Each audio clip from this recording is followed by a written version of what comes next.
Greetings.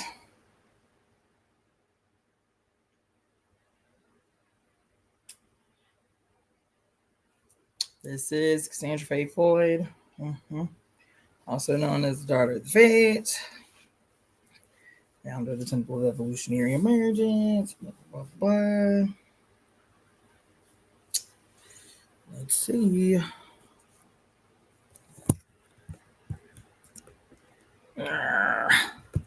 All right, that looks like it may fucking do. Yes, let's do it like that. Cool. Greetings, Tajali, 0211 ILI. So yes, I didn't intend to do a temple service this morning, but I haven't been on here, I think, since greetings, Solis Love. I don't think I've been on here since maybe it's been a minute, maybe a week, maybe 5 days. I don't know, but it's been Monday. I think Monday was the last day I did a live. And I had promised I was going to do a live Wednesday, which I didn't. And so I had some things on my mind, so I figured I would do a live today. I'm going to try to be disciplined about keeping it. Thanks, Tajali. She was like, bitch, I've been counting the days. It's been 4 days exactly. Okay. Thank you for keeping me, is a rightful criticism. I'll accept it. Okay. So anyway, I've been up to a lot. Greetings, Luis.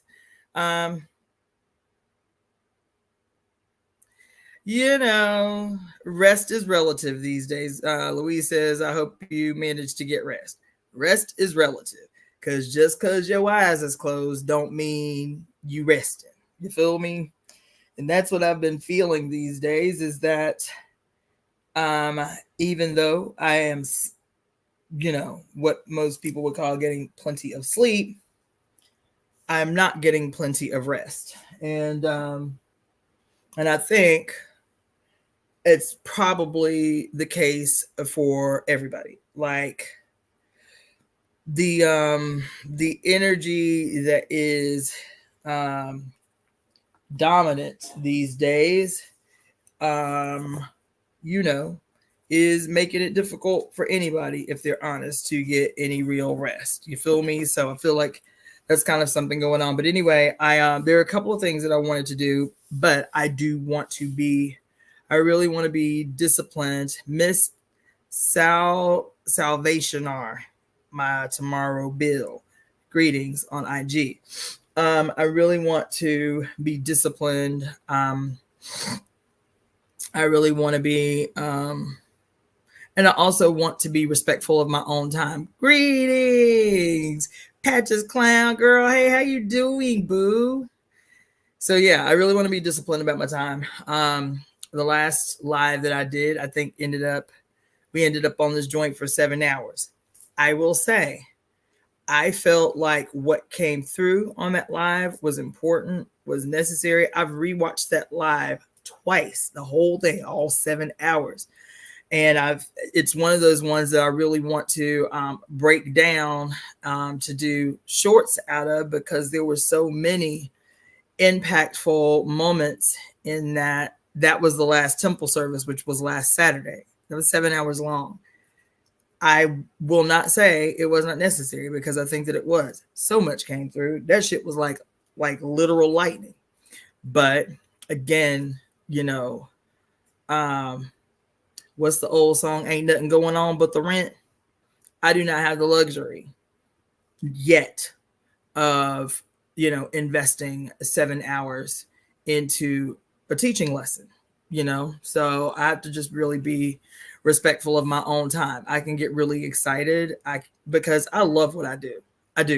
I love teaching, probably more than anything else. I love teaching. I get a lot. Teaching isn't just teaching for me. I'm learning in real time as I'm teaching. I'm making connections in my own brain that I wouldn't have been able to make had I not been speaking out loud what I know and seeing how it relates to something else that at one time was background noise. Now I see how in real time it makes a connection. I love to teach. And I love to teach because I love to give. I feel like one of the great tragedies of the last 100 plus years is that there is not really, in a mass way, and I'm talking about organic application and transferring of information. There is not our culture is no longer defined by apprenticeships. Our culture is no longer defined by mentorships.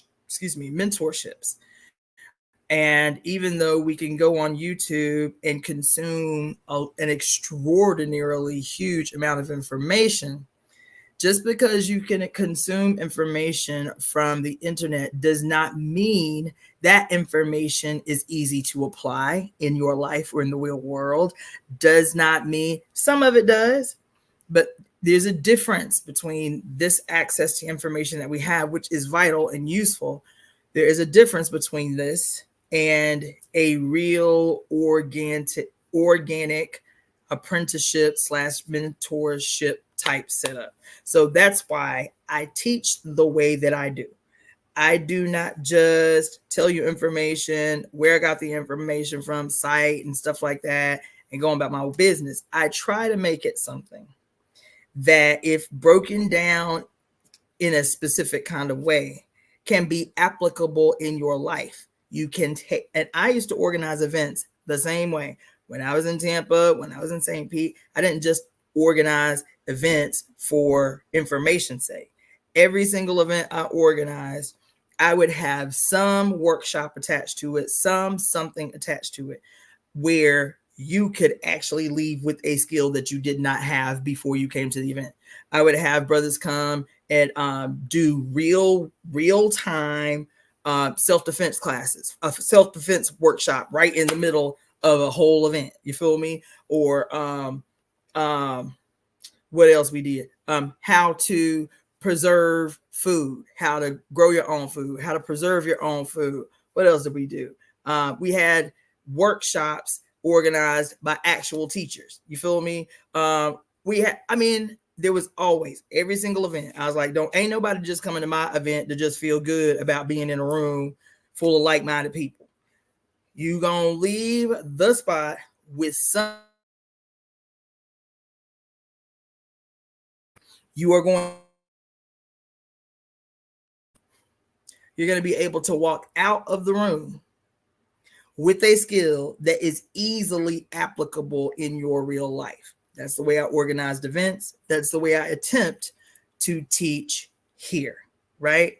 And so when I teach here and I go back, I study. That's how I was trained. When I started doing radio, before this was even a thing, before this was a platform, and I was doing radio, it was the first thing that I was taught was always go back and listen to yourself. Always go back and watch yourself. This is the way that you can develop, you can grow, you can evolve, you can self-correct, right? And so I still do that.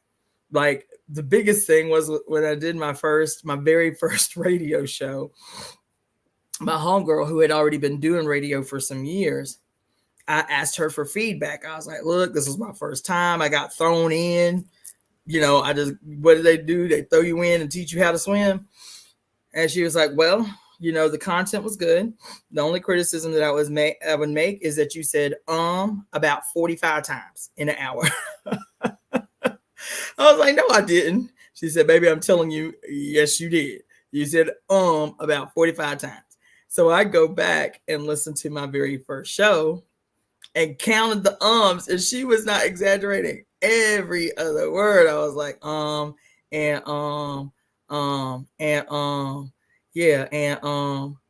yeah. But when you in it, like when you're in a conversation or when you're in a flow, those things do not occur to you. So I do that. Even now, all these years later, I go back and listen. I go back and take notes, because when I'm speaking, even though I stop, y'all will see me stop and take notes. There are things that I miss that are important, right? And so, greetings, elemental witching. How you doing? Michael Johnson, greetings everyone. Jim 06 on Twitch. Let's see, Baba Adebisi, Goddess Daja. Thank everybody for tuning in. Thank you, Goddess Daja, for sharing a clip of the last live that I did. That was dope. I appreciate that. Yeah, so all that to say, every day,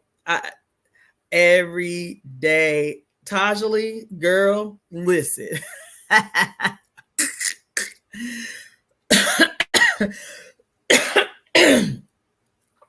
Baby, let me tell you about this goddamn autobiography. Ooh. I'm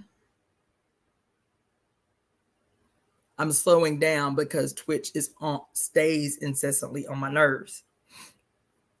I mean, not Twitch, damn StreamYard. Chow, do you know I've been asked that probably about 100 times in the last 15 years. I'm not exaggerating. Every time I just tell a basic story, just a little story about some, thing that had happened. People really enjoy my storytelling, but because I get hyped when I tell stories and people feel invested. Oh my God, I have a story to tell. Holy shit. Okay, so yes. But anyway, let me answer this question, but don't let me forget this. All right. People get it hyped when I tell stories. They appreciate how I tell stories. I respect that. I appreciate their appreciation, right? I get that all the time. When you going to write the book? When you going to write the book? Baby, when I tell you I have a notebook right here with at least 15 titles of books that I intend to write. I be looking back at some of my favorite authors, like how these motherfuckers wrote 50 books in a lifetime. How they do that? How they wrote 25 books in 10 years? How they do that? Because they have time. They have a support. They have a team. You understand? They ain't working a 40-hour work week. I'm just telling you what it is. Because I got books. I have one book. I already have the first 3 chapters written. But those first 3 chapters have been written for the last 6 years. I'm like, this book is so important right now. Oh my God, as soon as people hear the title, they're going to be like, yes, this is right on time. Listen. So I need to figure out how, because I'm not published either, right? So until I get published, like, how am I going to get some publishing company, to be like, yes, we'll front you $50,000. We'll front you $100,000 so you can write this book that's going to be really important, but I'm not published yet. You feel me? Anyway, thank you for mentioning that. It happens a lot. Yes. I have several extremely important books that I want to write. But I'm going to continue to say until someone takes up the cause, I need to be freed up. Y'all can listen to me talk for 7 hours, which is dope, by the way. I just want to say, I love you all. I love the fact that on Saturday, when I did a 7-hour live, and I said throughout the thing, listen, this is me working some shit out of my brain. Y'all can stay if you want to. I appreciate when you stay. You know what I'm saying? But you don't have to feel compelled to listen to me for 7 hours. I'm not going to be like a preacher on Sunday, keeping you well past the 2-hour sermon. You feel me? You can be up out of here and I will not be offended. The fact that some of you hung on all 7 hours is really something. To me, it is evidence of something deeper. It is evidence that something is happening to you the same way it is happening to me. That the mother is yanking our chain, is what the fuck she doing. The mother is yanking our chain and perpetually asking, how serious are we about what it is we have said we are involved in trying to create? How serious are we? Are we really about that life? Are we really about that life? And what is the evidence that we really about that life? That's what I believe. When you guys can hang on like the riders that you have been. But I will perpetually say, I will incessantly persist and insist that not just my genius, if you have me tell it, not just my genius, there are so many Black women in my immediate circle. So many women, not a few, not a handful. And y'all know me, I'm an asshole. I don't hand out compliments blind. I don't say shit I don't mean. That you can take to the bank. I do not say shit I do not mean. So when I say that I know so many that I could just start lifting right off the top of my mind immediately, Black women who are genius in their area. Genius. When I say genius, I mean that. Otherwise, I would say very intelligent, extremely organized, whatever. I'm telling you, these Black women are genius and afflicted with the same shit I'm complaining about. Is how we have survived for so long, propping up the potential genius of men, for that genius never to be realized because they too busy exploiting bitches. Listen, who was it that said it was a brother? Was it a brother? Black women are the only group of women on the planet Earth that'll marry a motherfucker just for their potential. Don't gotta bring a damn thing to the table. That's what he said. Black women are the only women on Earth that will marry men just for their potential. Lend everything they have to realizing that potential, only to be left in the end without a motherfucking thing to show for all this goddamn potential. And on the flip side of that, there are so many men. I've talked about this frequently. So many men whose genius, and I'm talking about across the board, black, white, red, yellow, brown, don't matter, whose genius has been supported by their immediate family, by the women in their lives, where their women voluntarily disappear themselves, disappear their significance in the world to support the genius of they boo, of they man, of they dude. You feel me? These same men who the greater community supports their genius. These same men who the greater world supports their genius. What the fuck? Okay, between freaking StreamYard and IG, but this genius that we have collectively poured into supporting the vision of, supporting the potential of, supporting the genius of men. And these men that we can count down the line, some of them, the genius that we poured into them yielded nothing but diabolical shit. You understand?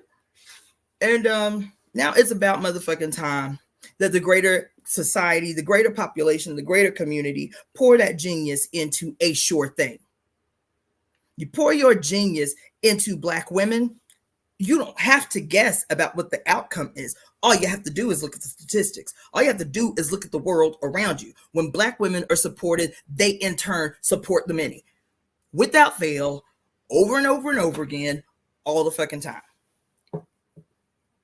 Most times we're not poured into, so we got to create something out of nothing. We got to do genius level shit just to make something pop, because we know that we're not going to get the support that we need, the pouring into that we need. So I'm going to continue rallying for that, not just for myself. Yes, for me. Yes, for me. Yes, for the Temple of Evolutionary Emergence. But at the same time, man, as soon as we acquire what I visualize us having the full capacity to realize for the temple, the first thing I'm doing is calling up my homies who have the same potential for genius and saying, look, what you doing? You know what I'm saying? What you doing with your life? How are the things that you want to do being realized by the community around you, by your people, them or whatever? Do you want to get on board with what we creating over here so we can reproduce the culture of support that pours into black women who most assuredly will change the goddamn world? That's what I'm talking about. You feel me? And so I will rally for that. I will demand that is what I will do. Because there are too many women. Then right off the cuff, that I would be like, they don't need to work for a living.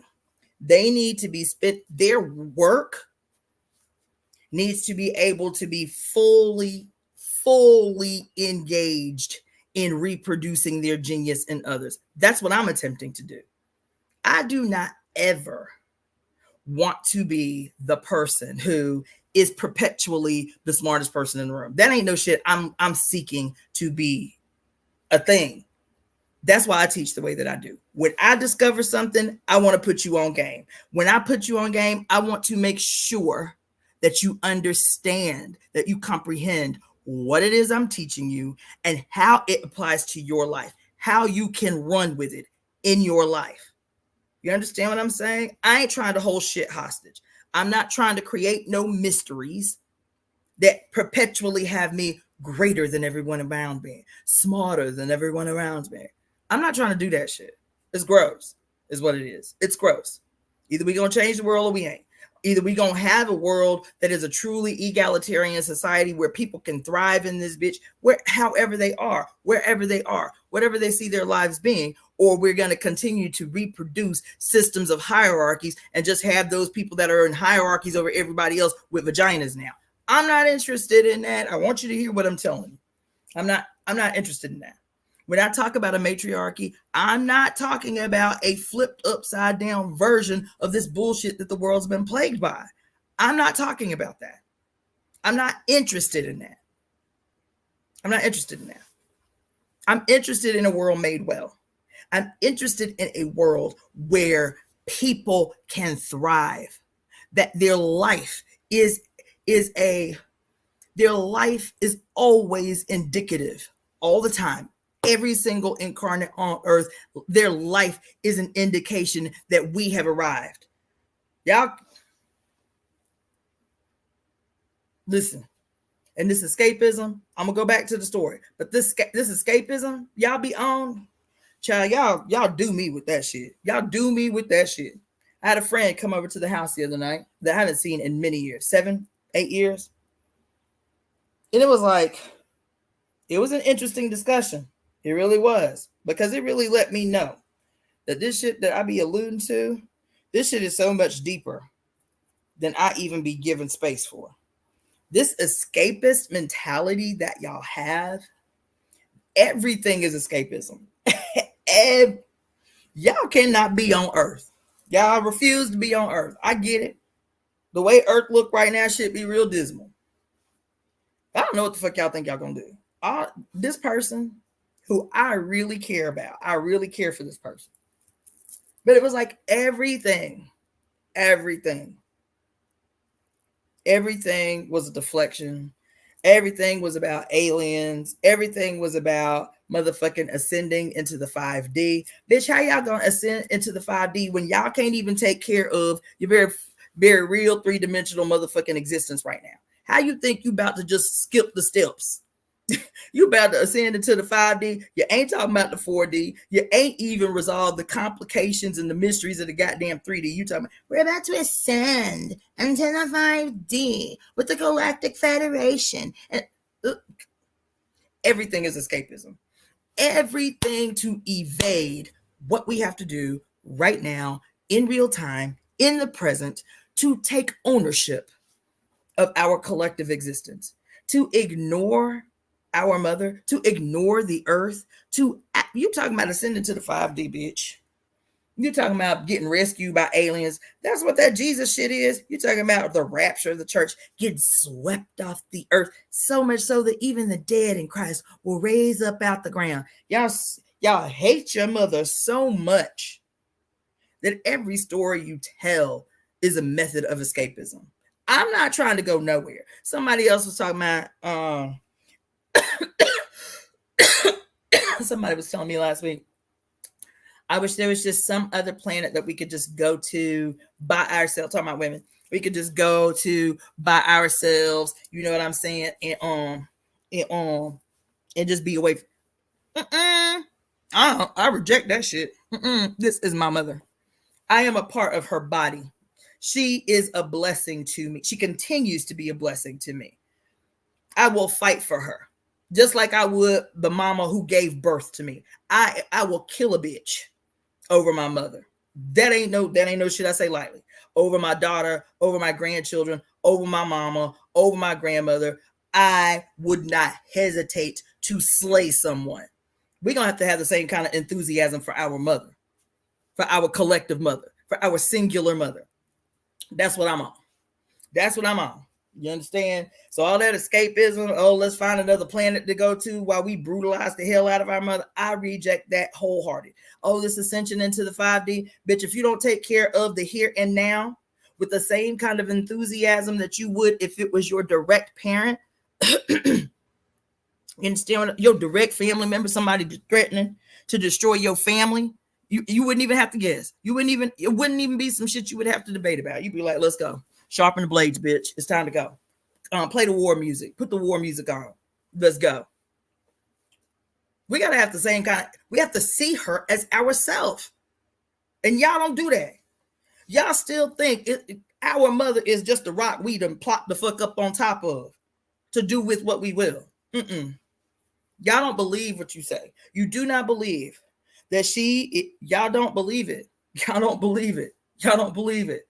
Y'all don't believe that she is a living, breathing, sentient entity, responsible not only for our flesh, responsible for our spirit, responsible for every relationship that we have with every creature on earth, responsible for this beautiful orchestration that is supposed to be a perfect life. Earth is the Garden of Eden. The only reason it does not look like the Garden of Eden is because something has gone wrong in the matrix, within the self. This is our work to do.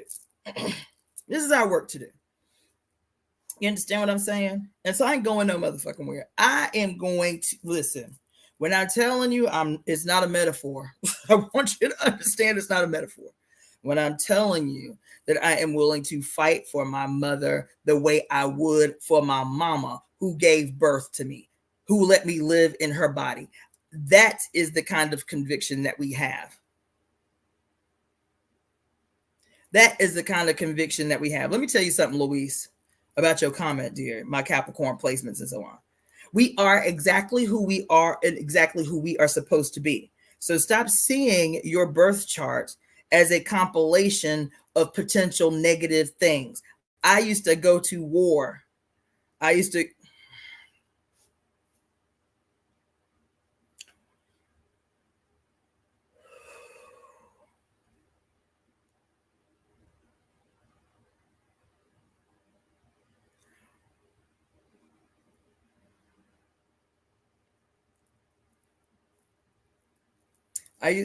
This shit was goddamn streamlined. Anyway, hopefully this won't be trash in the recording. I used to go to war with my signs. I was just telling y'all that last week, which is why I went on that deep dive about Saturn, doing the research a few weeks prior to see if there'd ever been any mythology about Saturn as female. Because I got on this epiphany with y'all on Saturday, like it can only respond to what they're from us. And so if what they're receiving from us are these terrible stories based on Greco-Roman mythology that were horrible at best, right? Then the planets as living entities in this body called our solar system can only respond to that which we're given, they are given by us, right? And will their behaviors and their relationships with us change if our understanding of who they are changes, if our names associated with them change, right? I was like, damn, boom, epiphany. So I'd say, sister, look, you need to, first of all, now this is my personal position. People can take it or leave it. You can do with the information that I give you what you want. That's what agency is. That's what sovereignty is. I give it to you how I understand it. You take it and do with it what you want. You take it and run with it. You feel me? But my personal position is a good place for anybody to start. White, black, brown, red, and yellow people is to go back to your pre-patriarchal understanding of who the planets are, what the stories were about them before Greek understanding, before Roman understanding. Go back and understand what your ancient ancestors had to say about the stars. And it's not difficult to find these days anymore. I found, which is what started to change my perspective about the planets, was learning. Was learning the planets through a Yoruba worldview and perspective. Hold on, let me pull these out real quick. And that blew my mind because I had never heard these stories in relationships to the planets. But when I read the stories, I was like, damn, that made perfect sense. That makes so much more sense than that Greco-Roman shit. It made more sense because I am not Greek and I am not Roman. And so my worldview, my spirit, my cellular memory could not relate to that which is not my origin. You feel me? And so I really encourage, where's these damn cards at? I really encourage everybody to, at minimum, research where you people them from, or even what you relate to. So for white people, because I say Greco-Roman specifically because just because white people who study astrology use Greco-Roman mythology does not mean that they truly relate either. Because where are my damn cards? Dare I say, most of these white folks, they don't have a Greek or Roman ancestry neither. That this shit was imposed on them too by the Greeks and the Romans. So even you white people who your lineage, your ancestral lineage is not Greek or Roman, your ancestral, where are these cards? Now I'm tripping. Your ancestry is Celtic or Nordic. Thank you, Elemental Witcher, for the donation. The sign you are conceived matters the most is what you found to be true. Your birthday is a tool assignment. It is not who you are. Thank you for that intervention. Your sign is significant. It is who you are. I will say that. Your sign is who you are. Your signs, your chart is your fingerprint in heaven. It is who you are. It is what distinguishes you from everyone else. It is that important. The problem is, again, the lens through which we understand who we are in terms of our astrological fingerprint in the universe. We have limited information about who we are based on that astrological. I cannot find it. That's so bizarre. We have limited information and a limited worldview, and therefore we have a misunderstanding because of limited information of who we are. But your astrological chart is your fingerprint in the universe. It is the secret of organizing your life. As a matter of fact, there are many cultures, including African cultures, who would divine about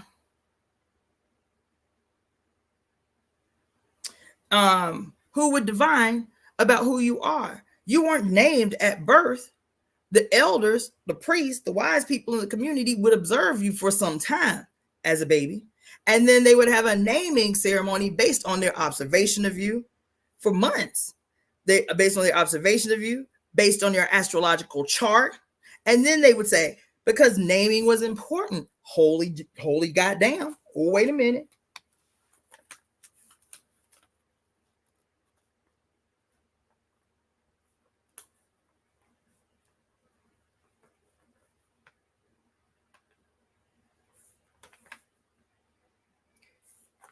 It was important. We've heard it said, we've heard rappers say it, like your name is important. Like when it was a big cultural thing back in the 80s and the 90s to take, different names, especially when rap started getting real super conscious, you feel me? Your name lends to your destiny. That's why they were not so quick to just throw a name on you at birth. The whole community took part in the naming process. Here we are again saying, that it is important. It's all throughout the Bible, the importance of having the power to name, and how the power to name. Oh my God. Whoa, hold on. Oh.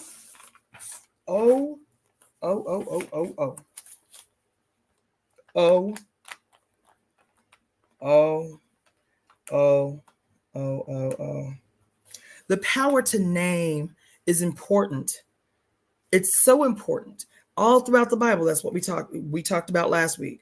The importance of naming and renaming everything. That's what we've been talking about in the reading of Pure Lust by Mary Daly. The importance of first to know, to remember who you are, and simultaneously to re-seize power and governorship over the naming process, right? How big this is, how important is it? The Bible, the first act bestowed upon Adam was the power to name everything he laid eyes on in the Garden of Eden. That's a hell of a fucking statement, right? The power of Solomon to know the name of the quote demons, the elements, the principalities, right? And to know one's name, to know one's true name is to control, to own their power, to control their power, right? When I changed my name from Iapo to Cassandra, I had been Iapo for 20 years. I had yielded power to a man to change the name my mother gave me. And it wasn't until I got deep into this astrology and this numerology thing, and I heard this woman who coins herself an astro-numerologist, and she said, if you change your name, make sure to get your name read to make sure that the name that you choose has a benevolent impact on your life. She said, but the one thing that you should remember, that no matter the circumstances, no matter what contributed to you getting the name at birth that you have, the name that you receive at birth will always be benevolent. Energetically, cosmologically, it's going to be benevolent. It's going to serve you in some way, right? Doesn't mean you can't change your name. Just know that the name of your birth is benevolent. I was like, damn, all these years I've been fighting against my birth name because my birth name is Greek, right? I was like, I ain't Greek. Why I got a Greek name, right? But then y'all know that my name is Cassandra. And so I'm telling you over and over and over, the story of Cassandra, the need to rewrite her story, the great seer, the great illuminator of mankind, she who illuminates mankind, she who sees the future, she who entangles men, blah, blah, blah, blah, blah, blah, blah, blah, right? The story of Cassandra and all this stuff. And how here I had this powerful name all this time. My parents were religious zealots, but yet they gave me this powerful name that was going to have a direct impact on my life at the point I needed to be Iapo. This was an experience that I needed to have to be able to even contrast the difference in energy. Here, all this time, I had all this quote power, all this influence, all this recognition as Iapo, as an organizer, right?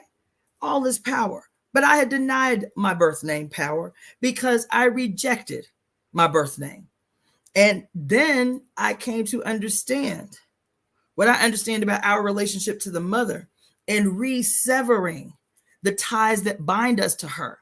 My mother bled on my skull when she baptized my name, when she ordained my name. Not just that, Louise, when your mother bled on your skull, at that moment, you became an entity mapped with a permanent imprint on the universe, impactful imprint on the universe at the time that you were born. Your birth chart is who you are. It is the thing that demystifies how to fulfill your destiny. If we relearn how to understand it, that's all. That's all. So when I'm talking about learning astrology from a perspective that you more resonate with, doesn't even have to be just because you Black, you have to find some African spiritual system. You understand? Or some African philosophy about the heavens, about our relationship to the greater body, which is our solar system. You don't have to do that if that doesn't relate to you.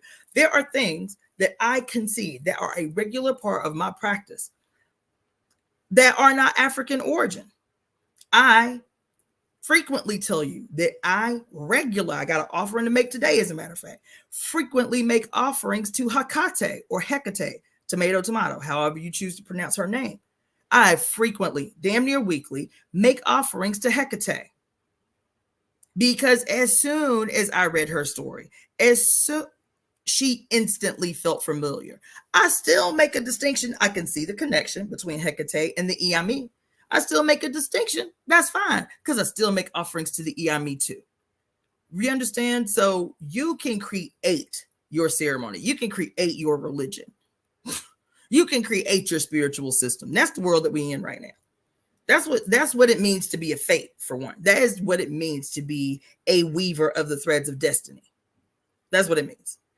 The power to name and rename everything, not just things, phenomenon. Time. Isn't that what we just read last week in Beyond God the Father? When she said, the work of the fate is to redefine time. That's what she said. That's what she said. What does it mean to redefine time? Does that seem like a stretch? She said we have to reach back into history and rewrite it all. Is that a stretch? No, it's not a stretch. Not for women, not for the fates, not for uterus carrying human beings who have made it possible for everybody that breathes oxygen at this bitch to exist. Why is that not a stretch? Because those same fates have been written out of history. We only know one half of history. That's what it means to reach back in time and rewrite history itself and know that it will have an immediate impact on the now and the future. That's what it means. That's what it means. So if you're talking about any kind, let me just backtrack for it. If you're talking about the 5D and you're not talking about that, you ain't talking about shit. You ain't talking about shit. You don't, as a matter of fact, I can safely say you don't know what the fuck you're talking about. If you're talking about 5D as some kind of fucking escapism that allows you to become a superhero or some shit, you don't know what the fuck you're talking about. To become superhuman, to become your best self, to become your God self, to re-become God in real time, is to take ownership of the power to name and rename all phenomenon. That's what it means. The role that non-uterus carrying human beings must play in this process is the support of the structures created by the fates. That's what it means. That's what it means.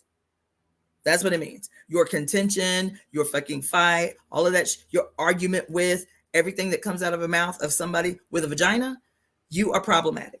You are problematic. You are problematic. You are problematic. You are problematic. Anyway, let me tell y'all the story real quick. It was going back to what Sister Tajali was saying earlier about the need for me to write to write the autobiography. Let me tell you what happened. I got to California in the summer of 2018 after an extraordinary, unwritable trip across the country. I was planning on taking 2 weeks to drive across the country. It took me 6 weeks to drive across the country, right? It was the freest I have ever felt, ever in life. It was the freest I ever felt. To have the security of a little bit of dividends that had just come into my pocket, to have a good new car on the road, to have nothing at all planned, nothing, just the trip. And the openness to be able, my prayer the whole way across country was, allow me to be open to receive whatever is for me on this trip, even if it makes me uncomfortable. That was my prayer all the way across the country. And so every extraordinary, bizarre, unbelievably magical event that unfolded in front of me, I was open to receive it. I was like, all right, let's go. Let's go both feet in. And it was extraordinary. When I got here, I'd only been here maybe a year, maybe two. The timeline gets a little wonky because not too long after I got here, we were in lockdown. You feel me? But anyway, I was on Netflix one day and I saw this movie, right? And what's the Althea? What's her name? Althea? What's her name? The black woman. She playing a gang of stuff, like 50 films. Althea Bird, maybe? I don't remember her last name, but y'all know her when you see her, right? Anyway, she's in this movie called Juanita. It's a Netflix production. And maybe it was 2020 the movie came out. I don't remember. But I remember when I watched this movie, I was like, oh, this looked cute. It was a cute little preview. You feel me? When I watched this movie, y'all, I was like, it was one of those moments where I was like, okay. My immediate response was like, okay, the state is real and they've been watching my motherfucking life. There is no way somebody wrote this story and was not looking at my life. It was because there was shit in it that was so random, so extraordinarily random. I was that had actually happened in my life.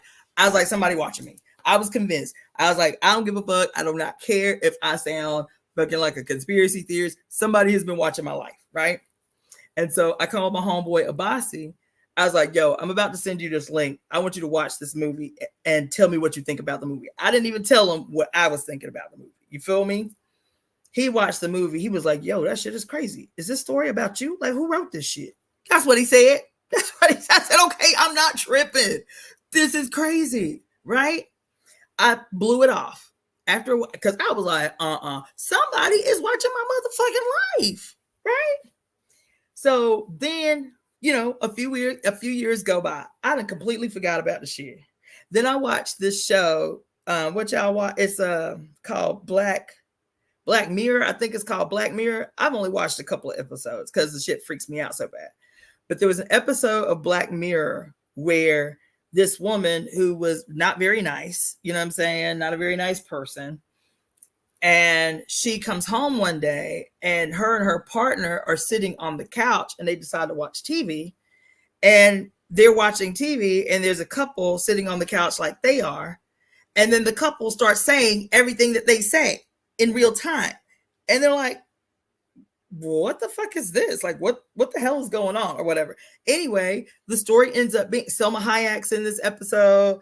Like, it was a big episode where basically these companies were able to, through you agreeing. So like, you know how when you sign up to a new app or you sign up to a whatever, you got to read through 15, 20 pages of whatever. And then you just push, I agree at the end. And we never read the fine print, and how the fine print basically allowed for your likeness to be reproduced without you getting paid, without your consent, because you gave consent when you filled out this thing at the end. You just said scroll, boom, I agree or I accept or whatever, right? I said, damn, that's crazy, because that's what happened to me with this movie. I'm certain that's what happened to me with this movie, right? How about 2 weeks ago? 2 weeks ago, I saw, you know how everybody is filing lawsuits for everything, right? Like, everything is being exposed and now people are getting paid. I don't want a couple of lawsuits. Little ones, you know, I get $100 here, whatever. But I've won being in these, you know, signing up for these class action lawsuits. I've won a little change here and there. You feel me? So everybody's filing lawsuits, you know, like signing on to these class action lawsuits. 2 weeks ago, I saw a class action lawsuit against Netflix and Facebook, where Facebook, I believe it was in 2013, Facebook sold Netflix the access to private messages in Facebook Messenger. Sold private messages from Facebook Messenger to Netflix. And apparently what has been happening is Netflix has been compiling content from these message exchanges from everybody fucking on Facebook to write scripts using actual conversations between people on Facebook Messenger. I said, oh my God, is this fucking real? Is this a joke? And then I read after, because I get like alerts in my email about lawsuits, class action lawsuits. So I Google the shit, and there is a class action lawsuit against Netflix and Facebook for invading people's privacy in their messages and then ending up making a profit off the content galvanized from access to these fucking messages. I was like, I'm not tripping. I was not tripping. My initial instinct was this movie was written about my life, y'all. And I ain't talking about a little bit. Now y'all got to go watch the movie. And eventually I'm going to have to tell y'all the full story, what the fuck happened to me when I was driving across country for 6 weeks. Now, of course, they can rewrite little aspects, you know, of the movie. She is a single mom, frustrated with her grown children. That was made up, feel me? She was fed up with her life. She was like, fuck it, I'm out of here. I'm going to take a trip. Don't call me. I'll call y'all when I get back. That happened. That actually happened, where my mom and my daughter were calling me literally 3 times a day when I was on the road. And I told them, I had to have a conversation with them. I love them. I didn't want to hurt their feelings. I was like, but look, if ain't nobody dead, dying, or severely ill, please don't call my phone. I will call you once or twice a day to let you know I'm alive, but do not call my phone. Don't call my phone. Don't call my phone. I will call y'all. That was an actual conversation that I had with my family. You feel what I'm saying? There was so much nuance in the movie. I was like, this shit was written. And of course, you know, they always embellish stories anyway. No story is exactly how it unfolded. So, but I'm telling y'all, the shit that happened in this movie, I was like, this is my motherfucking life. I slept on 6 native reservations. 6. 5, 6. Yamasee, Taos Pueblo, Zuni, White Mountains Apache, and Morongo. So I slept on 5 reservations in 6 weeks, driving cross country. Invited every time by strangers, people I had never met, just following my trip across the country, because I was posting every day on my Facebook page about where I was, where my next location was going to be. Hit me up if there's somebody I need to know in the next location, or if there's some event I need to check out, or whatever, some landmark I need to check out. I was posting about my trip all the way across the country. And so I always thought it was going to be Black people, because I was a Black nationalist. All my homies was Black. I was like, look, I'm coming to town. Let me know what's up. Nobody Black contacted me on the 6 weeks that I was on the road across the country. Everybody that reached out, hype about this crazy ass radical trip I was doing by myself across the fucking country for 6 weeks, was Native people that I'd never met. Come stay on the res. Come stay on the res. Come pitch your tent on the res. That happened. Now, go watch this movie. Go watch this. I said, and the way that it ends, I just got goosebumps even telling you. The way that the movie ends, because she don't even go to California initially. She ends up in some place called Butte, that's spelled butt, B-U-T-T. She ends up in some place called Butte. You know what I'm saying? She's like, I want to buy a bus ticket to wherever the furthest place I can go on this amount of money. And they were like, around here. And she's like, okay, let's go to Butte. And that's where she went. And she ends up on a reservation. She ends up on a reservation. A Black woman from the fucking Northeast ends up on a reservation, falling in love with a Native. You feel me? Whatever. But something happens, and the closing scene of the movie, is this African woman. Something happens between her and the Native dude, and she ends up going ahead and casting her lot in life to the wind. And instead of going back home, she goes ahead and takes the bus into California, where the closing scene of the movie is she is dressed in all white, walking down Santa Monica Beach. And I felt goosebumps everywhere. I was like, this bitch is me. This bitch is me. This bitch is me. Not going back home, intending to just take a trip. Not going. I said, they wrote this motherfucker after my life. I don't give a fuck. I was convinced as soon as I saw the movie. And then when I saw this goddamn class action lawsuit 2 weeks ago, I was like, okay, I'm not tripping. I'm not paranoid. I knew it the moment I saw the movie. I knew it. There were even conversations. There were even like one-liners that I was like,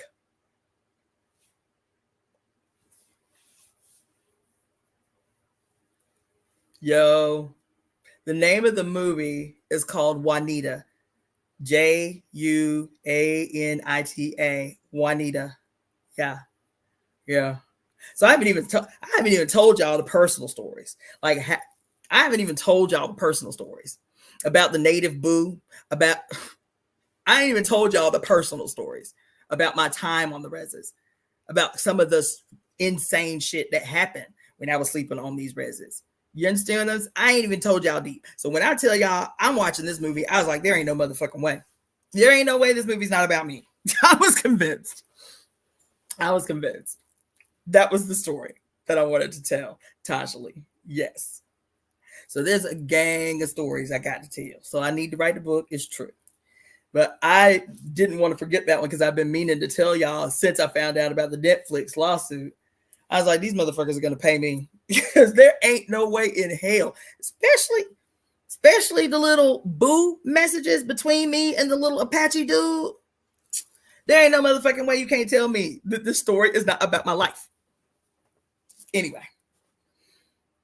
Okay, so we 55 minutes in. I don't know how I spent that much time on just some rambling introduction, but it is what it is.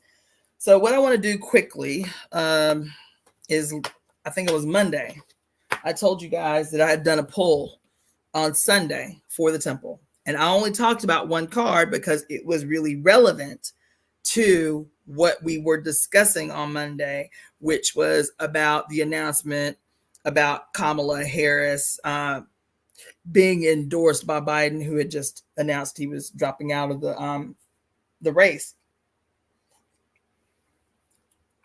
The card that I discussed with you, Mimi Boyd, the name of the movie is Juanita.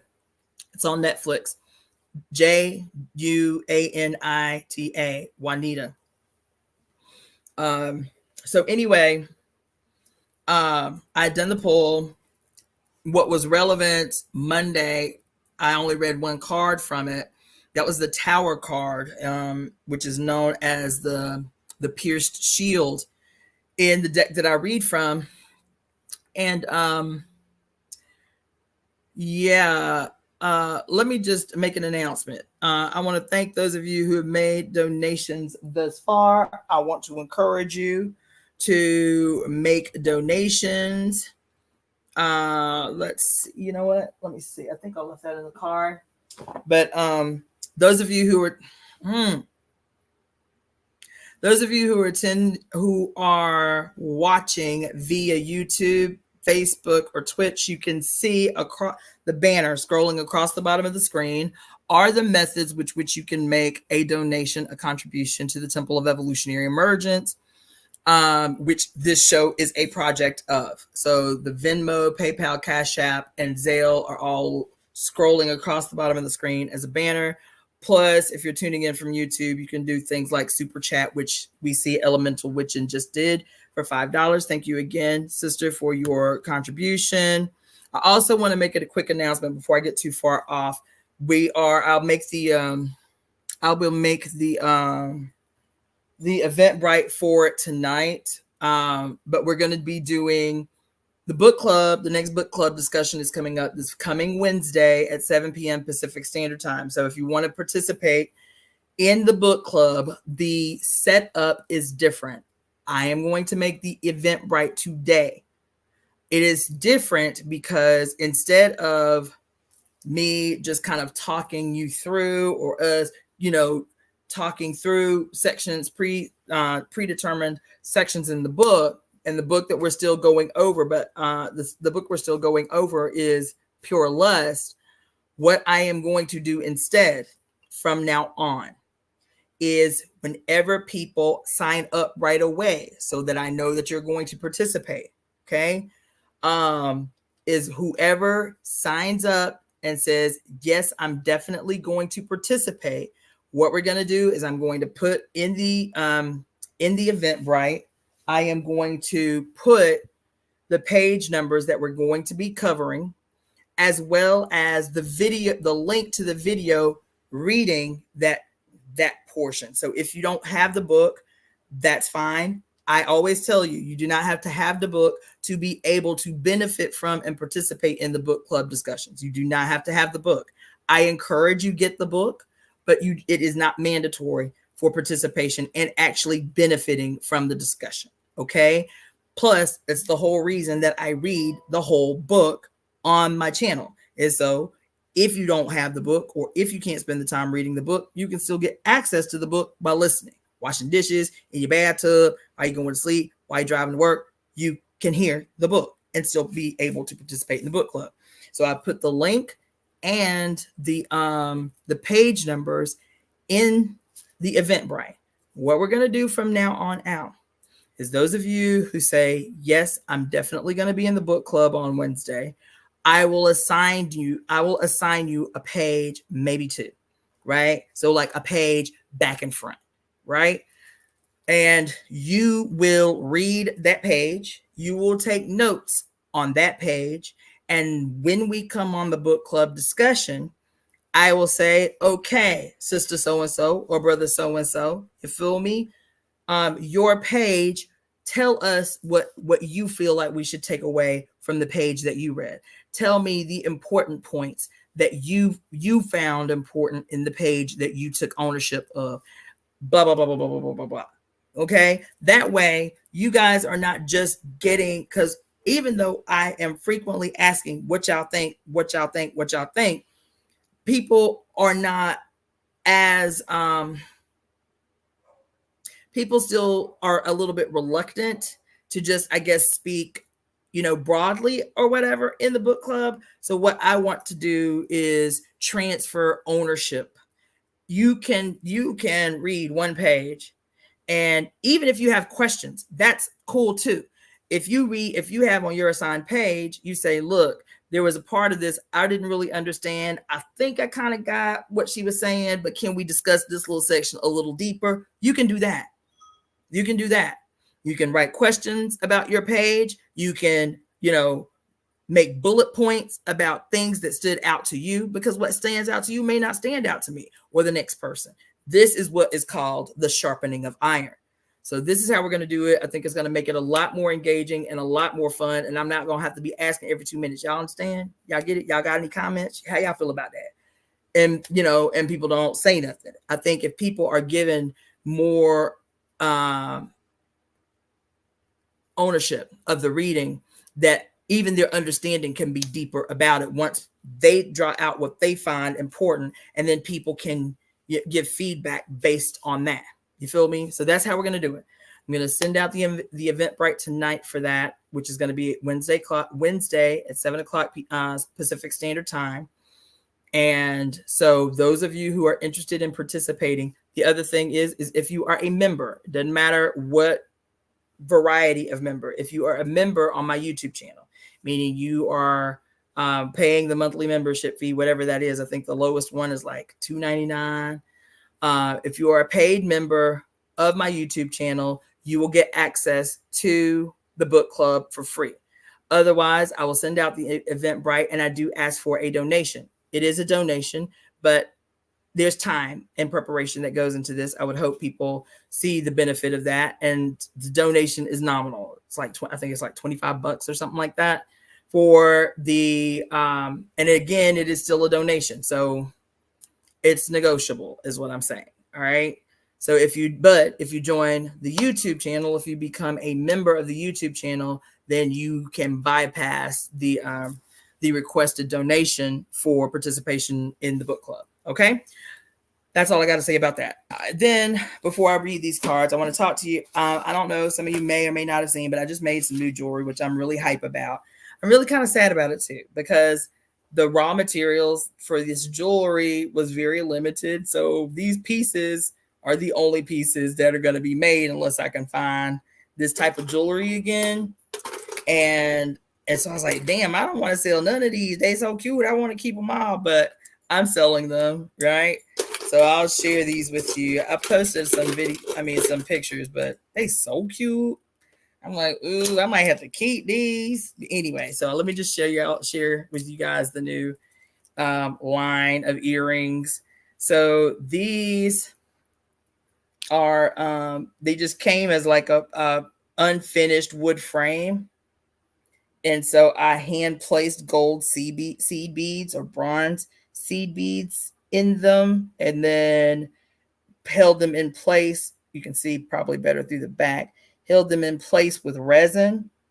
So I just poured the seed beads in the holes and then filled them with resin. Ooh, they so cute. Damn, they fire.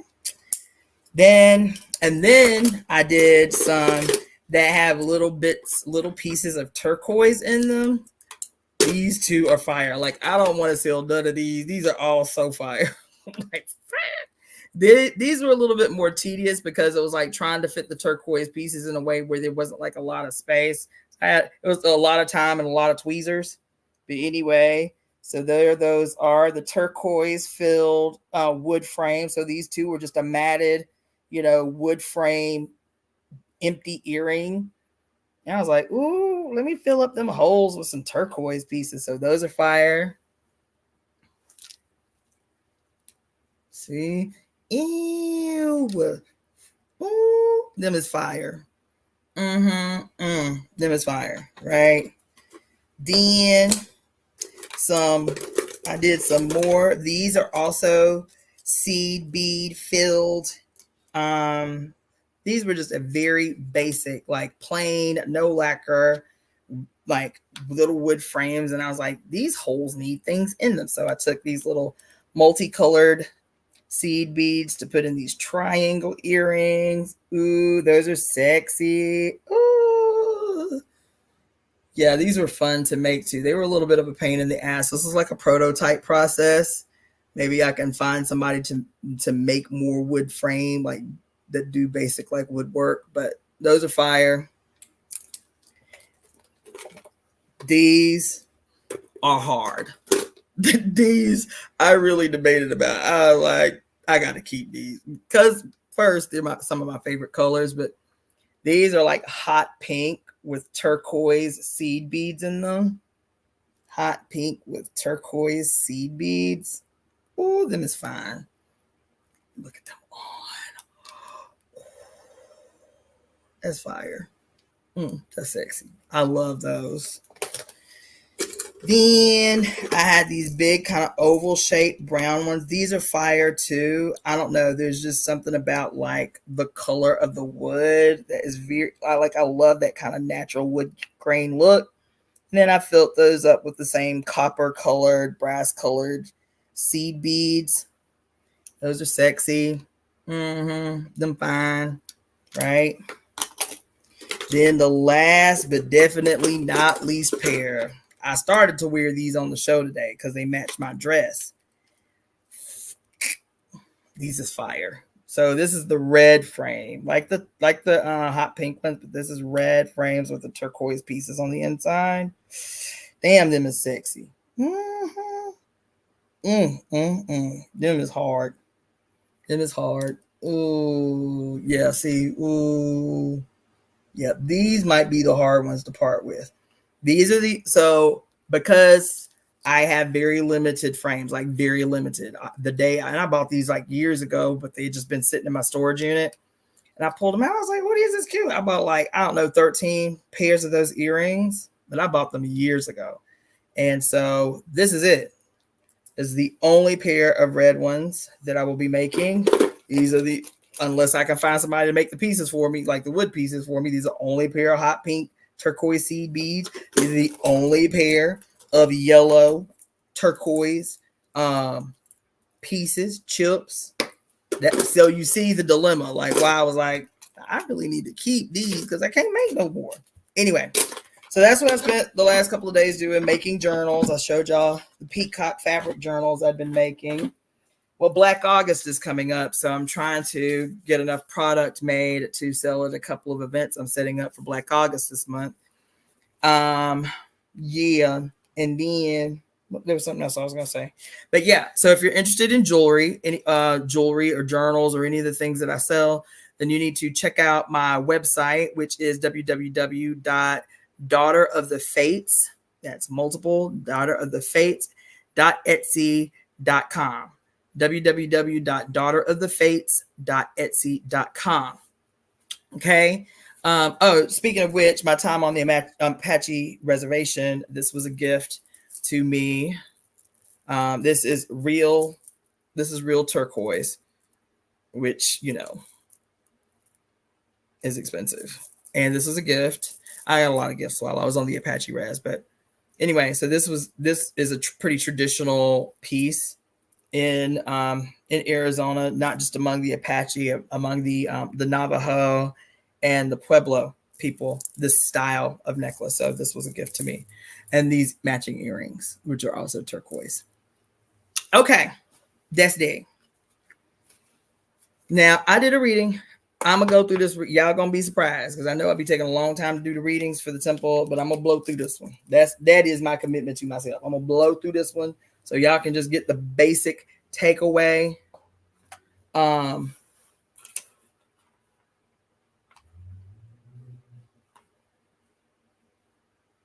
Oh, before I go, there is a show y'all need to see that's had me caught up in here for 2 days.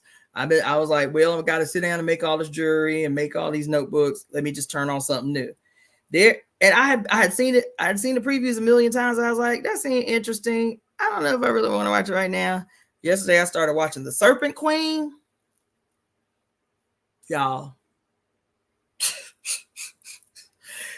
Y'all.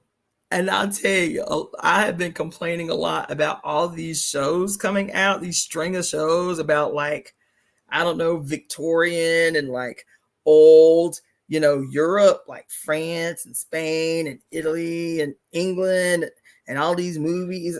I was just like, what is the sudden obsession with all these people and all just old Europe? You feel me? Like Renaissance Europe and the Victorian age. Like, what the fuck? Why are all these movies being made now? So this show is called The Serpent Queen, and it's obviously like when you see just the thumbnail of it, you can tell it's from some old European age.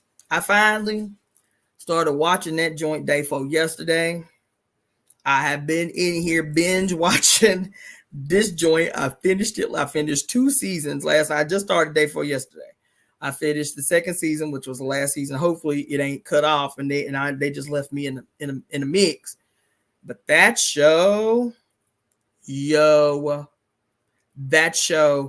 many punchlines that are relevant to today. I'm like, I'm gonna have to go back and rewatch this whole thing and take notes because that shit is radical. Whoa. Oh my God. That shit is radical. Tajali said, yeah, I'm enthralled. Baby. Baby. And towards the end, the cliffhanging episode at the end with the girl Edith, who is the new Protestant saint salvation of the victimized people. I said, first of all, the girl that plays Edith, the saint of the Protestants, I was like, this bitch, okay? Because every movie she is in, because she has such a weird looking face, I'm convinced that's why they do it. Every show that she's in, because of her appearance, which is so odd, so like outside the norm, they always place her as a bad guy.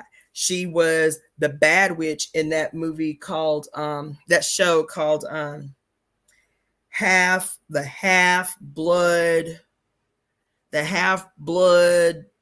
Prince or something like that, about the black kid whose father was like a werewolf and or a blood witch or something like that, and he killed all these witches, and so this kid was catching this hard time.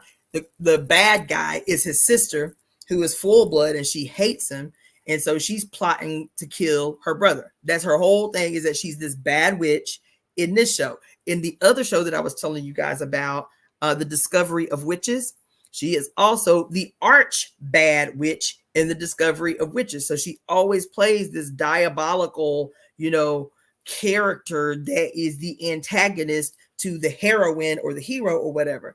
So when I saw her playing this innocent, woman who has renounced Catholicism to become a Protestant, but now she's not just a Protestant, she's got a following, which is extraordinary because she's female, but she's got this renegade following where they have to meet in secret because the Catholics are killing Protestants and all of this stuff. And then they survive this church burning. This Catholic duke goes and burns the church down with all the people in it. And she emerges from the flames, you feel me?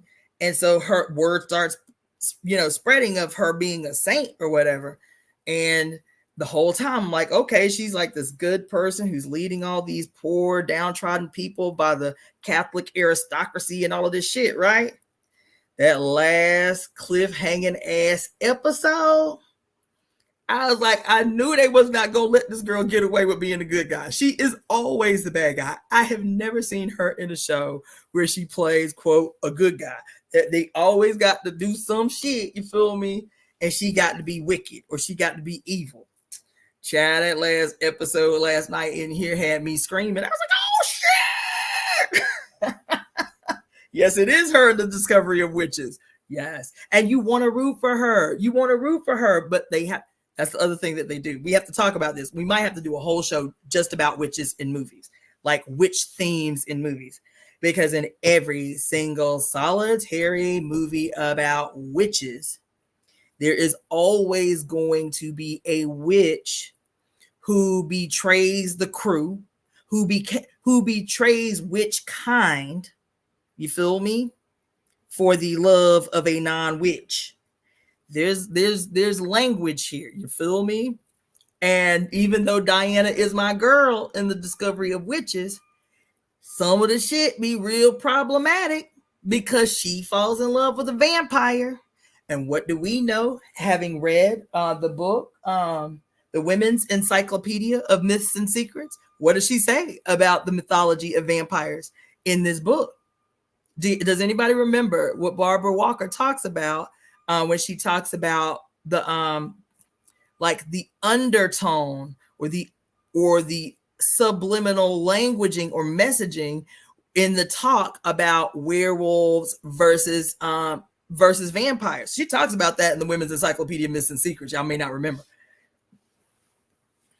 But vampires that we all love and romanticize so much. Oh, vampires. Oh, I wish I could be a vampire. I wish I could live forever. We all have done it at some time in our life because they do it. They make them so mysterious and so sexy and so suave, like they gliding and right? And we always see werewolves as the diabolical, as the savage, as the controlled by their animalistic tendencies, and blah, blah, blah, blah, blah, blah, blah, blah.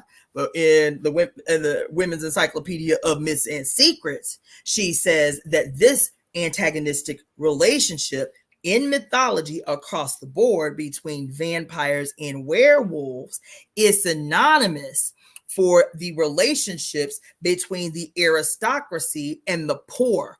Okay? Every time you see a vampire, that's why so many movies are made about vampires specifically getting turned out during the Victorian age or the industrial age, like as Europe was experiencing the Industrial Revolution or whatever, is because everywhere you see it, vampires are and the power of eternity that they have is synonymous with the power of the aristocracy. They always represent the aristocracy. They always represent the wealth and the longevity of the aristocracy. And werewolves, because the myth origin of the werewolf story, or the, what do they call them?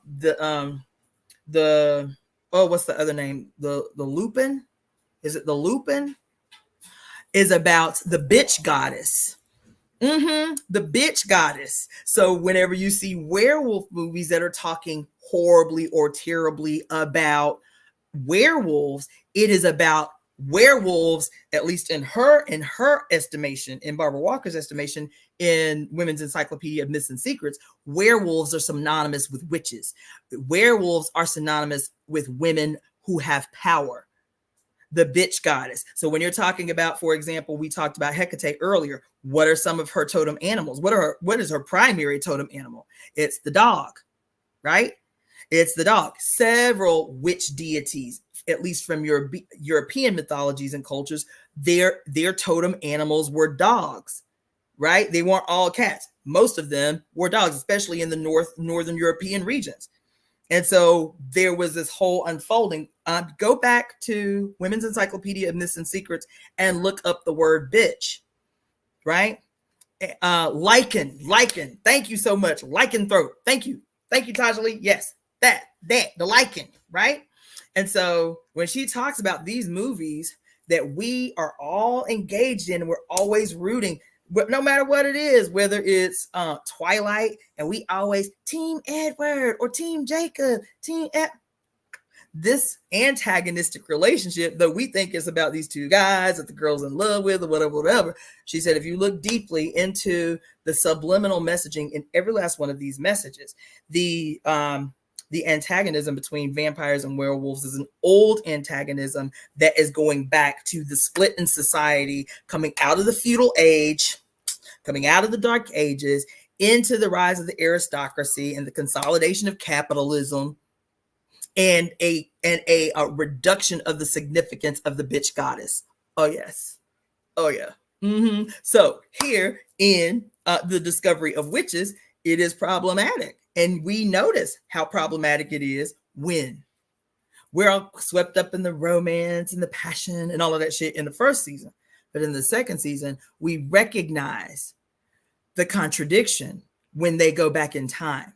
And her boo, I forget his name, her boo has to go back to this age of aristocracy where he is a Catholic, but he is an agent. He is an agent. Because he is a Catholic, right? In a Protestant England. He is a Catholic in a Protestant England working for the throne. They know he's a vampire, but he is using his power as a vampire to hunt Catholics, even as he is a practicing Catholic behind closed doors, right? So he's torturing Catholics, you feel me? To Catholics, because he's working for a Protestant England, right? And so he is betraying his faith through hunting for Catholics under this under this Protestant crown. And the crown is also attacking witches. Now he has to go back in time with his wife, who is a witch, and his homies, who are vampires, who hate and hunt witches.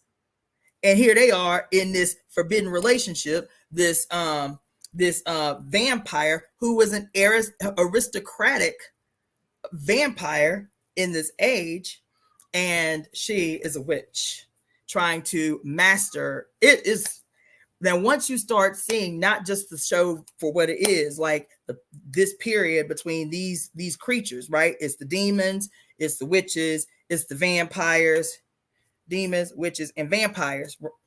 Who else? It's demons, which that's it. Demons, witches, and vampires who are at odds with each other and have all these quote laws about not intermingling or whatever. Matthew Claremont, that's his name. Here they French. You feel me? They French. His mama go and hunt whole covens to kill whole covens. They live in this beautiful, beautiful giant castle in the middle of France on the highest hill and all of this shit. They are the epitome of the aristocracy, right? And even the contradiction with Matthew's father having been one of the oldest vampires. Remember I told y'all when, I don't know how I got on this, but when I told y'all how he wasn't just an aristocrat of that age, that he actually was an ancient vampire from a pre-patriarchal goddess worshiping society who the center of their worship was the goddess Diana. He still had a whole Greek styled shrine in his backyard of his castle to the goddess Diana. Now, once you start, why is this important? I didn't even intend to go with it is, but why is this important to understand mythology? Because I always tell y'all that mythology does not mean not true. Mythology does not mean not real.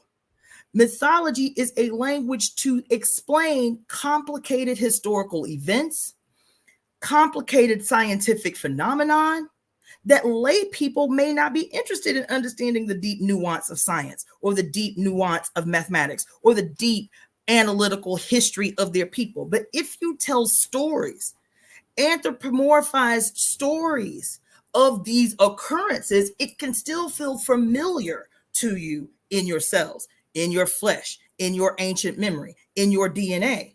It can still teach you valuable lessons and mores that come from those complicated ideas that don't require you to go to med school or grad school or be a master mathematician or a master alchemist or some shit. You can take complicated ideas that you have the time to learn in those schools of mysteries or whatever, and you can filter what is useful down from those in stories and mores and songs and poems and shit and epics and shit that take the big ideas and break them down so that you can extract exactly what you need from this. This is why we call it the moral of the story. What is the moral, the overall moral of these that we want to take away from these historical events? Most, and I would venture to say, every single mythology that we have ever been taught, every story that we have ever been told has its origin, a seed of truth in it, in an actual observed phenomena or event that was something that those who had power, those who had access to the mysteries, said, okay, this is what they can take away from this. This is what we'll let them have. The rest we'll keep to ourselves. We'll keep quiet. We'll keep a mystery. But you know what? There is something that we can use that lay people can have access to from this story. And we have to tell it in a way that it's not boring or heady. Or, you know, you've had the professor that incessantly talks over your head because he really doesn't want you to understand. You understand what I'm talking about? Okay. So this changes how I have seen, baby, when I tell you, I just recently, over the last 3 or 4 months, went back and rewatched with this deepening understanding that I have. My understanding is more and more information is revealed, is uncovered. My understanding becomes deeper and deeper and deeper as I apply it. That's why the consumption of information is not enough. If you are not seeing the places in real time that it can be applied in your life and deepen your consciousness, deepen your understanding, right? Why is the deepening of your consciousness and understanding important?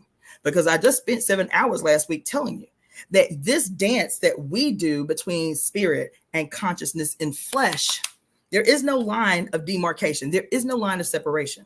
Some idea that you take into your flesh, an idea is what you take into your flesh. That is you hear something from me. That's your flesh. You see something out in the world. That's your flesh. It is your relationship to your environment, your fleshly relationship to your environment.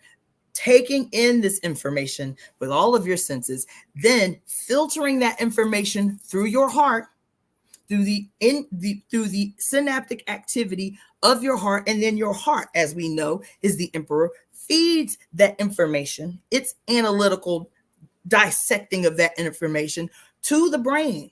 And depending upon that information, that information going to the brain will then know how to respond.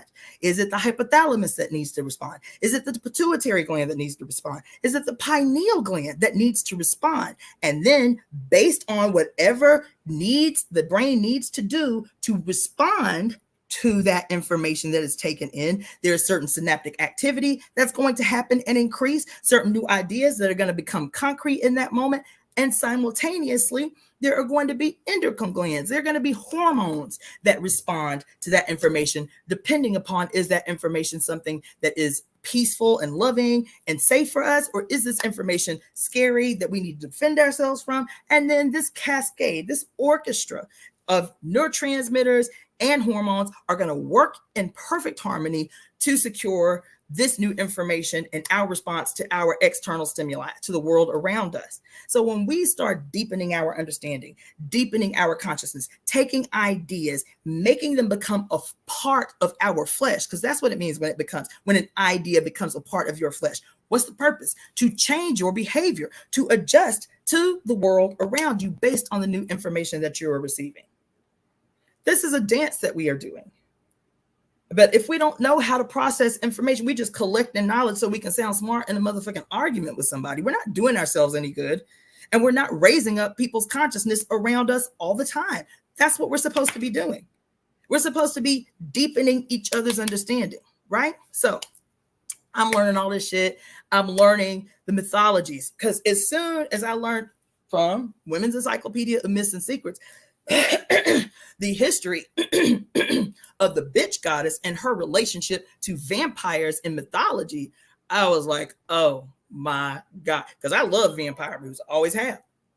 Understand? And that second movie, what was the name of it? I can't even think about it. But there are movies.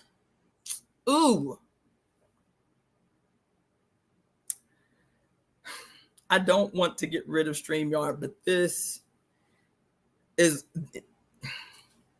This is tantamount to sabotage. Feel me? Well, I got to figure out a different way to do this shit. But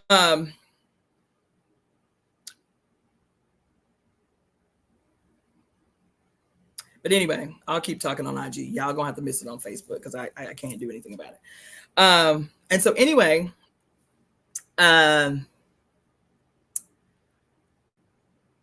after doing this deep dive on, like, because it's a whole thing I want to do. It would actually probably need to be like a workshop that I want to do on just the information that we have been receiving about witches in modern society since about the 1970s is when movies started really going hard about witch imagery in movies. And then after the satanic panic of the 1980s, you saw a hard turn in how witches were portrayed in modern cinema. And so it's kind of a soapbox of mine. I would like to do like a comparative analysis of like the biggest witch movies of the last 30 witch movies or shows of the last 30 years, and do this like comparative analysis of the witch characters, quote, the bad guy witches and the good guy witches, and what are some common themes among them, right? So after getting all of this information and started doing this deep dives, just maybe 2 or 3 months ago, I spent 2 weeks maybe crack watching all of the Harry Potter movies. Now, me and my daughter and all of her friends were Harry Potter junkies back when Harry Potter was big, was popular, right? In the early 2000s. Every time a new Harry Potter movie came out, Morgan would have a slumber party at her house. There'd be about anywhere from 5 to 10 girls at the house. Me and all the girls would go to the movies to watch Harry Potter. We'd come back. We'd have a pizza party at the house, ice cream, pizza. Then we would look for the local hood dude who was selling the DVD bootleg of Harry Potter so we could watch it over and over and over again. That was our thing, right? So we were obsessed with Harry Potter. And going back, and I do this with a lot of stuff, and I've done this for a long time. I go back with my, quote, new brain and watch old things to see if there's messaging in it that I didn't see before that becomes foreground now, that becomes useful now. Harry Potter, baby. Oh my God. Oh.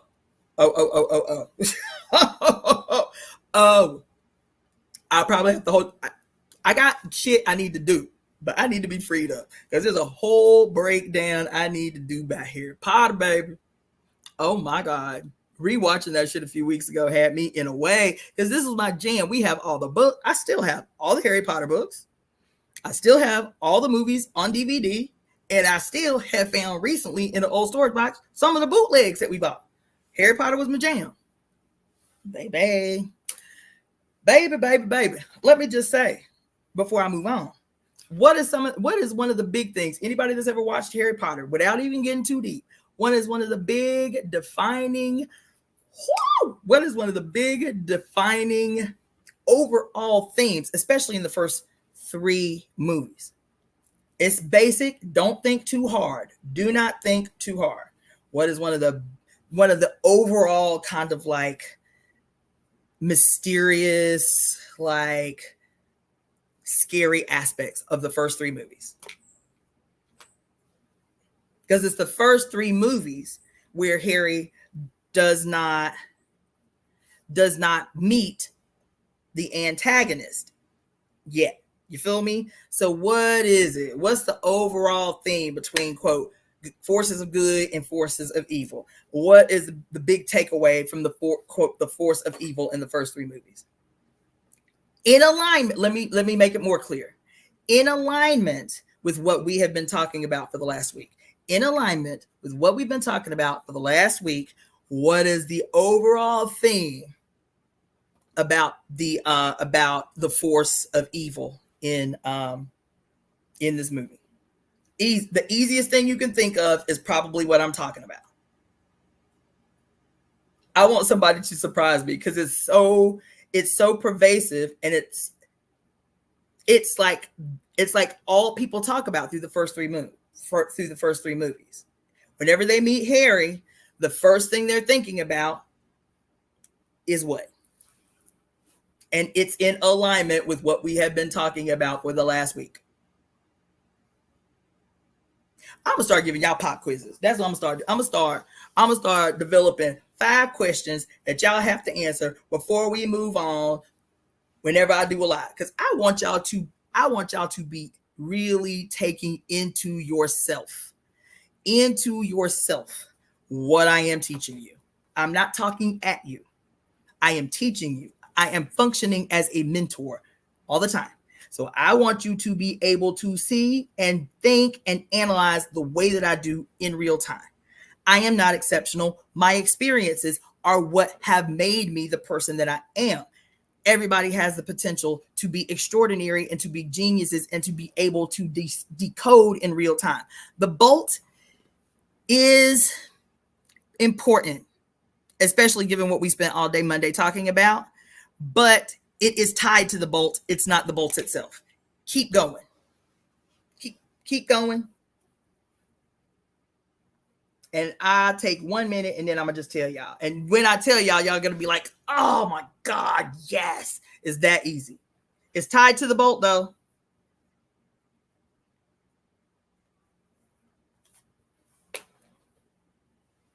All right, 30 seconds. In conjunction with, in alignment with what we spent 7 hours talking about on Saturday, we talked about on Monday. You feel me? We did talk about lightning a lot, so that's impactful. But easier than that, when Harry Potter discovers who he is and goes to the school and everybody meets him, the first thing they're talking to him about is he who must not be named. He who must not be named. He who must not be named. I like that, Amaya. I appreciate that intervention, Amaya. I love that.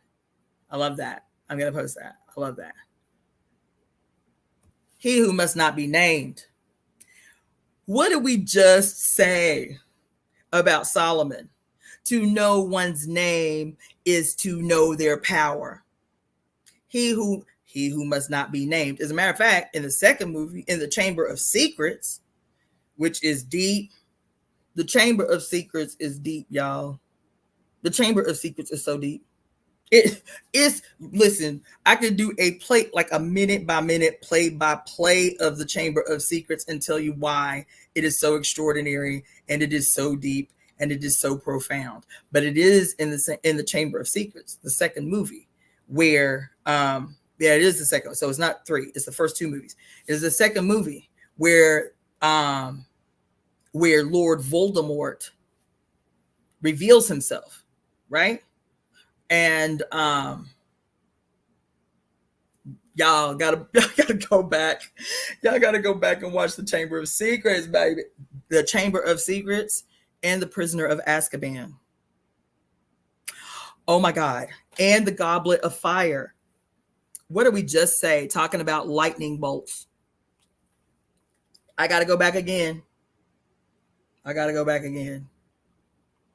Because what did I tell you about lightning bolts on Monday? About how, when we were talking about how in Greek mythology, the difference between Greek mythology and Ifa mythology about the planets, right? We were talking about Zeus, and Zeus holding the lightning bolt in his right hand, using that the only reason he used the lightning bolt was for murder and for punishment. That was it. Remember that? But how in the hands of the goddess Pluto as Oya, she uses the lightning bolt for illumination, to what did they say? To highlight that space between, because so we talked extensively about how there's a bolt of lightning present at the moment of conception, how the head is illuminated during the birthing process with what? A bolt of light, if you will. How every day we are reproducing the evolutionary process of the planet, 6.5 billion years of evolution, when we go into the abyss, when we go into deep sleep at night for 8 hours with the anticipated So the sleep is the evolutionary process, and the emergent process is when we open our eyes and light strikes our eyes, right? That this is a reproduction of the same process over and over and over again in a myriad of different ways. And how she, as the goddess of revelations, right? The goddess of judgment, right? Just judgment, right? The goddess of storms and radical transformation, right? The beginning and the end, the alpha and the omega, so on, so on, so on, so on, so on, right? The light, we didn't even talk about this, but Oya is the one that I told you helps you in your transition. After you die, she assists you in your transition to the ancestral realm. Well, what do people who experience a near-death experience say? People who have experienced near-death experience, they talk about the white light at the end of the tunnel. There it is again, over and over and over and over and over. The evolutionary process, highlighted as complete before the next emergence by light, right? And so but also I read to you guys the other day from old notes, like 15-year-old notes about different titles given to Oya. One was called the carrier of the goblet of fire. I'm just sitting here, what the fuck? Anyway, the container of fire, the carrier of the container of fire. So anyway, now I got to go back to the goblet of fire again. I'm telling you, this shit is so exciting to me. It's so, because when I tell y'all everything is hidden in plain sight. How do we decode the mysteries? How do we reread the mythologies? And instead of our default, which has been our teaching, is that mythology means false. Mythology means not real. Mythology means never happened. Once we can divorce ourselves from that understanding, once we can accept that hidden in all myths is the essence of truth. Truth rearranged and told in a way to make simple, complicated ideas, to keep people away from more deep ideas, more empowering ideas. That if we can divorce our understanding that when we hear the word mythology and automatically write it off as not real or false, and start facing mythology, that there's some truth hidden in this story, there's some deeper understanding hidden in this story. What is it? How do I retrieve it?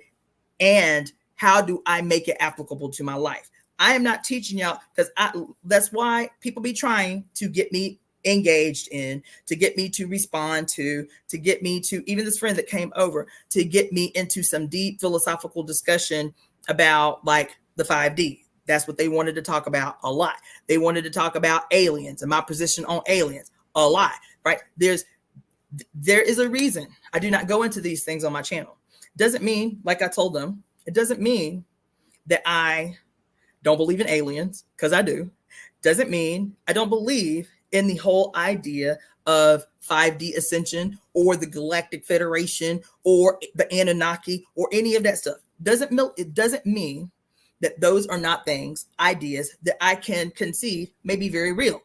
In Ifa tradition, in the Dogon tradition, those are very extraterrestrial origin stories. Those stories, there's a story that I heard here in southwestern United States of America, where several different indigenous tribes have relatively the same origin story, which sounds like an extraterrestrial origin story.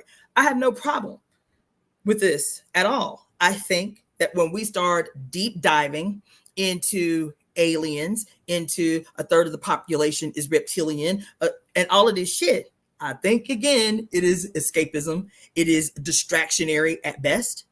I think that it is much easier to concede power to this idea that there are people and entities around us seeking to take our power, as opposed to standing both feet firmly in the power that we have been promised, that we've been guaranteed through an extraordinary evolutionary process, and to seize ownership of power is to charge you to do something with that power. And that's no shit that we want to face. We don't want to do that. We want somebody else to lead. We want somebody else to save us. We want somebody else to rescue. That is the shit that we're going to have to face. And so that's why I don't engage in them kind of discussions on here. Don't mean I don't think those things are real, and may not even, it doesn't mean that I don't think they don't have an impact on our life. But I also think that we are not victims out this bitch. That this is our domain. This is our planet. And that our mother, our perfect mother, in her perfect knowing, gives us examples every day of our inherent power. That's what Saturday was about. Talking to you about now how science has caught up to explain to us, to quote, validate to us what the ancients have been saying for a long time, right? That the Big Bang theory that we all accept, what we call, the breaking open of the cosmic egg, right? The Big Bang that gave rise to all that is, and that everything that we experience is a repetition of that perfect process on the micro level, So our earth becomes a microcosm of this Big Bang. And over the 6.5 billion years of evolution of life on this planet, from a single cell organism to who you see sitting here today, that too becomes the micro in our mother's bodies, experiencing 6.5 billion years of beautifully, harmoniously perfect execution in the micro of the evolutionary process. And then we too, being God in the micro, every single one of us being God in that micro, born from God in the micro, experience that every day. Every day we go into the abyss, we go into the sea of darkness where all of the original is hidden, where all of the ancient secrets are hidden. And then we emerge from this evolutionary process every time we open our eyes, first thing in the morning, to reproduce the perfect orchestration of our relationship. And that is her trying to tell us, bitch, don't y'all see y'all God? I give y'all every example, every day, all around you, that you are God. That the only way to change what is to remember that you are me, that we are one. You and I are one. Mommy and I are one. And within you is all that is within me. You are me. You understand what I'm saying? And so this becomes important, because nothing that I will teach you, nothing, you have to see how it's related to your life. But nothing that I teach you will be disembodied, ambiguous bullshit that does not have a place in the reclaiming of your power. Nothing. That's why I don't engage in conversations about aliens and Anunnaki and fucking alien human hybrids or none of that bullshit. If it's not to empower you, you will not hear it from me. That's real. Because that shit is to disempower you. It is to terrorize you into inactivity. It is to terrorize. Well, this shit so big, I don't know what we gonna do. I mean, one out of every 3 people probably an alien or a reptilian. You feel me? I mean, the Illuminati, they run everything. You feel me? They've been here for forever. No, they haven't. They have a beginning too, and they can have an end. But ain't nothing I'm gonna teach you on here. It ain't gonna be no disempowering bullshit like that. It ain't gonna be me. It ain't gonna happen on my watch. Everything that I am going to teach you is how to see, is how to hear, is how to remember, is how to shake and awake that sleeping dragon that resides in each and every one of us. That's what I'm gonna teach you. And so the struggle becomes how to teach that in the most concise way, and in a way that is tangible and applicable to your real life, to your daily walk in remembering, in your daily walk in, re-emerging, in your daily evolutionary walk. How does this information impact my life? How can I use it in the real world? What does it do to deepen my understanding of what is around me, so that I can become emboldened? I can become empowered. I do not have to fear life on earth. I don't have to fear life around me. You understand? That's what I'm hoping I can teach you. And so even when I do the deep dives into movies, which I know I haven't done a movie review in a long time, that's my jam. Like, if I could just do that, if I could demystify the world just doing like movie reviews all day, that's my shit. Like, that's my shit. That's what I would prefer to be doing. But in the meantime, even when I do movie reviews, if you go back and watch the few that I've done, They are deep and they are purposeful. One of the ones that I think is most purposeful now that y'all all should revisit is a 3-part. It's a 3-part breakdown because that shit was prolific. But one of the most impactful in this moment that we're in is the one that I did on the movie Suicide Squad and the significance of the duality of the red and blue. I feel like I did that damn near a year and a half ago. I feel like everybody should go back and watch that video, those videos, because it was 4 total. It was the first one, which was the historical dichotomy of the red and blue, and directly following that was the breakdown on the movie Suicide Squad and all of the symbolism hidden in this movie. I feel like this malarkey, this bullshit that we are engaged in, fronting as some kind of democratic process right now, that's got all y'all heartstrings pulled all out of whack and your panties in a bunch. I feel like that, as a matter of fact, I should probably revisit it too. But those you should revisit because, honey, they are attempting to pull a jack move on y'all asses, and fear is their weapon of choice. Fear is their weapon of choice. And so that ain't no shit I'm gonna be teaching you. Once you can see, power comes with that. Power comes with that. Audacity comes with that. Confidence comes with that. The power to name and rename everything comes when we regain control over our innate sense of knowing. And the more we get together, the more we do like what I'm talking about us doing on the book club. Once we play a particular role, I'm going to give each of you a page to read and take ownership of. Okay, that's deep. We need to draw that out. I don't understand that. We need to ask this as a question, right? And then we get into the group and sister so-and-so or brother so-and-so say, look, this is what it mean to me. This is what it sound like to me. Blah, blah, blah, blah, blah. This is how those synapses start firing more and more and more and more and more. You feel me? That's where power comes to me. So I didn't mean to go that long or that hard. Let's see. Can you put links in? Links to what? Illusions change. Legend stays the same. Tajali, links to what? Oh, you're talking about links to the red and blue thing. Damn, woman. Hold on. Let me see if I can try to find it.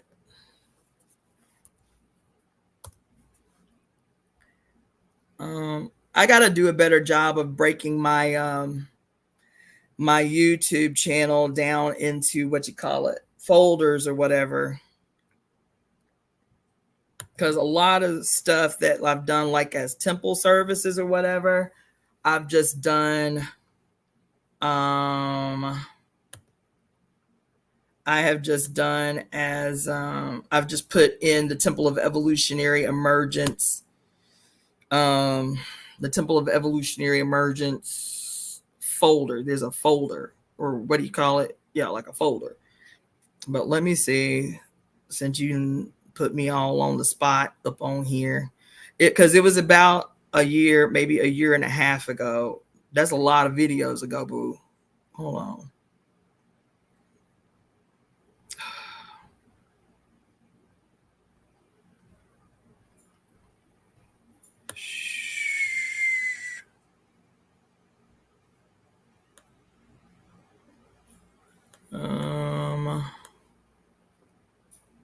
Yeah, that's a lot of videos ago. Let's see.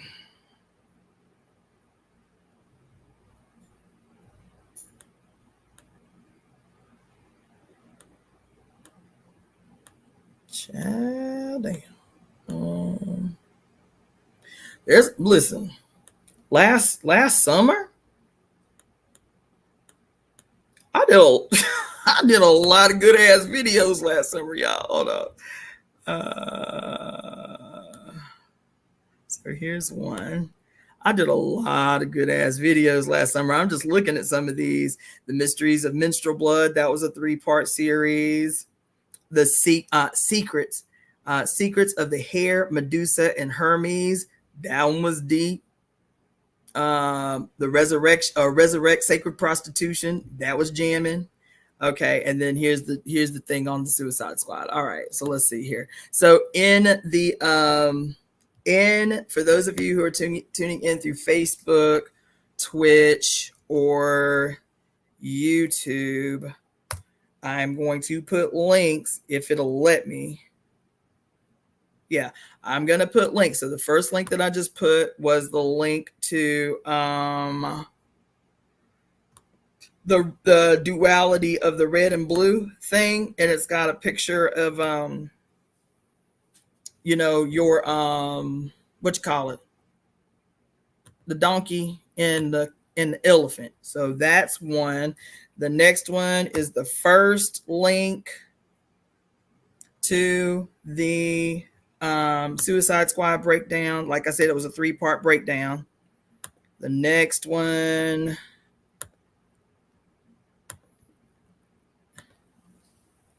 and the last one. There you go. Is done. So it's in the what you call it, the comment section. Now, I will also make another disclaimer. The whole Suicide Squad breakdown, in my estimation, is jamming. But even as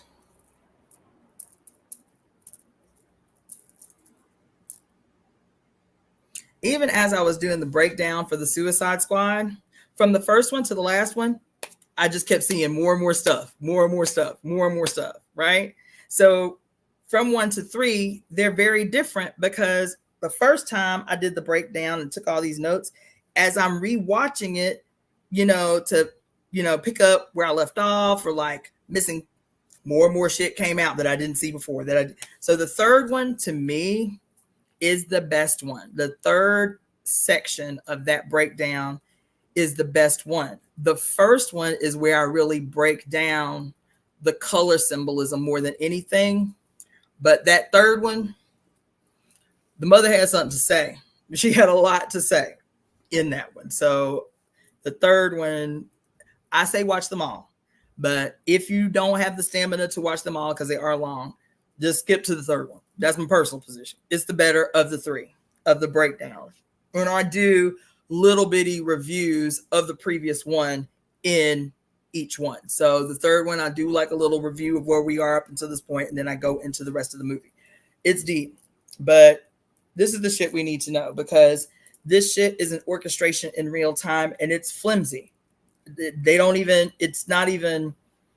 It's flimsy as we're watching it unfold in real time, to watch this quote bullshit attempt assassination on Trump days before the Republican National Convention, and then literally 2 weeks later, Biden drops out and and endorses Kamala Harris.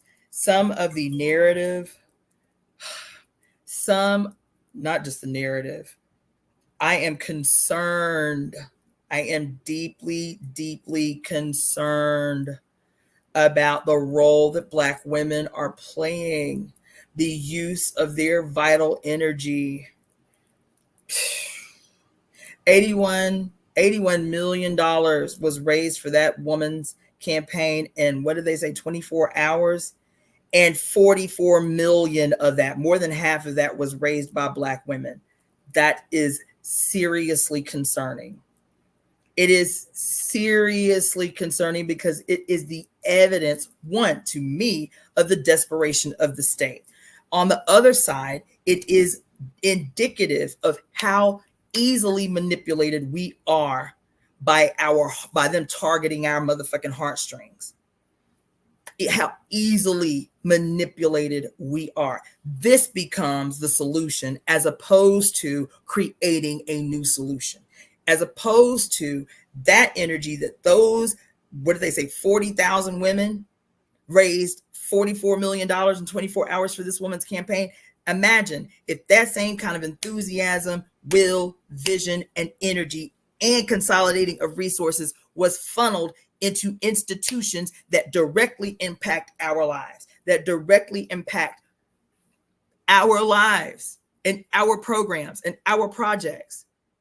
That money was raised in 24 hours. Imagine, we are living right now in a period where we are told that I forget the name of the organization, but it's a Black female founded organization that was just taken to the Supreme Court for saying that a Black owned organization that raises money to seed and fund Black women led businesses and programs in the absence of Black women representing less than 1% of the money given, grants and loans given to startups and nonprofits and businesses. They were like, well, look, if the state is not going to take this money that is allotted for these kind of programs and institutions, well, fuck it, we'll raise the money ourselves. We'll give the women the money ourselves.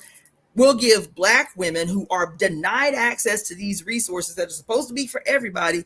Fuck it, we will raise the money and we will give this money to these women, to be told that it is unconstitutional to be told, as Black women, raising money to seed Black women-led businesses and organizations, that is unconstitutional to raise money for a specific race? Wait, what? In America, where nepotism reigns supreme, and all you have to do is create a law to keep certain people out to maintain your white male access to resources in space, that me having the opportunity to raise resources for organizations started by human beings that look like me, that are chronically denied access, but these women not remembering that this information just came out 4 or 5 months ago. No, don't raise $44 million for organizations that are actually having an immediate impact on the lives of Black, brown, red, yellow people, because they are led by Black, brown, red, yellow people, women, would raise $44 million in 24 hours for a woman who conveniently, quote, switches races when she sees fit. You understand? That is not my opinion. She said, I'll be the first, when she was running for vice president. I'll be the first, what did she say? Indian American. That's what she said. East Indian. That's what she said. She didn't say East Indian and Black. She said East Indian vice president. So depending upon who her target audience is, will depend upon how Black she is or how non-Black she is. Why are we act surprised? Obama did the same thing. Every Negro that ends up in office always does, but I can't be Black. I mean, I need everybody. But bitch, yes, you can be Black and still get everybody's vote. Be honest, have integrity. That's what wins people. You feel me? But okay, here these Black women that raised $44 million for this woman who has been a part of an administration that has entered the United States into 2 wars, into this conflict between Russia and the Ukraine. That's Biden's administration that walked us into that. And been an active, enthusiastic, unflinching participant in the unfolding of the catastrophe of monumental proportion unfolding in the Middle East. Oh, conveniently forget that and raise $44 million in 24 hours for this maniac. This maniac. She is not separate from Biden. She too has been a willing, enthusiastic participation in the unfolding of what has been happening in the Middle East. These Black women just went and raised $44 million in 24 hours for this bitch. I am concerned. I'm concerned. That's some shit. Dig this. The SOS is a chapter in STL that's under the leadership of a white. And these dumb bitches think this shit is okay. Listen, I'm telling you, they are playing us like a fiddle. And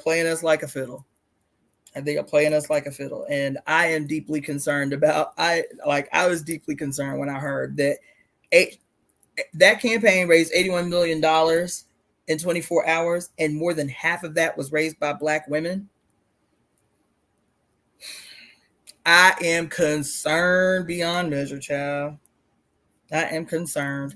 And the thing that made me think, the thing that I thought even more deeply about was like, damn, Imagine if we can win that kind of activism, that kind of unity, right? That kind of momentum to organizations that we don't even have to guess. All we have to do is look at their work in the world and say, all right, instead of giving 44 million to this woman who is an opportunist at best and a straight genocidal genocidally complicit, she ain't even complicit, she active in her support of genocide. Can we raise that 44 million for these 5 Black female-led organizations who we know we can go into their books, we can go into their history, they have done X, Y, Z. This is how many hundreds, this is how many thousands, this is how many scores of thousands have been directly impacted by the programming facilitated under these Black female-led organizations, and distribute equally them 44 million to these organizations. Let's do that instead and see how many more people can be helped by them instead of a year from now. Thank you for the donation, Goddess Daja. Instead of a year from now, once this woman is elected, because she will be, once she is elected, looking all down in the mouth when the policies that she supports, the policies that she puts her name on, and all of her doings in the world are not indicative that she gives a damn about the constituents who raises $44 million for her in 24 hours. And you can take that to the bank. I said it today on 7/27/2024. You can take it to the bank a year from now. It won't even take a year. As soon as she is elected and then inaugurated in January, I guarantee you can take it to the bank.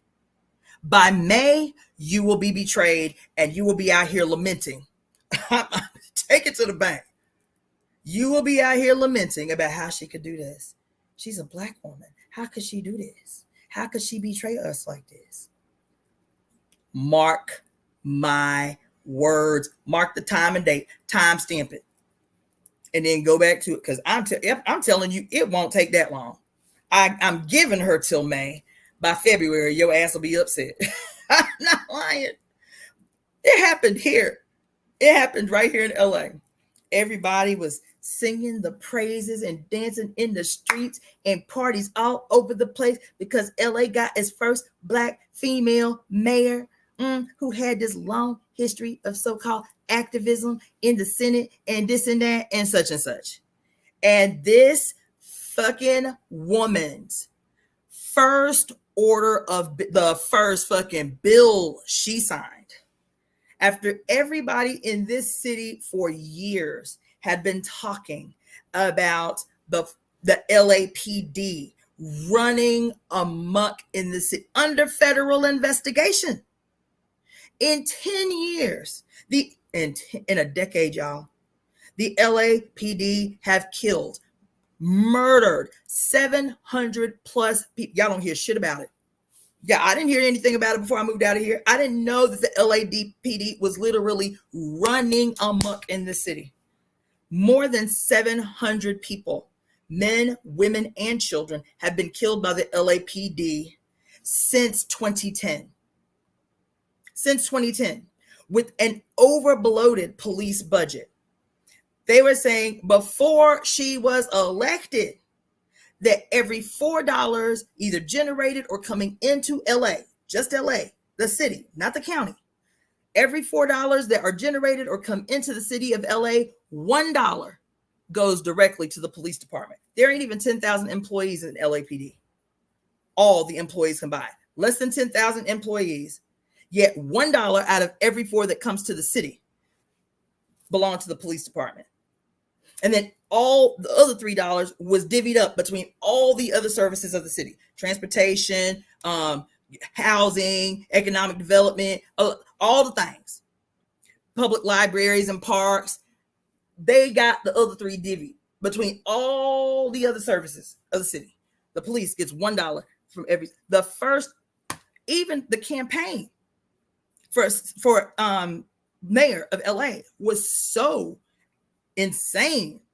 So you had 12 people running, 3 of whom were billionaires, one of whom switched parties right before his bid because this is supposedly a Democratic city and he knew as a Republican his ass wasn't going to win. So he switched parties right before he threw his hat in to run.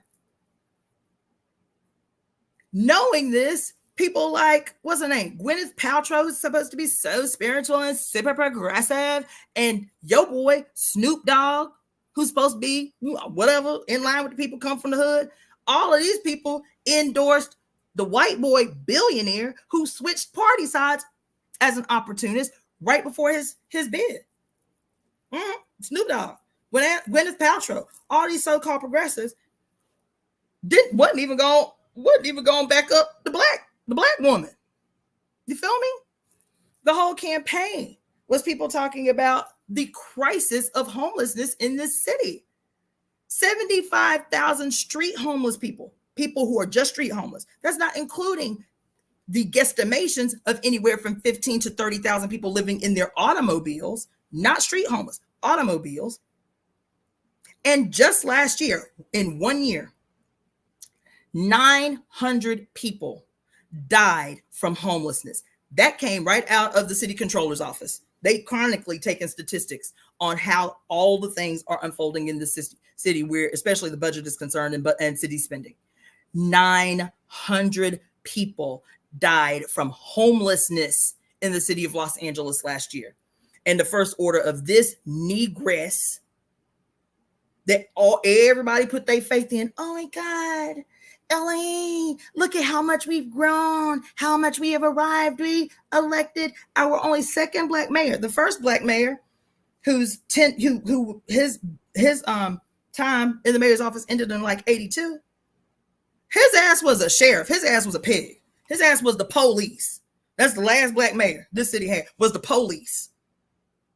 So the next Negro they hire to save face about how this fucking city looks is the negress. And instead of taking a risk, you already got the seat, bitch. Take some risks. Color outside the lines a little bit.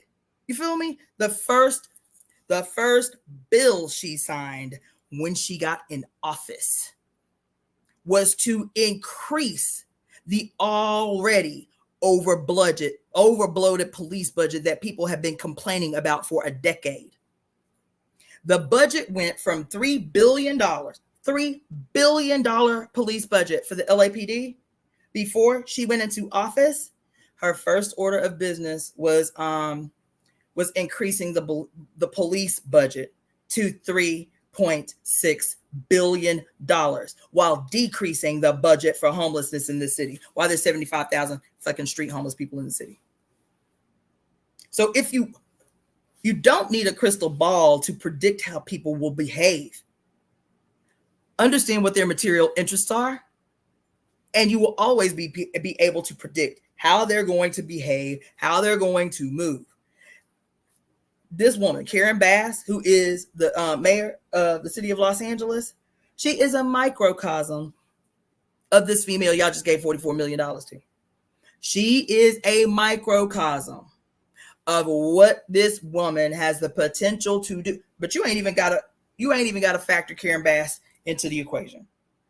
Look at the tendency of her action when she was she the attorney general, the district attorney, whatever she was. Look at her history, not based on your heart feelings and shit. Look at your history. Draw the policies that she aligned herself with that were antagonistic to black, brown, and red people, and that were in alignment with the interest of oppressed people, black, brown, red people, and homeless people, and so on. Just do a pros and cons list. Keep your emotions the fuck out of it, because your emotions are based on your conditioning. Do a pros and cons list. Kamala Harris, in her time in positions of leadership where she had access to power and the ability to change phenomena, and look how she used that power. These are the policies that were aggressive and antagonistic to the poor, to the disenfranchised. These were the policies that were generous and in alignment with the interests of the poor and the disenfranchised, and see which list outweighs the other. Do that. That's basic. That's basic math. Just do the basic analytical math. Does your pros list outweigh your cons list? And if your pros list outweighs your cons list, then okay, cool, vote for her.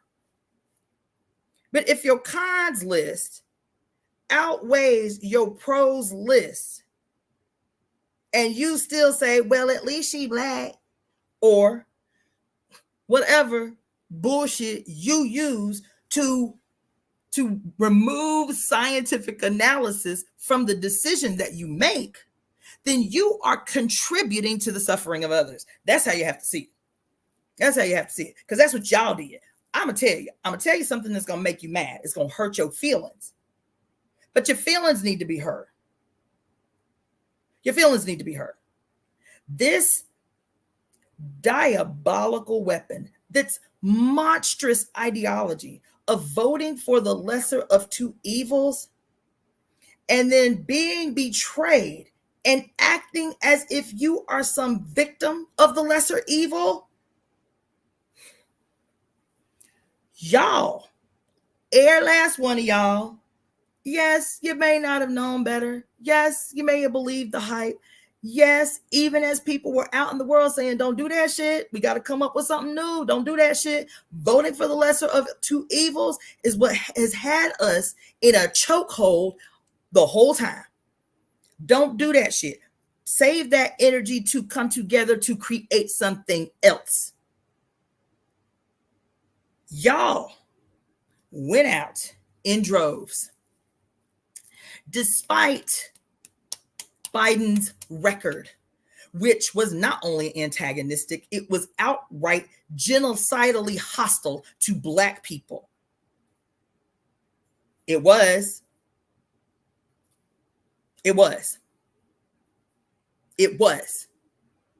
Look at those policies he himself drafted, making a big ass apology about, well, I surely am sorry, the impact of the policies that I drafted that had such a bad impact on the Black community. Oops, my bad. Oops, my bad. Were there any reparations for the damage that those policies had on the impact, how they impacted the extraordinary increase in the incarceration of Black women? Oh yeah. The extraordinary, extremely violent 3-strike laws that incarcerated damn near an entire generation for non-violent drug offenses. No reparations for that. The fact that it was he who drafted the policies that made it for the first time in history that student loans, you could not file bankruptcy on student loans. Student loans that you will never get the fuck out from under. You understand what he did that? These weren't just antagonistic policies. They were genocidal. They had a genocidal impact on the Black community primarily, but also brown people and also red people. It was Clinton's administration. Biden was his homie that was responsible for the militarization of the police force. And despite knowing that, despite that being part of public record, not only his policies, we watched hundreds of videos. Everything has to be a conspiracy theory with y'all. This is a Republican ploy. This is a Republican conspiracy theory and all of this bullshit. So you don't even believe your own eyes when people are saying, look, we have to come up with something new because this dude not only has had really extraordinarily detrimental impact on Black people in this country, his policies, but he also is a fucking outright criminal that has never been arrested for his public, so confident in his intouchability. Child, there were hundreds and hundreds and hundreds and hundreds and hundreds of videos people were posting all over the internet from 30 years of him groping girls, groping children, putting his hands on little girls' breasts in public meetings, obvious unwanted touch, kissing little girls. If he had had an epic history of political policy and I'd seen them videos, I still wouldn't have voted for his ass. And I didn't.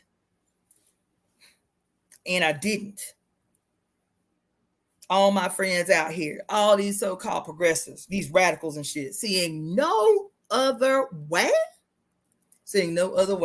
ran right to them motherfucking polls and put that genocidal lunatic in office as, quote, the better of two evils. Y'all did that. Yeah, I know why you did it. Because you believe the hype. You understand? But this is the reason that I'm telling you, rewatching that video on the dichotomy of the red and blue, the history of the existence of this duality of the red and blue, the psychology of using the red and blue in media. There's a whole documentary of the psychological benefits to marketers, corporations, and businesses to using the red and blue in all of their marketing because of the impact that it has on your brain to condition you to go and do it, to yield the benefits that they're trying to yield, which is to get you to do something against your will that you otherwise wouldn't do. But now this marketing, this programming convinces you against your own innate internal knowing. So you can call it the lesser of two evils. It is one evil, the red and blue. It is one evil, the Republican and the Democratic Party. It's one evil. And at the head of them, the coming together of the red and blue, that marks the unification of the chosen ones and the Gentiles into a unified entity under the purple, which is a representation of the Godhead, Zeus, of the Godhead, Jupiter, of the Godhead, Christ. That ain't my imagination. It's right there. Is right there in plain sight. That's not my imagination. I did 6 hours of fucking research where even Christian theologians are talking about the ever presence of the dichotomy of the red and blue. The 432 times is mentioned in the Christian Bible. How it defines Greek mythology and subsequently Roman mythology, and how it has its origins in ancient Kemet, in dynastic age Kemet. But you really think you're just using your intellect to vote? You really think that's what's happening? You are under a fucking spell, is what you are. You are under a spell. Convinced that what you're being shown is what you are seeing. No. And I didn't do it. I will not do it. I have never done it. I have never voted in a presidential election. I vote locally. That's the best y'all gonna get. That's the most of my participation in this bullshit fronting this democracy is y'all gonna get. I will vote in a local election.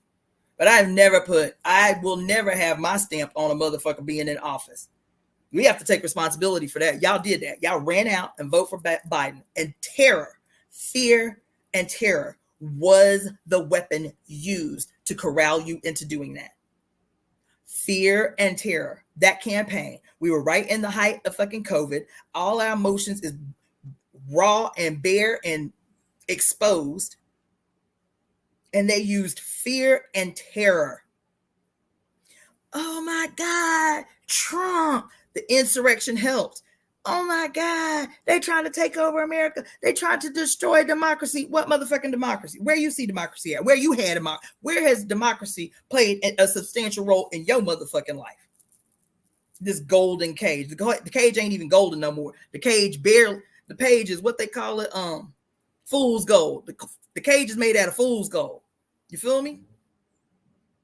But they terrorized the fuck out of you, using what had just happened, the pandemic, and then the orchestrated, scripted betrayal of you all through Bernie Sanders' campaign, because he deliberately betrayed y'all. I'm convinced of it. You won't convince me otherwise. He deliberately and by script betrayed you to do exactly what happened, was to corral those of you who had gotten a little bit of hope and enthusiasm under the banner of Bernie. And then once he betrayed you by bowing out of the campaign, corralled all of y'all behind Biden. And this is what you have to show for it. This is what you have to show for it. What you have to show for it is entry into 2 wars. Not just the 2 wars, not just the 2 wars that are made obvious to us all the time. Also, our fucking silent complicity with what is unfolding in real time under the United States government in our national homeland, Africa, right now today. How our tax dollars are paying for genocide in multiple places. Sudan, the Democratic Republic of Congo, the United States got its hands all up in that shit. The conflict between Israel and Palestine, the United States is completely 1,000% funding that whole project. The conflict between Ukraine and Russia, the conflict that happened in Ukraine and between Ukraine and Russia happened when? Because I told y'all when it happened. On February 20th of 2022, I had been teaching y'all for weeks prior about our entry into America's first Pluto returns. It had not happened since the birth of America, July 4th of 1776. And that, because this is why your birth chart matters. Whoever was early on talking about your birth chart ain't who you are. Yes, the fuck it is. Because when America was born, consecrated on July 4th of 1776, that became its birth chart in the universe. So when Pluto makes its return in America's birth chart, 246 years later, that day where Saturn and Pluto was, when Pluto made its return, was 246 years. That happened on February 20th of 2022.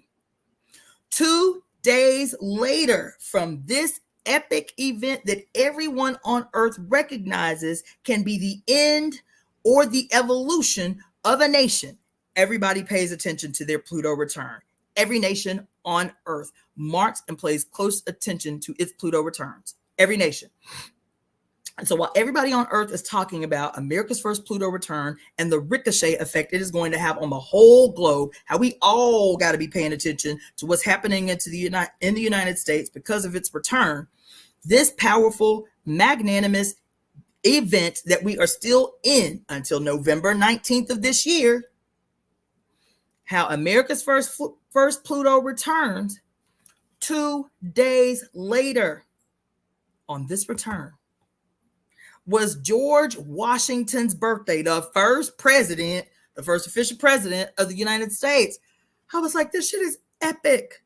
America's first Pluto return, and 2 days later, the first president, the diabolical, monstrous motherfucker he was, his birthday. And guess what happened on February 22nd of 2022, which was also the most powerful palindrome that will ever exist. Guess what else happened on the same day?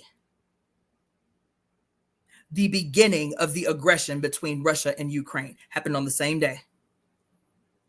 I keep telling y'all, these motherfuckers pay attention to astrology and numerology even when you don't. They understand its importance even when you don't. 2 days after America's first Pluto returns, and they baptized this process in a war. That's what they did. That's what they did. And then before this most recent aggression that unfolded in the Middle East, in Israel and Palestine, I told y'all in real time what happened. What happened 2 days before October 7th? Everybody was talking about a conspiracy theory 2 days before. Well, a week before that was supposed to unfold on the 5th. Everybody was talking about it because we had gotten, all the news channels was talking about it. oh my God, what does this mean? America, we're doing a national testing of the national what is it? The national the national emergency system. And the only other places that we're going to be participating in this national testing of the American emergency system was the continental United States and Israel. That happened on October 5th. So much so that even people who were doing news broadcasts, I saw a news broadcast on a local news station here who was warning women who were the victims of domestic violence. A lot of women have burner phones, secret burner phones that their partners don't know about. In the event that something happens, they can make emergency calls on their burner phones. This woman was on a broadcast saying powering off your phone is not going to be enough, that you have to remove the battery from, this is what she's saying. We want to protect people who are victims of domestic violence who may have burner phones. Make sure that you're not just powering your phone off, that you are actually removing the battery from your phone, because every phone will be alerted. I remember that. That was on the 5th. 2 days later, after this national, that ended up being international, because how did Israel become involved in the national testing of the emergency system? And 2 days later, after this testing of the emergency system, the national emergency system of the United States, 2 days later, supposedly Hamas descends on poor Israel, poor victimized Israel, like holy hell. And then we find out all subsequently, many of the myths used to justify the supposed response aggression was made up. No evidence of it, even coming from the Israeli side, no evidence of it, right? But what happened? That was October 7th. What had I been preparing y'all for almost a month in advance? Was that eclipse that happened 7 days later. 7 days after this aggression in Israel, this solar eclipse happened. That was one of two that were going to be unfolding. Yeah, one of two that was going to be unfolding. The other aspect, its response, was in April 8th. But this solar eclipse that happened 7 days later, and I told y'all what happened. I went up on the mountain to the observatory just to check out the eclipse, because I decided not to go to Utah to be in the path of totality. And I needed to be on this mountain in LA during this eclipse, because I witnessed in real time I can't even calculate, 300 to 500. It had to be 500, maybe more. I don't have a good idea of like seeing people in a big old space, but it was a lot of people. That whole mountain from the ground all the way up to the peak was piled full of people. And these people being unwittingly drawn into participating into a fucking ritual on top of this mountain. That happened 7 days later. So y'all can act brand new if you want to. Y'all can act like the political process is separate from spiritual warfare, is separate from these people who have used the mysteries to fucking cast spells on you. You don't have to believe in spells for them to impact your goddamn life. You don't have to believe in the stars for it to impact your life, because somebody else believes enough to have an impact on your life. Those people who believe are in positions of power that govern policy. So your belief is not the issue.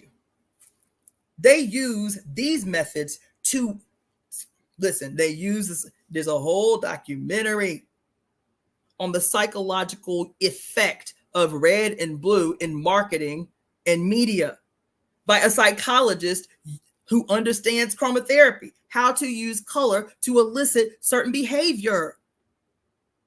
So y'all out here playing brand new and shit. I'm trying to teach you something. When I'm trying to teach you how to see these archetypes, these images, these mysteries through your cultural worldview, because something will come to you, something will click, something will make sense to you from that perspective than just the general perspective that you've been accepting. right? Like the whole thing I talked to y'all about last week about our relationship to Mercury, the great messenger, the great communicator between heaven and earth, and how we've had this really antagonistic relationship with Mercury, especially Mercury in retrograde, and can't figure out why the planets and the impact, like the sister said earlier, Louise, she was talking about her chart, but in a way that was like disempowering. And I'm like, no, your chart is your power. You just have to use a different language to understand it so you can extract from it where the power is. Because the narrative that you have been given about these archetypes, about these planets, about their mythology has been given to you in a way to ensure that you are disempowered. Do you understand? You understand? So I'm telling you, this shit that unfolded with Trump first, and then the first thing I did, which is what I always do, some big event happens, the first thing I'm doing is Googling, why is this date significant in history? That's the first thing I'm doing. Why is this date important in history? What happened? The same thing with Kamala. When she got put forward as the Democratic, when she got endorsed as the Democratic nominee from Biden, the first thing when I heard it is I was Googling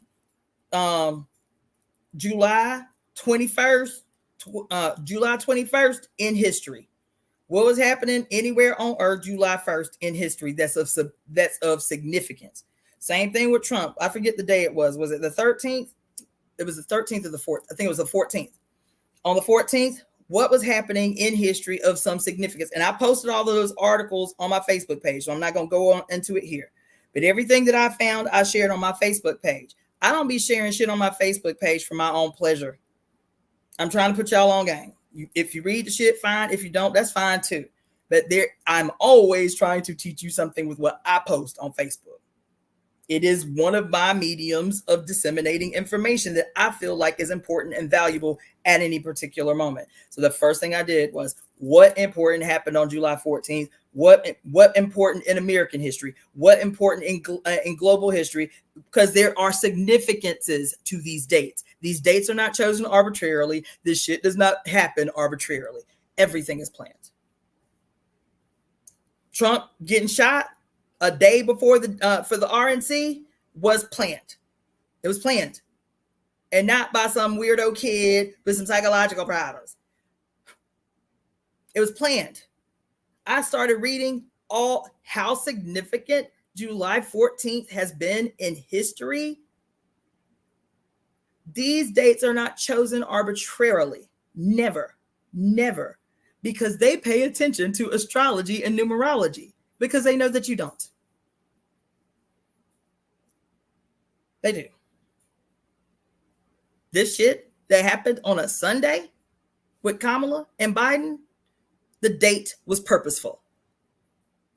The date was purposeful. The event was purposeful. And that's just how I research. That's through my experience, my peculiar experience. That's my default. I recognize how significant this shit is, how significant numbers, how significant astrology is, how significant mythology is, what it can win you to do against your own self-interest. These things can be used to win you against your own self-interest, unless you know in real time, all the time, what exactly it is you're looking at, paying attention to the seemingly insignificant, paying attention to the details that highlight the supremacy of the small, the important in the seemingly mundane. That's how you have to see the world. Otherwise, you'll miss everything. And again, be won through your subconscious conditioning against your interest. Now, when you go back to my deep dive on Suicide Squad, one of the things that what's her name? Viola Davis's character.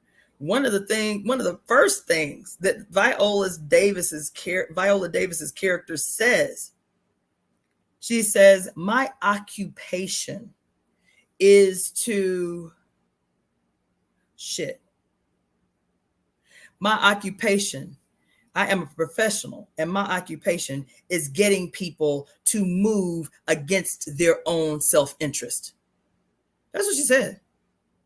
I'm a professional at this. I have perfected the art of getting people to move against their own self-interest. That's what she said. That's what they do. That's what this whole thing does. It is constructed to win you emotionally to move against your own self-interest, to move against your own self-preservation. That's what this bitch is organized to do, orchestrated to do. And unless you see the mechanisms that it uses to do that, these subtle, these seemingly small, the supremacy of the small, the seemingly mundane ways that they use, because they know you're not going to pay attention to the mundane. They know you're not going to pay attention to the supremacy of the small. So they do these big, bodacious gestures to win. That's all you can see is the big. That's all you can see is, oh my God, Trump got shot. Oh my God, they put the first Black woman as a presidential candidate. Oh my God. They know that's what you're going to pay attention to. That's what they give you. They give you that. They give you the big. Baby, in this movie, Tajali, in this damn show last night, the damn show I'm telling you about, the Serpent Queen, they have a whole conversation, her and her privy council, the two Catholics on the council, the two Protestants on the council, and her as the regent, ruling in the stead of the king. And they have a whole discourse on the necessity of pomp and circumstance. I said, goddamn, I just talked about this on Saturday. I'm always talking to y'all about this. I'm always talking to y'all about this. How y'all get caught the fuck up and betrayed every time because what seems important, what seems, like the evidence of spirituality and magic and shit, or politics or whatever, is the pomp and circumstance. The costumes, the prostrations, the play, the acting of deep spiritual impaction and shit. Y'all get caught up on that. And how I'm always saying I'm not going to do it. Best you'll get is me putting on a pretty dress and some beads. You feel me? I ain't put on no makeup. I washed my hair this morning. Y'all lucky. You feel me? But there's a reason that I've been so staunchly opposed to pomp and circumstance. Because I recognize in my daily study, in the study of these things that I am witnessing in real time, that's what's had us caught up. The pomp and circumstance has been the mask that the state uses that has dual purpose. The mask, it distracts you. The mask, it evokes something emotional in you, right? The mask keeps you distracted while it provides a veil. It provides secrecy for what's happening behind the mask, for what's truly behind the mask. Pomp and circumstance has had us fucked up for a long time. So here this show is, I'm watching last night, and I be talking to y'all all the time about how y'all ain't gonna get it from me. Y'all ain't gonna get me out here getting on here doing sound bath. Nothing against sound bath. If that's your angle, cool. For me, it's the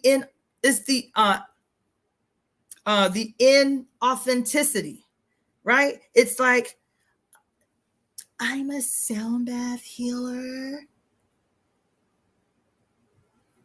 I'm a Reiki healer.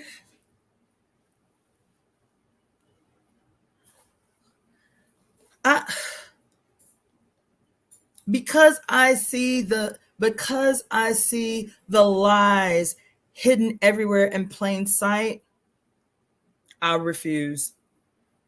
I refuse. I refuse. The me that you see will be the me that you see every time. So every now and again, I do like to wear my African attire and put my hair in a head wrap, you know what I'm saying, in an updo or whatever. But the me that comes out of my mouth will still be me. This is just a different expression of the me. But the me that comes out of my mouth will always be the me. It'll still be a motherfucker tied to it. Y'all will see me behind the pulpit. Once we build the temple, the actual edifice that will be the temple, and I have a beautiful, black and red pulpit with some some freaking tourmaline inlay or some shit, and I be behind the podium in my beautiful garb, guess what? The same raw ass me you get right now with an explicative attached to almost every sentence is gonna be the same me that's gonna be on the back of that podium, still giving you the goddess's goddamn commands. I'm not gonna do that. I'm not gonna do that. And I have a personal belief, because I've been in too many ceremonial spaces of all extremes. That's what my life has taught me. That's what my life has taught me. Is that I'm in too many spaces of too many religious and spiritual extremes to know that behind every prostration, behind every display of pomp and circumstance is a pariah. Everyone, without fail. But behind every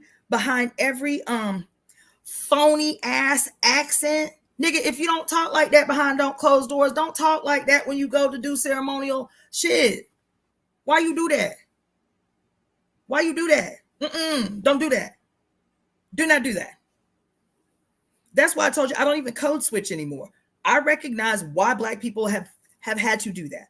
That it is actually a life-preserving mechanism. That if you want a job that's going to pay you anything of value, that the only way you can be seen as, quote, intellectual or intelligent is to speak like white people, because that's what makes them feel safe in space with you or whatever. I get it. And I have done it. I understand why we do it. The mission is to completely dismantle societies that require you to live a life of duplicity, to live a life where you have to wear a mask in order to preserve your life. So you ain't gonna have me out here doing no bullshit like that. You ain't gonna have me doing no bullshit like that. Never. I don't code switch anymore. Don't do it. If you white and then you in my circle, you call yourself a homie, you call yourself one of my people, then you know exactly who I am. I will not coddle you in space. I will not do that. You're gonna get it like everybody else get it, blood raw. And either it resonates with you or it does not. And that's okay. That's what agency is. You can be somewhere else. That's okay. I don't do none of that shit. And now I understand why I'm so opposed to it. Well, I was conflicted up on my own shit for a long time about, man, I am saying, that I have founded this temple, and right now the temple is my living room. Even though I say the temple is the uterus, I mean, it would be dope if we could have a building, if we could have a space, and we could come together and we can fellowship and shit like that. And in me doing these presentations and temple services on Saturday mornings to try to, raise your consciousness up a level so that the mother you can hear her when she speaks, because she's speaking to you all the time. It's just, do you have the language to understand who it is that's speaking to you? What it is that's coming through? Is it your conditioning, or is it truly the essence of the mother? This is the reason we have to deconstruct and dismantle our conditioning, is so that we don't confuse our conditioning for the mother's voice. Even then, she's trying to speak to you, but is the conditioning taking up more space than she can come in and impact your life? This is the struggle. We've all gone through it. This is what you're witnessing in real time with me. When I'm telling you, when I have breakthroughs, those breakthroughs happen simultaneously with a deconstruction of an idea that I still held on to. I want you to see my unfolding and my becoming and my evolutionary process all the time, okay? So that you can recognize those moments when you're having breakthrough, and you can know very clearly, okay, that conditioned thing that I didn't even realize was still there is finally dead and buried. This is the mother coming through. You understand? So I'm not going to do it. This is a struggle for me, because I see everybody else's pages. Everybody got scores of thousands, hundreds of thousands of followers. It's not a statement of arrogance when I say that they are not talking to you about anything nearly as immediately impactful on your life as I have been giving you. And that you can take to the bank. You can be mad about it, or you can take it to the bank. I'm telling you what it is. I watch what it is, and I watch with discernment, not with haughtiness, not with arrogance.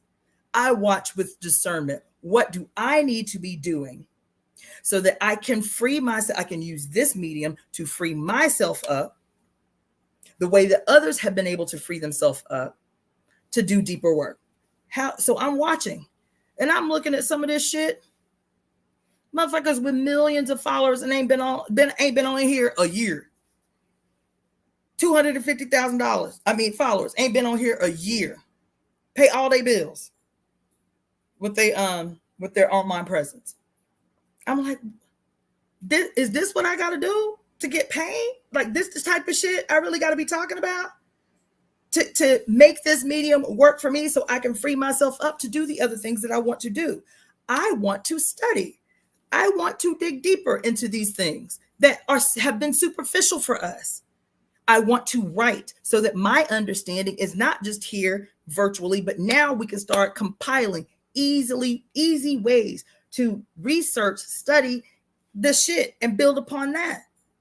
I got several books written just in YouTube videos. All you got to do is print the goddamn transcript and we got books. How to organize that stuff in a way that now it can be disseminated and it can too lend to me supporting myself through books and writing and all of this shit so that I don't have to do this bullshit out here to make a living, right? But then I look at some of the content, man. I'm talking about content that is supposed to be relatively in alignment with what I'm talking about. I'm not talking about random shit. I'm talking about following those people that are like, okay, yeah, they might be on what I'm on, or those that are referred to me by others. Like, yeah, they might be what I'm on.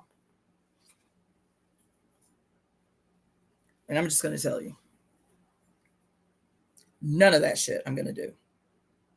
So if I have to be, if I have to be held hostage to just my 2,500 subscribers, then so be it.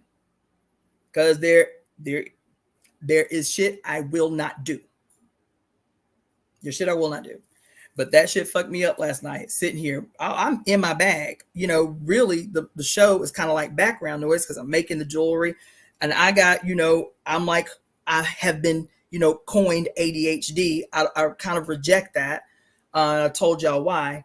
But because of, quote, ADD, I can't sit still too long. I cannot and be productive. So I had my living room table set up to do my journals, the African cloth covered journals that I make, right? So I've got that whole set up on my living room table. And then I have a whole setup doing the jewelry that I showed you guys earlier. I have that spread out. So I'd sit for an hour, maybe two, doing the journals. When I was getting too antsy doing that, needed a fresh change of scenery and position, then I would get up and I have a standing desk where my jewelry shit is organized. So I would take and do an hour or two of that, you feel me, and move back and forth, being productive continuously, but not being so in my head that I'm turning into a maniac, doing one thing for 4 or 5 hours, right? So I got this show playing while I'm going back and forth between these projects. And then that thing caught my eye, made me sit still. I have been talking to you guys for months and months and months about why I don't do prayer, why I don't do like meditations for you guys on my YouTube channel. There are a lot of people who do that, who do like live prayers or meditations or affirmations. And I've gone back and forth about whether I'm going to do that. The most y'all have seen me do ceremonially is clear my space and prepare my head, anointing my head and lighting incense and saying, singing a few songs or letting some ceremonial songs play in the background while I prep the space for service, for temple service.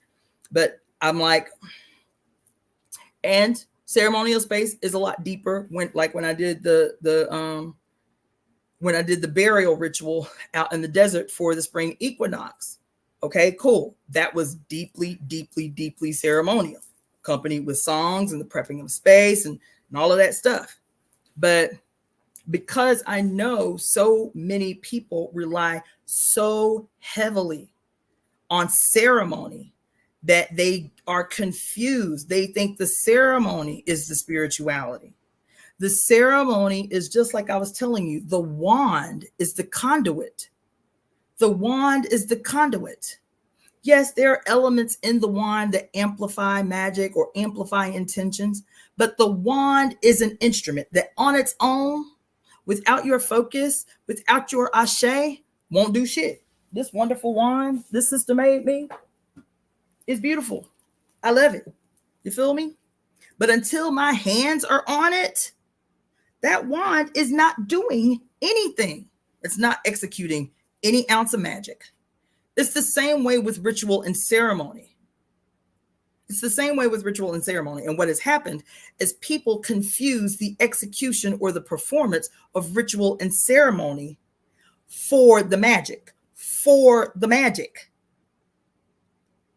You understand?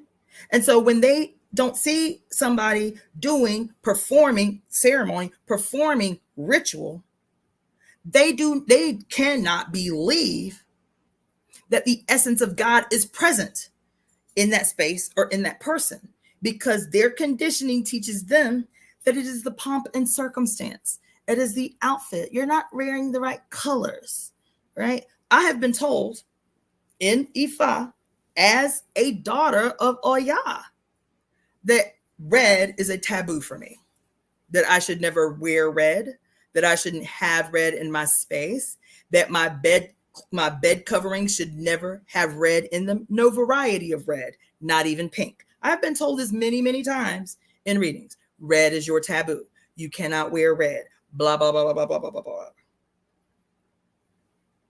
Many times. And at first, I was extremely compliant.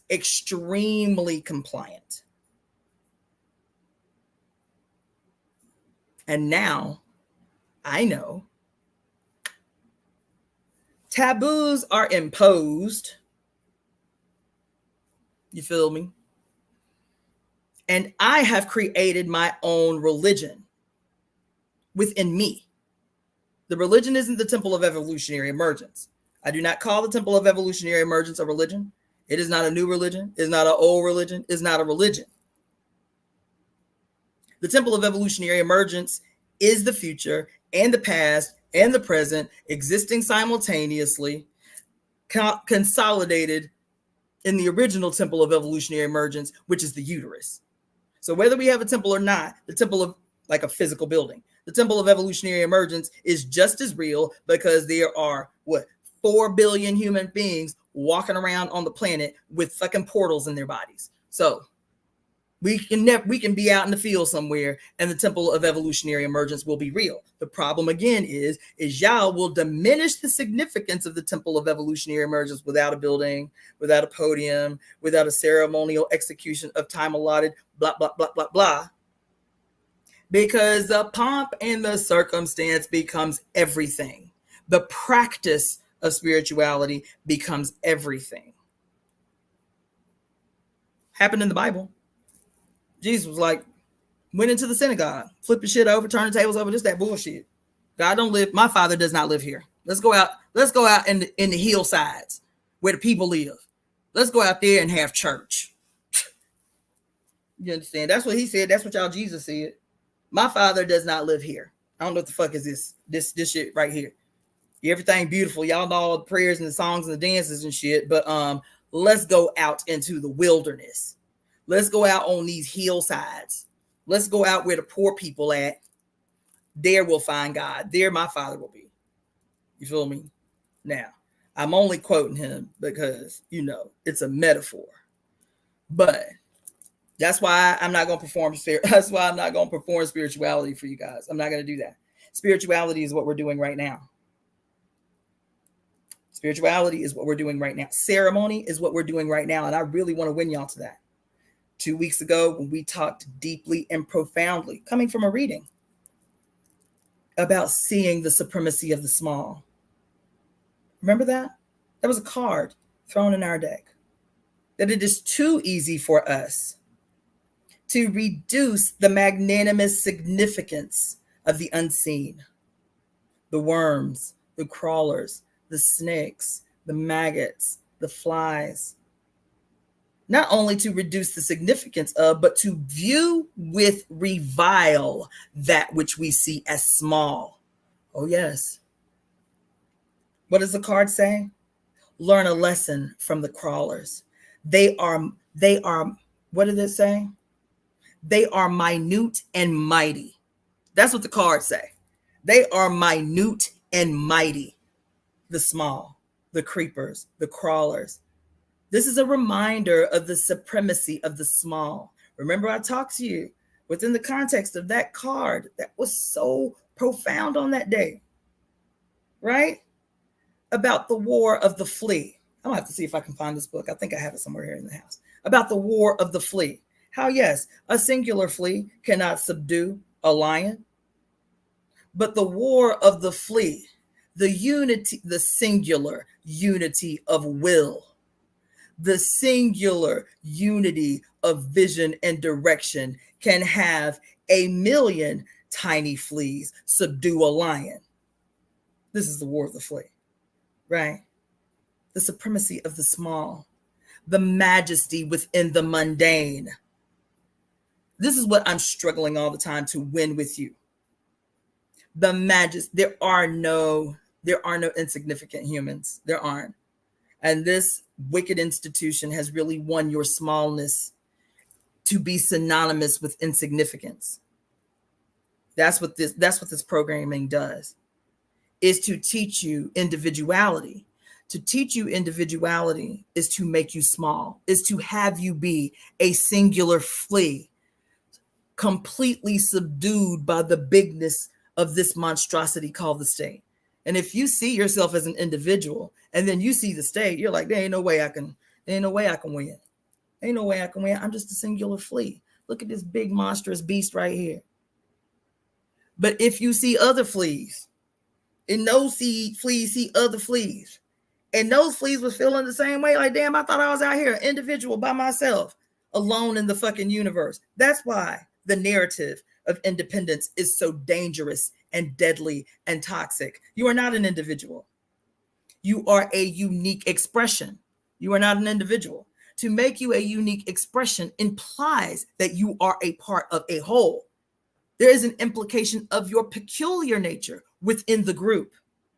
That's not independence. You are still special because of your peculiar presentation, your peculiar incarnation that will never exist again in human history. Not before, not after, not before for billions of years, not after for billions of years. Your unique and peculiar expression as you in this moment is vital, hugely necessary. And to recognize that is a problem for the state. So they have to teach you, we're all individuals, and really glorify that shit. And you believe it. And then you get subdued by your loneliness.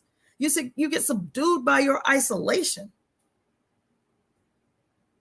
You get subdued by the idea of death and the aloneness that is always taught to you inherent in death. Well, you can't take nobody with you. That is a lie. It is a lie. You are never alone. You are always a part of the one, even in death. You are always a part of the one. Your expression right now is not only peculiar, it is so important that to own it and to recognize it means the inevitable end of the state. It does. That's why the distractions. That's why they distract you with bigness, because you're an individual, which makes you feel small. You're independent, which makes you feel small. You are not a part of a whole. You are by yourself out in the world, lonely and alone.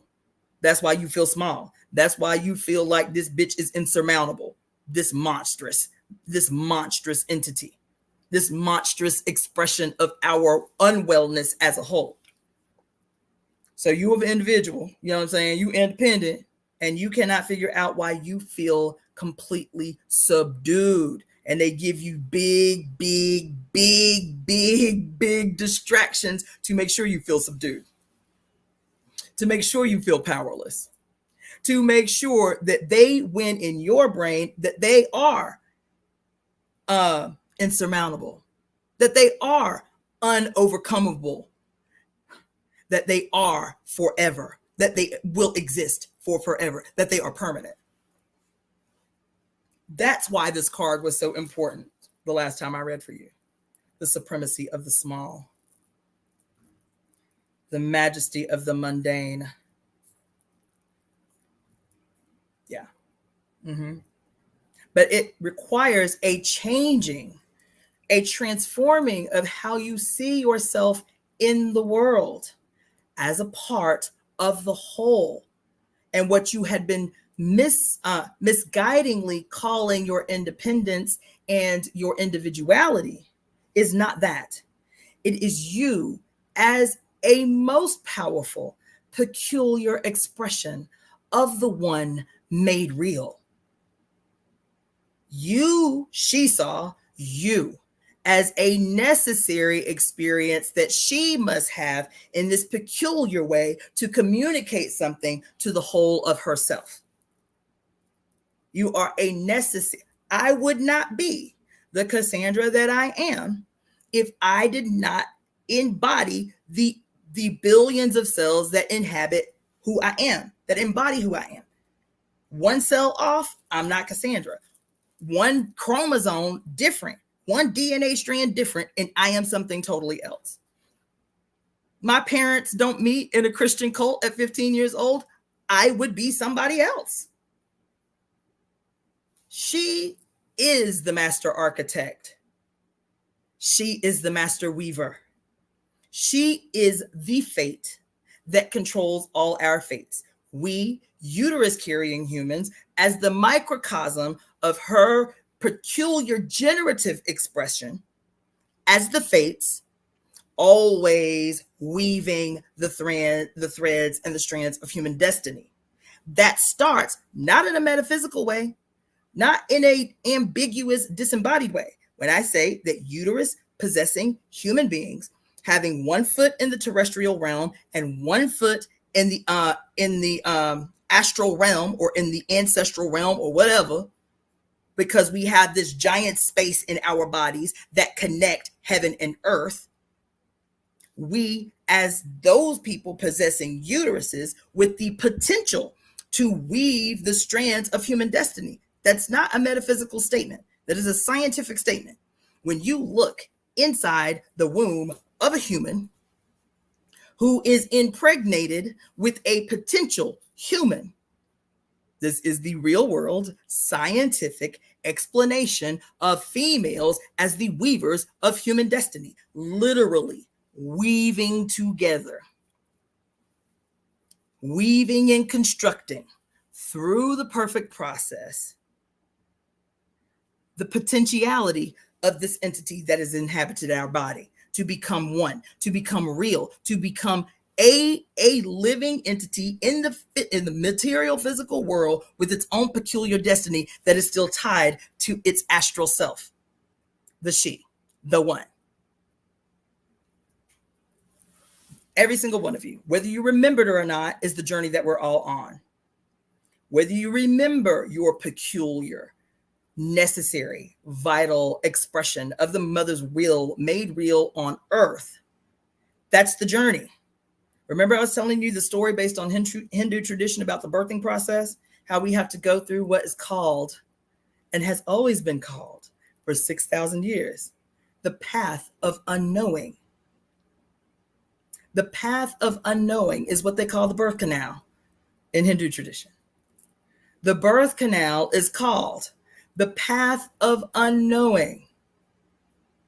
The journey after we clear the path of unknowing is the journey of remembering.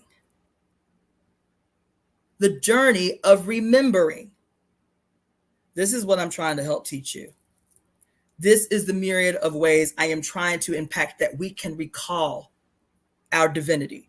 We can recall that we can say in one voice, we are God. Why? Because mommy and I are one. Mommy and I are one. That's why I tell y'all all the time, do not be offended by anything I say on here. I make a distinction between uterus possessing humans and others because of a particular worldview that we all have and accept and live in right now, that too must be dismantled. But right now, uterus, and that does not mean, because I believe in reincarnation. So I'm not even talking about uterus possessing humans as lording over, as top down over. I'm always talking about what did I call it? The dictatorship of the mothers. I'm talking about the dictatorship of the mothers through how we understand how the mother works in human communities and population. From the center is the spiral. That's how I see our relationship. Not us posted the fuck up on the peak of some pyramid somewhere. You understand? And I can say that, and I can talk about that, and I can talk about my life in this incarnation because my work has sent me on wormholes, baby. I remember clearly, only through ceremony, only through medicine, clearly, but there were suspicions that I had, I'll be honest. There were suspicions that I had that made me feel awkward, that made me feel uncomfortable before I sat in ceremony, right? Where I was certain, where I had dreams of my life as male in past lives. I don't take issue with it anymore. I have had vivid dreams of myself as male in past life, married to a woman, so on and so forth. So I don't have any problem with this particular incarnation of mine as a uterus carrying human, having to have the experience of creating, birthing another human, and knowing that it had something to teach me peculiar to this incarnation that I could not have experienced in my past lives as male. This is the walk that we do. This is the walk that we do. So don't be taking nothing personal that I say. Nothing. Everything that I have done, everything that I continue to do, everything that I will do until I am reunited with my mother in the dirt is because I love all of us to know that we can surmount this shit that has been imposed on us. I'm certain of it. I love us all. I love us all enough, even with my criticisms of flaws that we present with. I love us all enough to know that we can create this future. I believe that. I believe in us. I believe in us. This is the walk that we have to do to navigate through that place. I do. You know what I'm saying? I am certain of it. I'm certain of our victory. I am certain of our wholeness. I am certain of us recalling the memory that allows us to rejoin our mother in harmonious union with her, within her. I'm certain of it. You understand it? Thank you, Java, for the donation, baby. This is the walk that we have to do. This is how we dismantle the calcifications imposed on our brains. And it can start with something as seemingly simple as seeing the supremacy in the small and recognizing the majesty in the seemingly mundane, to see past the pomp and circumstance, to wade through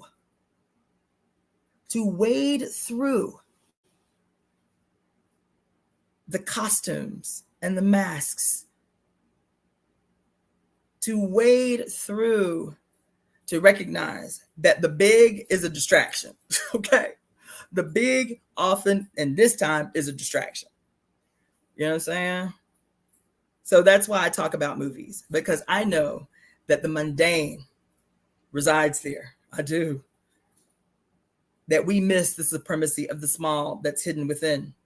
And then for me to watch this show last night, to half watch it and be stopped in my tracks where they had a whole conversation about the utmost necessity of pomp and circumstance.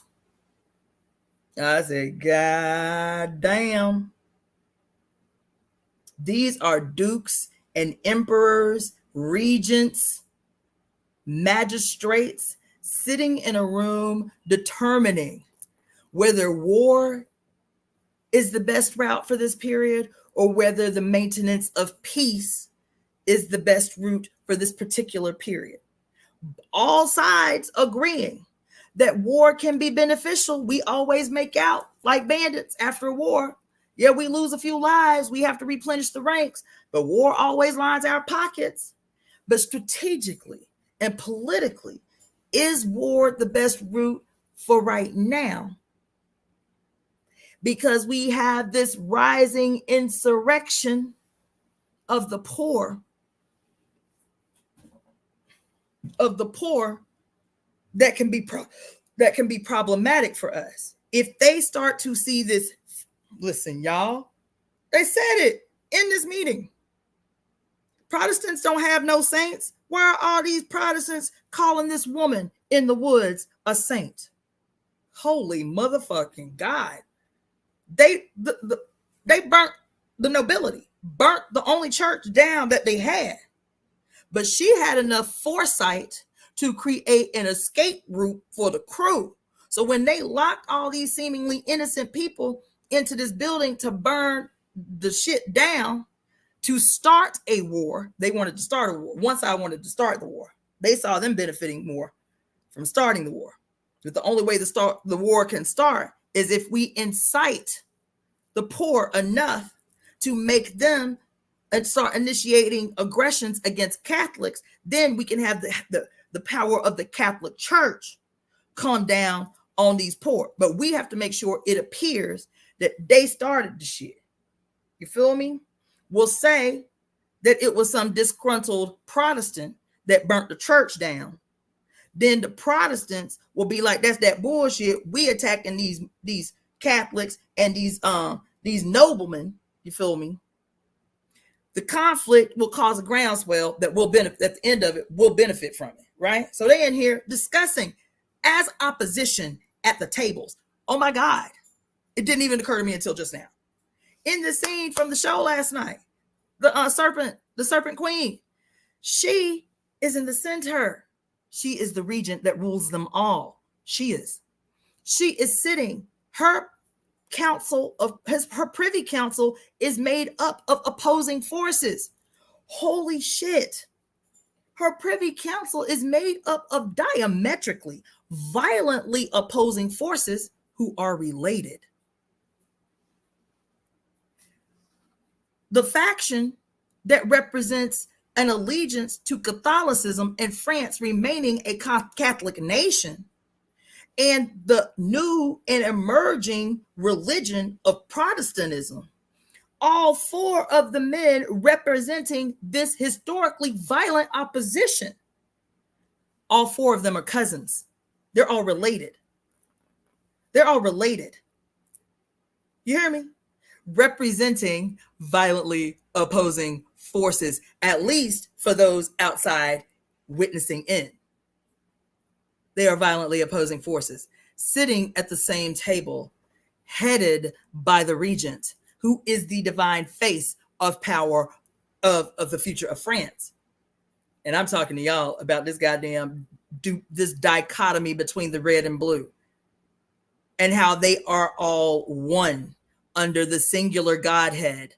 Yes, they are a singular evil, the red and blue. They are a singular evil, presenting to you in phony ass displays, prostrations, pomp, and circumstance that they're enemies, that they're diametrically opposed, the red and blue. They're diametrically opposed, the Republicans and the Democrats.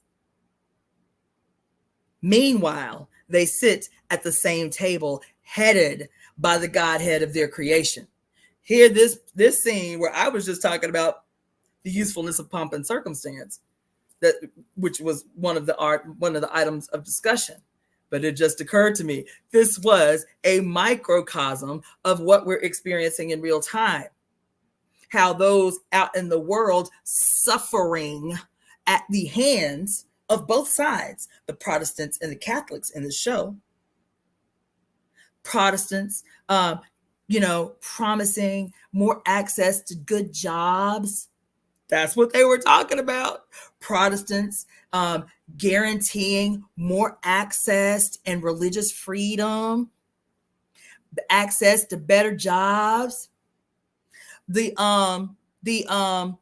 dukes, the Catholic representation at the table, dressed in the colors of God's chosen people, red all the time, all the time, all the time.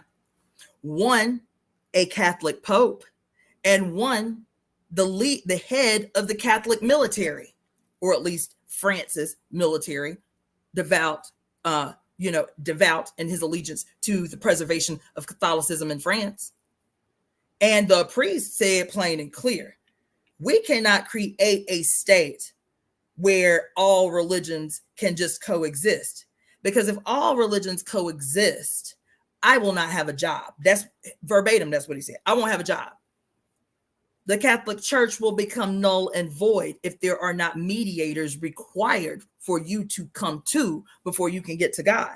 If you can just petition God on your own, I'm out of work.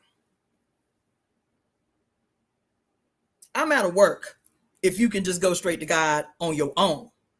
You feel me? So we got to he said it, we got to wage this war. We got to create a war because these motherfuckers are living too peacefully among each other. That's what he said about the poor people. Doing all the work, creating all the wealth. They too peaceful. There ain't no strife. There ain't no struggle. Catholics and Protestants coexisting because they poor. They see the sameness in their poverty.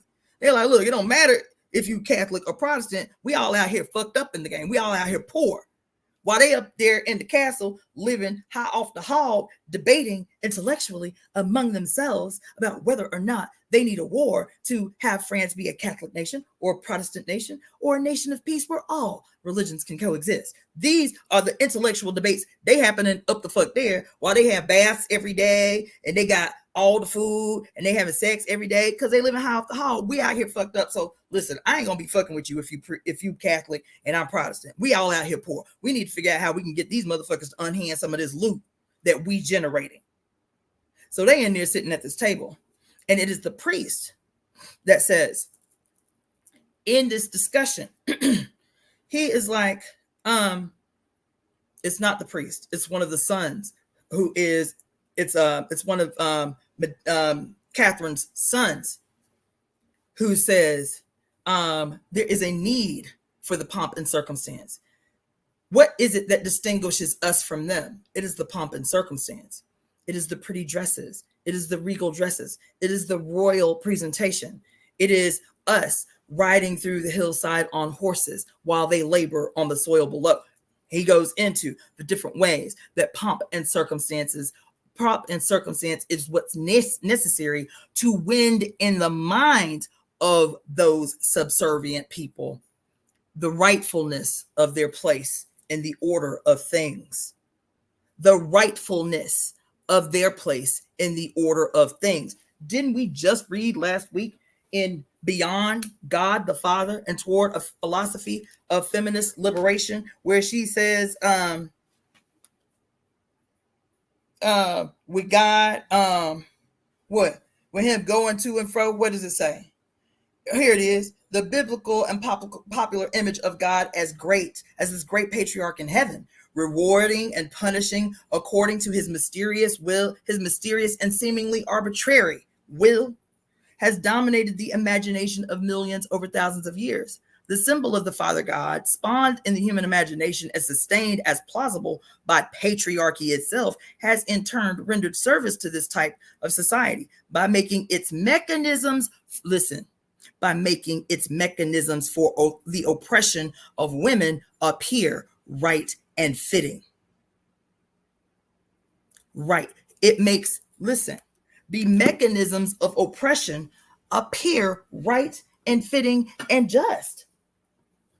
That's what they were sitting up in there and discussing, how we have to maintain the appearance of supremacy. We have to maintain the appearance of supremacy. And what does that? What maintains the appearance of supremacy? Bigness, right? Is pomp and circumstance. The appearance of regalness. The fine dresses, the fine linens, and so on and so forth. Meanwhile, the mass, which is the poor, were really concerning because there was too much peace among the opposing religious ideologies. The poor were united singularly in their poverty and their need to overcome poverty. So they wasn't on the ground beefing about Protestantism and Catholicism, because the figureheads of both Protestantism and Catholicism were fat, were living well. And so it was one of the mothers that said, look, we need to create a war. There cannot be the appearance of peace and harmony among the oppressed. We cannot afford that. We cannot afford that. You understand? And so, in this scene, that's why I'm not going to perform for y'all. That's why I'm not going to perform for y'all. Let me read some of these comments and get my ass to heal up off of here. I'm going to have to read this reading later, because I ain't going to be up in here for another hour. I'm tired. But I will read over some of your comments because y'all was going ham.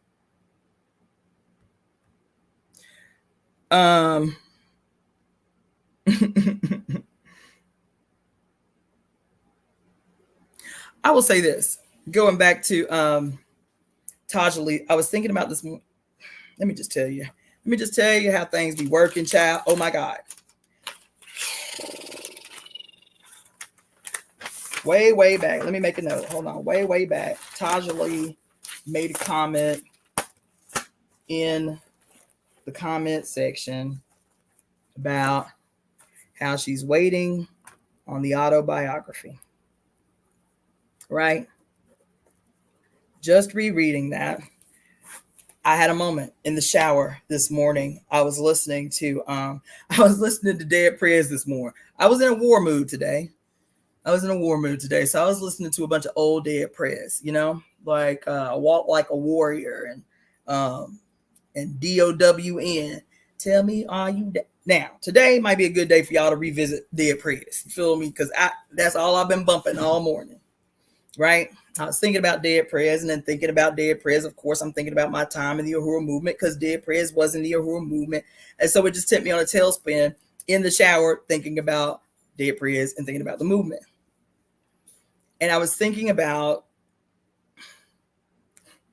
just what I was talking to you guys about earlier, about the need to support the genius of Black women, the need to pour into the genius of Black women and see what it produces, right?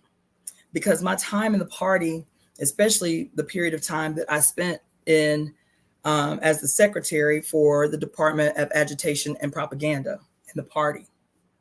That was the department where I was doing the radio show, but I was also the director of distribution of party literature and party materials and maintaining the web store and stuff like that. So in the Department of Agitation and Propaganda, our primary responsibility was the presentation of the party in general and the chairman's image in particular into the world. And everything went into the projection of the chairman's image in the world. So we recorded every Sunday mass meeting. Every speech was recorded, finally edited down into DVDs, which we would distribute in mass, reproduce in mass, distribute, so on and so forth. The reproduction of the Burning Spear newspaper, so on and so forth, right? And then I thought about it, because I still have every book the chairman ever wrote. And just in this moment, while I'm revisiting Tajali's comment about how she's waiting on the autobiography, and this moment that I had in the shower, recalling my time in the Department of Agitation and Propaganda, I was like, oh my God.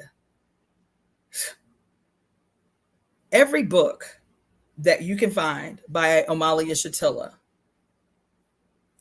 every book, everyone. The way we think about the way people quote author books is sitting down in a typewriter, writing out the chapters, writing out the outline, and drafting the book. That's not how a single one of Amalia Shatilla's books were written. Not one. Not one. Not a one. Doesn't mean he didn't author those books. Every single solitary book with Amalia Shatilla's name on it was many of us. There would be whole groups of us, anywhere from 5 to 15 people, sitting in a room for a certain number of hours by hand, because now we in the age of high tech and AI and all of that shit. We didn't have that when I joined the party. I joined the party in 2001. We were still very, very much in our infancy of what we could do on computers. And so each one of us would have to contribute a certain number of volunteer hours to transcribe chairman's speeches. We would listen, write, pause, listen, pause, write, listen, pause, write, and we would have to contribute a certain number of hours to transcribing speeches by the chairman for books. Okay? We would present our transcriptions, and then there would be an editing team that would determine what was to go into the book, what was going to stay out of the book, and then the chairman would approve the final draft. This is how the drafts of his book were compiled, right? Is through the transcription of his speeches to extract from his speeches what would be good for whatever the title for the upcoming book was going to be, whatever the content, whatever the subject of the upcoming book was going to be. We would listen through hours and hours and hours and hours and hours and hours of lectures, of presentations, of workshops, of speeches, and then compile his words into what would become a final book. That's how every last one of the chairman has never had to sit down and just type out verbatim what was going to be a book. Never. And he's got many. I got all his books. He's got many books. The party's produced many books. He's never had to sit down and do that. The reason I was thinking about that in this moment when I was going back through the comments at Tajali's comment about needing the autobiography, this is how we need to write books.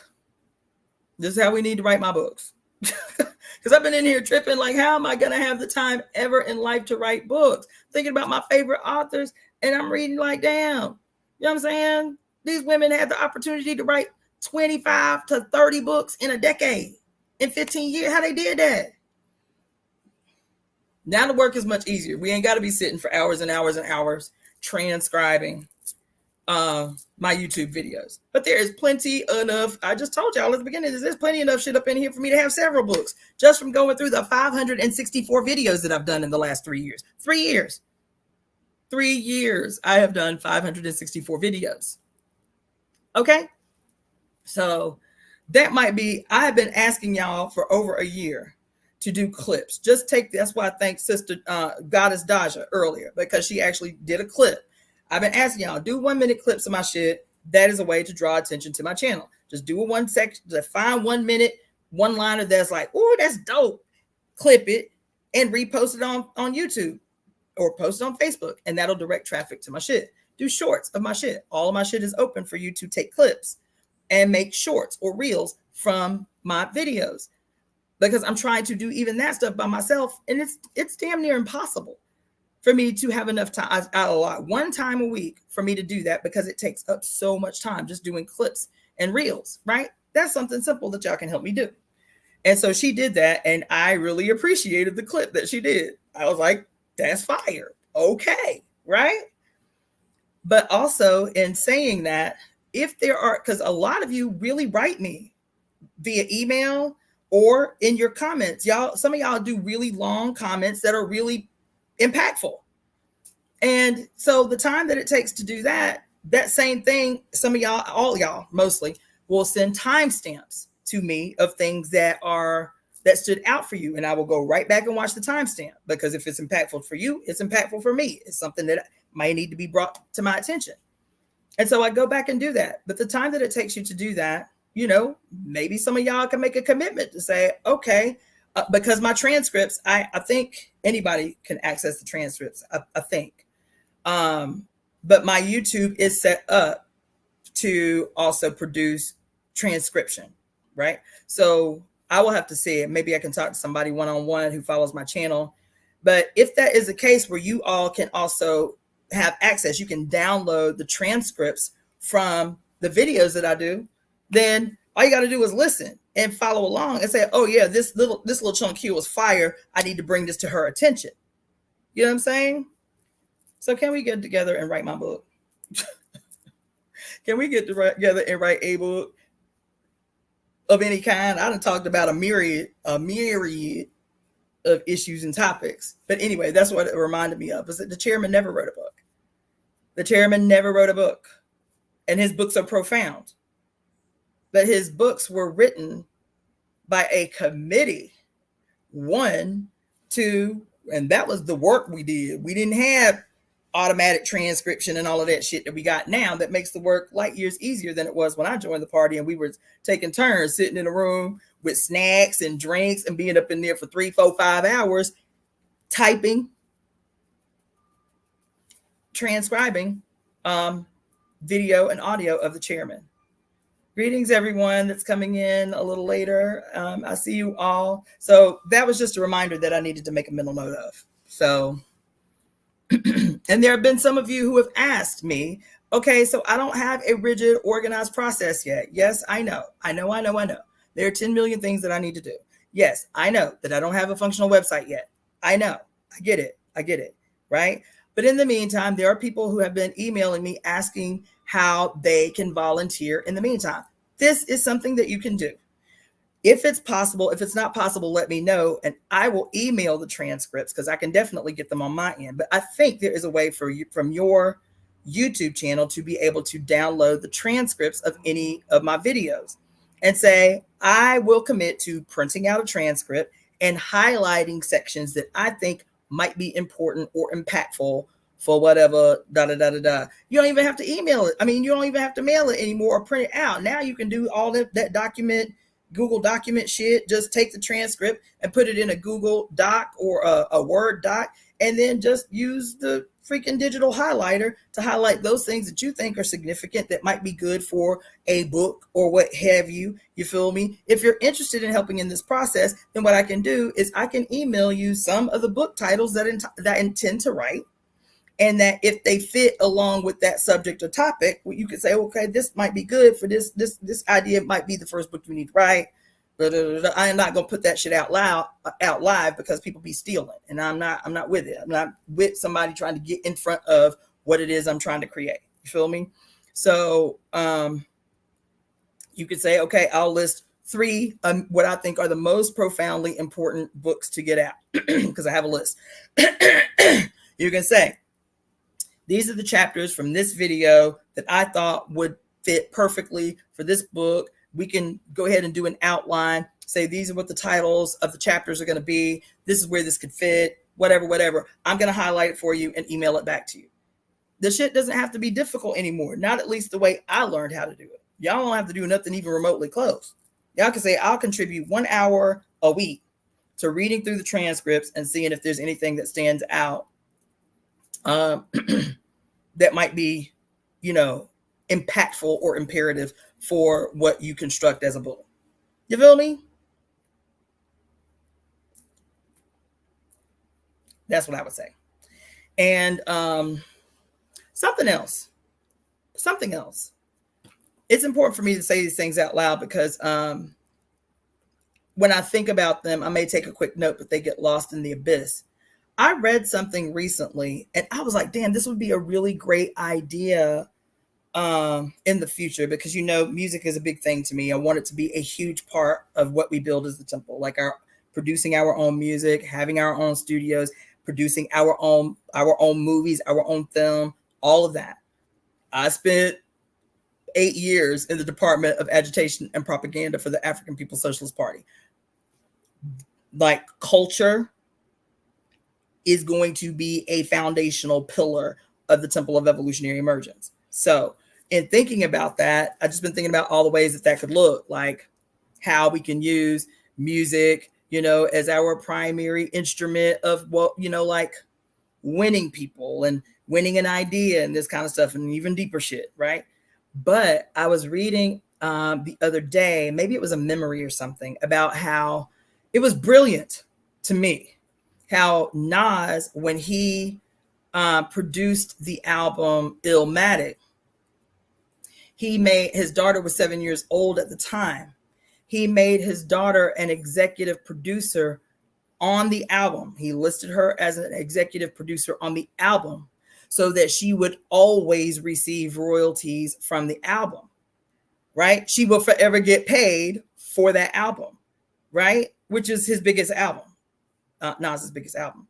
I was like, we should be doing that. We should be using that idea. And that's all I will say about that. I could say more privately about how I envision that being impactful, but that shit stood. I was like, yes, oh my God, this is genius. This is genius, right? So, yeah, I'm gonna go. Let me read through a few more comments. My bad. Let's see.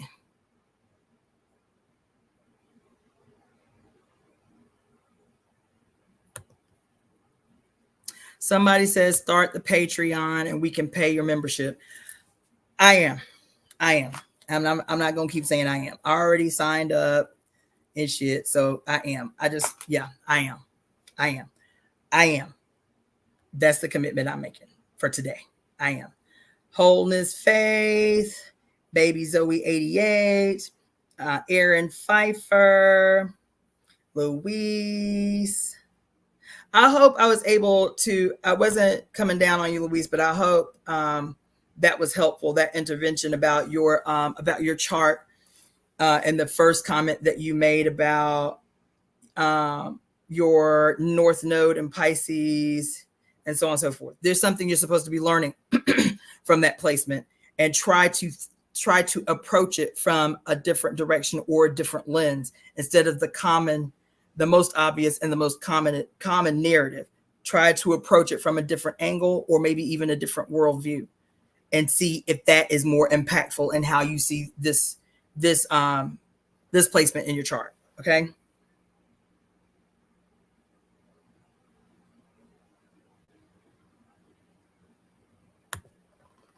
Mm-hmm.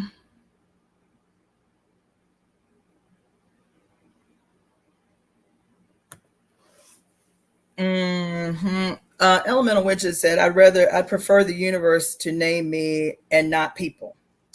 And immediately I would ask, how would you get that name from the universe? The universe did give you a name. The universe, condensed as a microcosm known as your mother, did give you a name. I mean, you don't have to accept that. I don't know what the nature of your relationship is with your mama, but I'm saying the universe did give you a name. The universe gave you a name that was consecrated in holy water, in blood, and with the illumination of a flash of light. Those three things were present at the moment that your mother named you. The universe did give you a name. That's what that astrologer meant when she said that your birth name is always beneficent. She may not have known it that way or internalized it that way, but it is a ritual. It is the first ritual that we are actively engaged in, is the ritual of birth, is the ritual of becoming, the ritual of emerging from the unseen to become something new. So that's what I would say about that. We are the universe. So even to make a distinction, it's not enough to say mommy and I are one if the image of mommy and I are one is limited to your birth mother, or mommy and I are one is limited to Earth as your mother. Mommy and I are one is about our relationship to the entirety of the whole of the black primordial abyss known as the universe. So we are the universe. We are not apart from the universe. We are not outside the universe. We are the universe. So again, it's these nuances that we have to bridge, these gaps that we have to bridge, the distinction between people and the universe. If mommy and I are one, that means you and I are one. That means we are one within her body as one, so on, so on, so on. And we really have, I know it sounds like nuance or like, like I'm nitpicking, but I am not. Your mother is the universe. She is the microcosmic example or reproduction, if you will, of all things that came before her. The primordial cosmic bang, right? The dark that emerges from light, right? And she is the beginning, a replica of our beginnings of our time on Earth as a single cell organism. She is an actual in real time material representation of this cosmic dance, this universal dance. So the universe did name you. It just happened to be in a condensed, peculiarly important version of the universe in your mother. That's what I would say about that.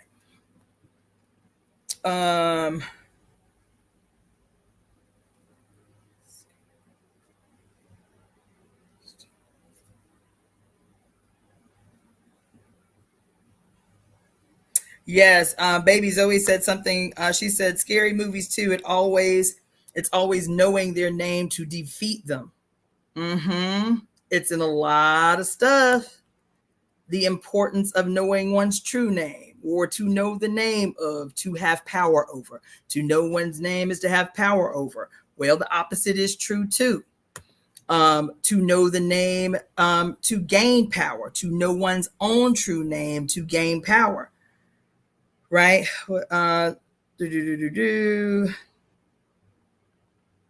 So let's go back.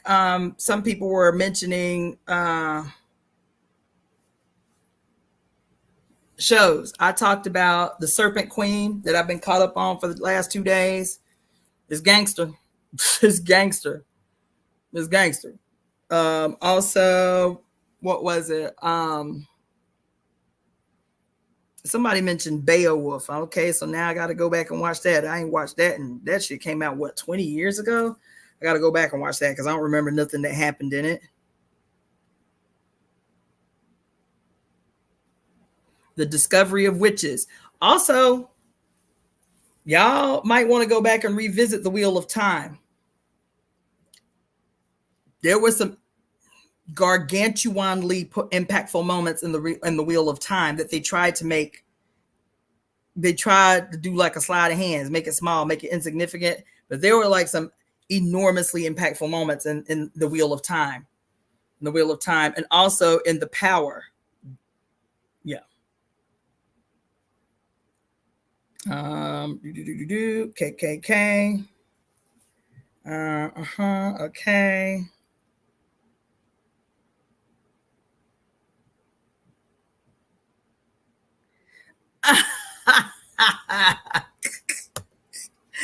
Oh my God. Child, that was his retirement fund. He took his money and ran. Tajali said, why they got this woman begging for money? Did Biden take all the campaign money when he dipped? Child, he claimed that campaign money as his retirement security plan. Child, look. He was like, I'm gonna get up out of here while the getting is good. Deuces. See you later. Hey, why don't y'all vote for her? That's funny. That's funny, Tajali. Urban League of Metropolitan St. Louis. She just admitted in a commercial that you will owe your freedoms. Whoa, I hadn't heard that. I wonder if you can send me a link or something, like a link or something, Faith, because damn, I hadn't heard that. She can do it because the people are used to disappointment. Absolutely. That's why I said give her till February. She gonna be give her till I'll give her a little wiggle room. I'll give her till May. But I'm telling you, she gonna betray y'all by February. I'm convinced. It won't take her that long. Let's see. Greetings. The group was more than just AKA. That explains why my cop cousin is happy. It's in his best interest. She's middle class, and I can bet it was middle class blacks that raised those funds for her. Absolutely, yes. Absolutely, yes. Kamala went from San Francisco district attorney to the attorney general for the state of California. Okay, thank you for the clarification. I thought it was both, but I was like, damn, did that happen, or is that my imagination? Okay, yes, thank you for that. Karen Bass, indeed, is a microcosm of Kamala. Yes.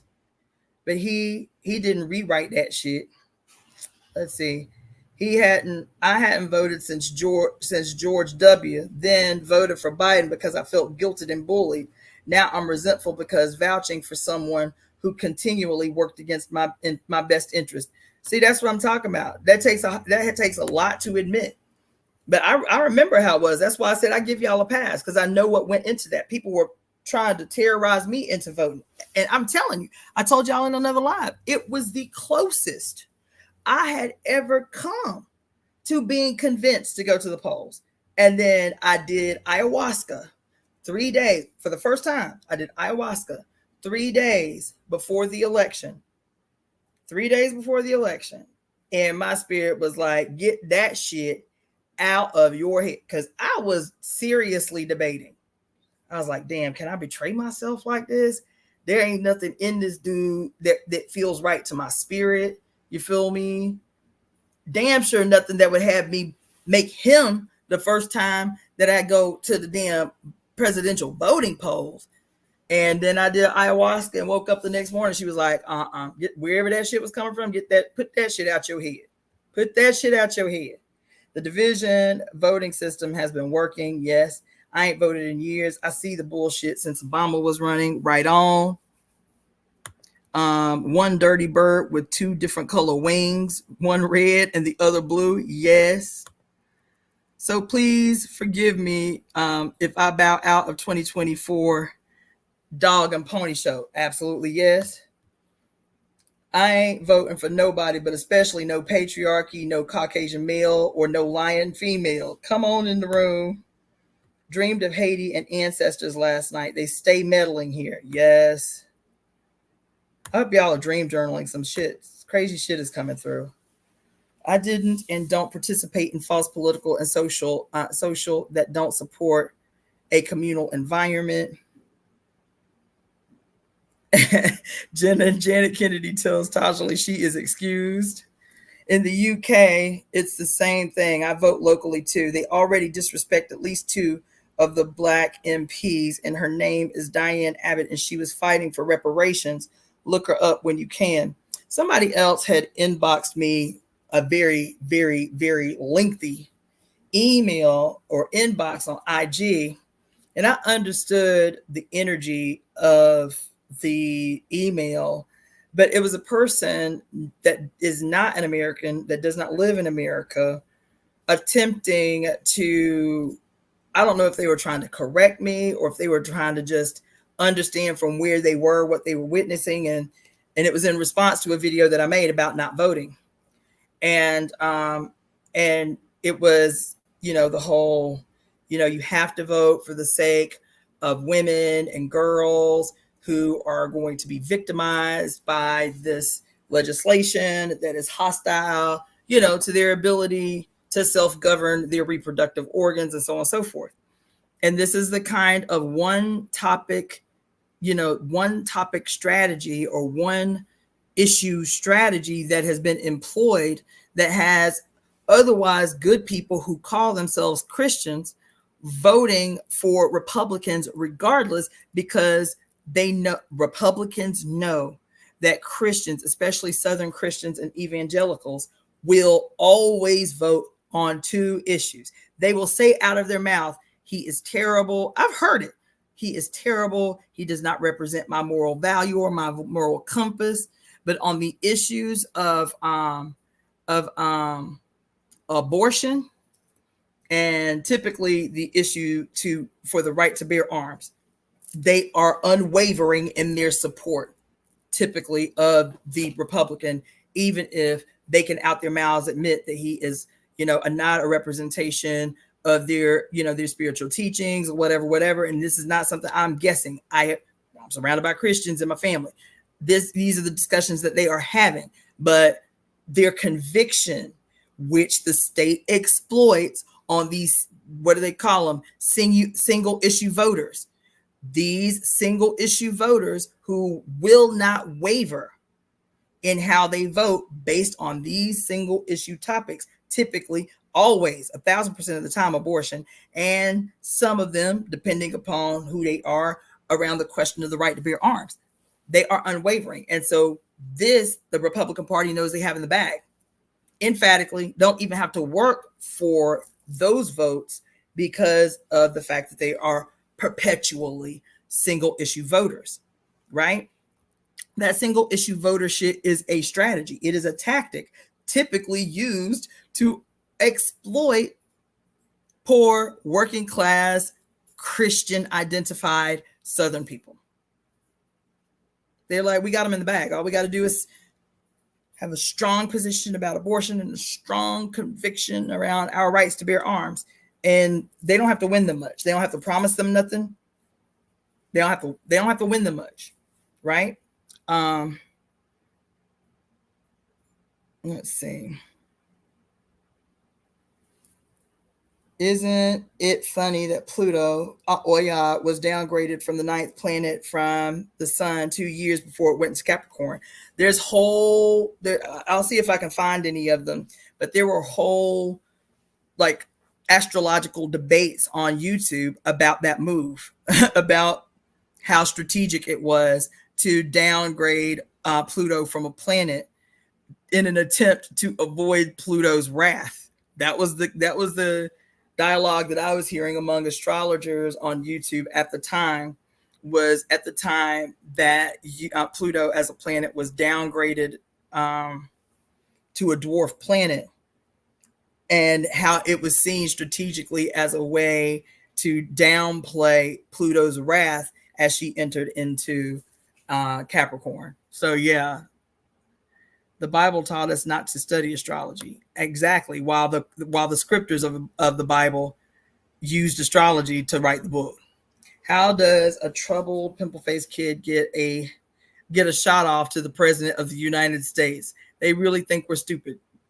Baby. Baby. Yep, I watched it last night. Yep. We as people get caught up in ritual ceremony. Yep. I know people who are probably pulling up Trump's and Kamala's birth chart to do a comparison and predict future trends. Well, even, if you go back, especially I talk to y'all often about World Astrology Report. Yes, he is a pretty typical British man, but I really, more than any other astrologer, and there are several that I'll listen to regular, but his particular approach to astrology is what drew me to astrology in the first place. Seeing astrology through the historical lens, right? Bringing it to the current, to analyze probable outcomes based on the reoccurrence of these patterns, right? I really appreciate his YouTube channel, World Astrology Report. But he and several others, I've heard at least 5 other astrologers over the last 6 months. It's not much of a prediction. It's not even a prediction. It is based on what's happening, based on being able to read the room, read the political historical room. What are the probabilities of strategies that need to be incorporated to secure the state, to maintain people's confidence in the working of the state, even as the state is robbing you blind under the leadership of corporations, of the corporatocracy and these religious institutions, because that's what's happening in real time. What are the probabilities? Because there are at least 5 astrologers I've seen since January who predicted that Kamala was going to be put forward as the presidential nominee. Months ago, months and months and months. So it's not much of a prediction. And the reason I say it's not much of a prediction is because of the script that they've had Biden playing all these months as the poor, senile guy who's withering, in his intellect because of old age. They had him play that script well, because I told you what? Months ago, December. It was December. I told you in December that what we're witnessing in Biden, what we're witnessing in what we have analyzed as political betrayal is not even that deep. It is in employing weapons of strategic and weaponized incompetence. They have had him playing a script, slipping on the stairs, forgetting what he's saying in real time. Even the little shit that he does to give the little wink or nod to the conspiracy theorists, where he'll be doing a speech and then he'll just stop frozen.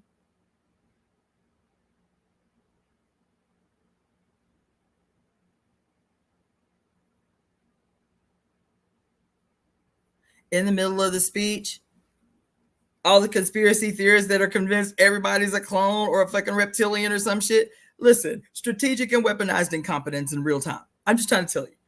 I'm just trying to tell you. This rabbit ass dog known as Biden, who has been the enthusiastic facilitator and a supporter of genocide, every time you get mad, they play him the old dude slipping into senility. Oh, poor Tink Tink, he just needs to retire. But these astrologers have been saying for 6 to 8 months, because of the political terrain, because of the extremes and what is unfolding in the world, in the whole planet, the United States is going to have to do something desperate to rescue its reputation in the world, to maintain it, at least the illusion of supremacy in the world. The United States is going to have to do something really drastic in the world.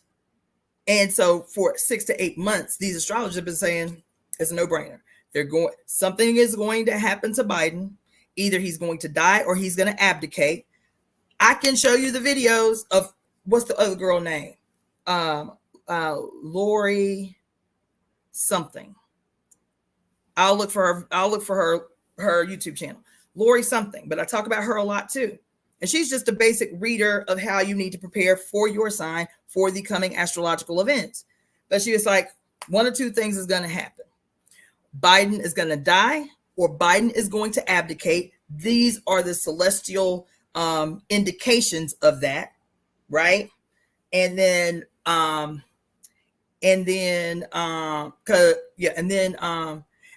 are going to put Kamala forward as the Democratic nominee. She's going to win, right? Now, if you put Chris, so IG is ending.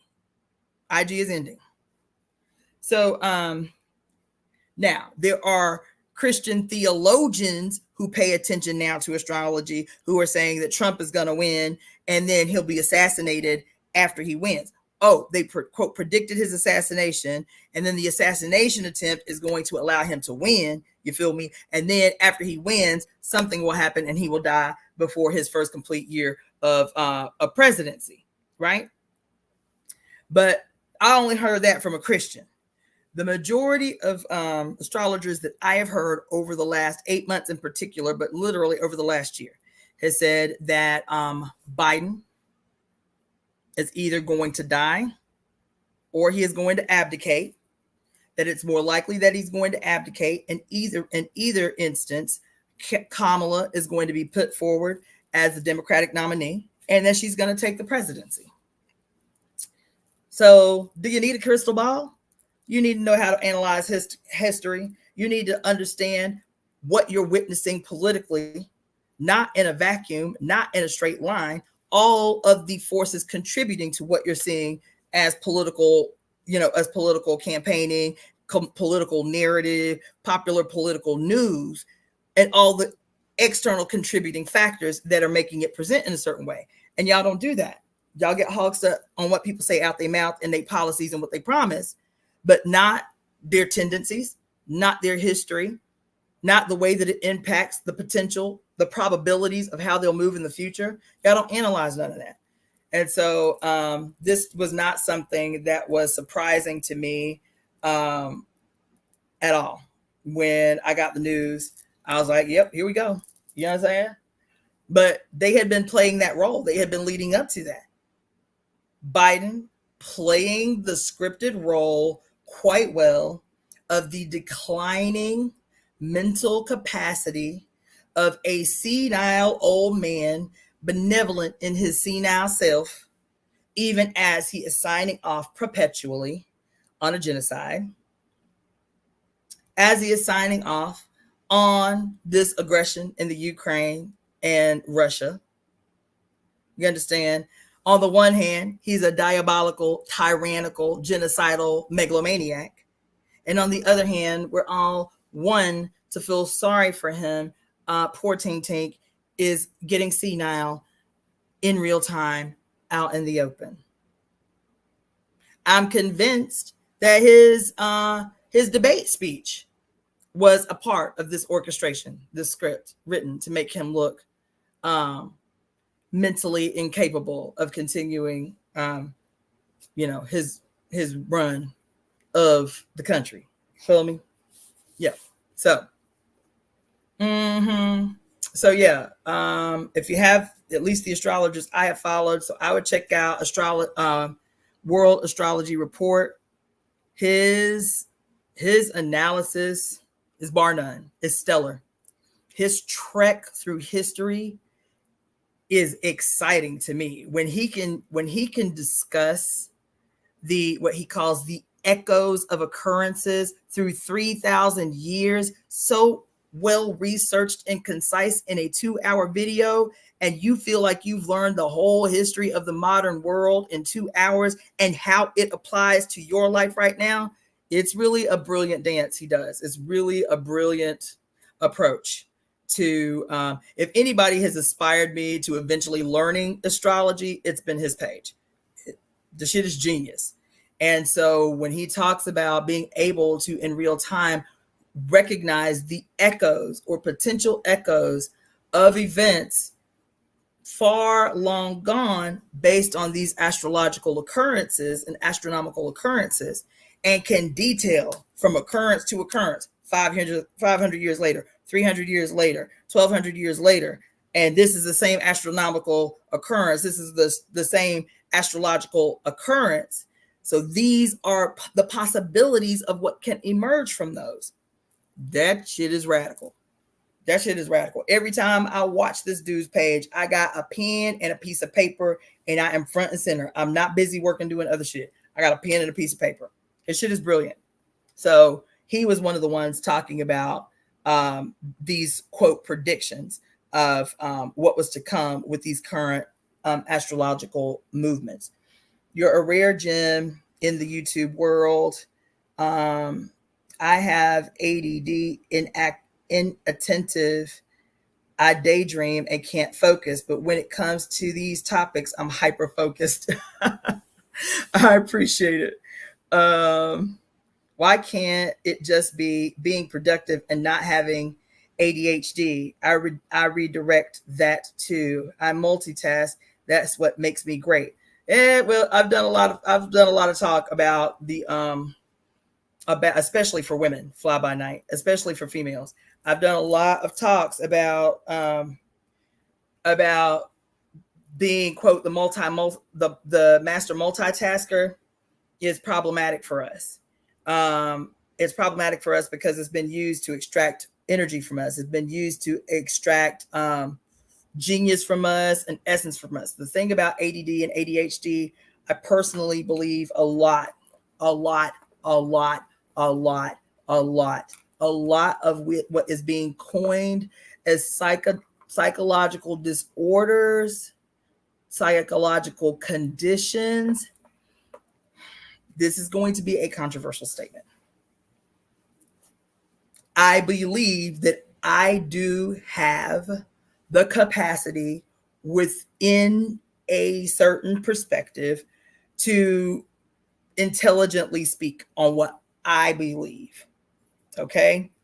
And I believe the growing diagnoses of psychological conditions, ADHD, ADD, most recent one, neurodivergency, and all of this stuff.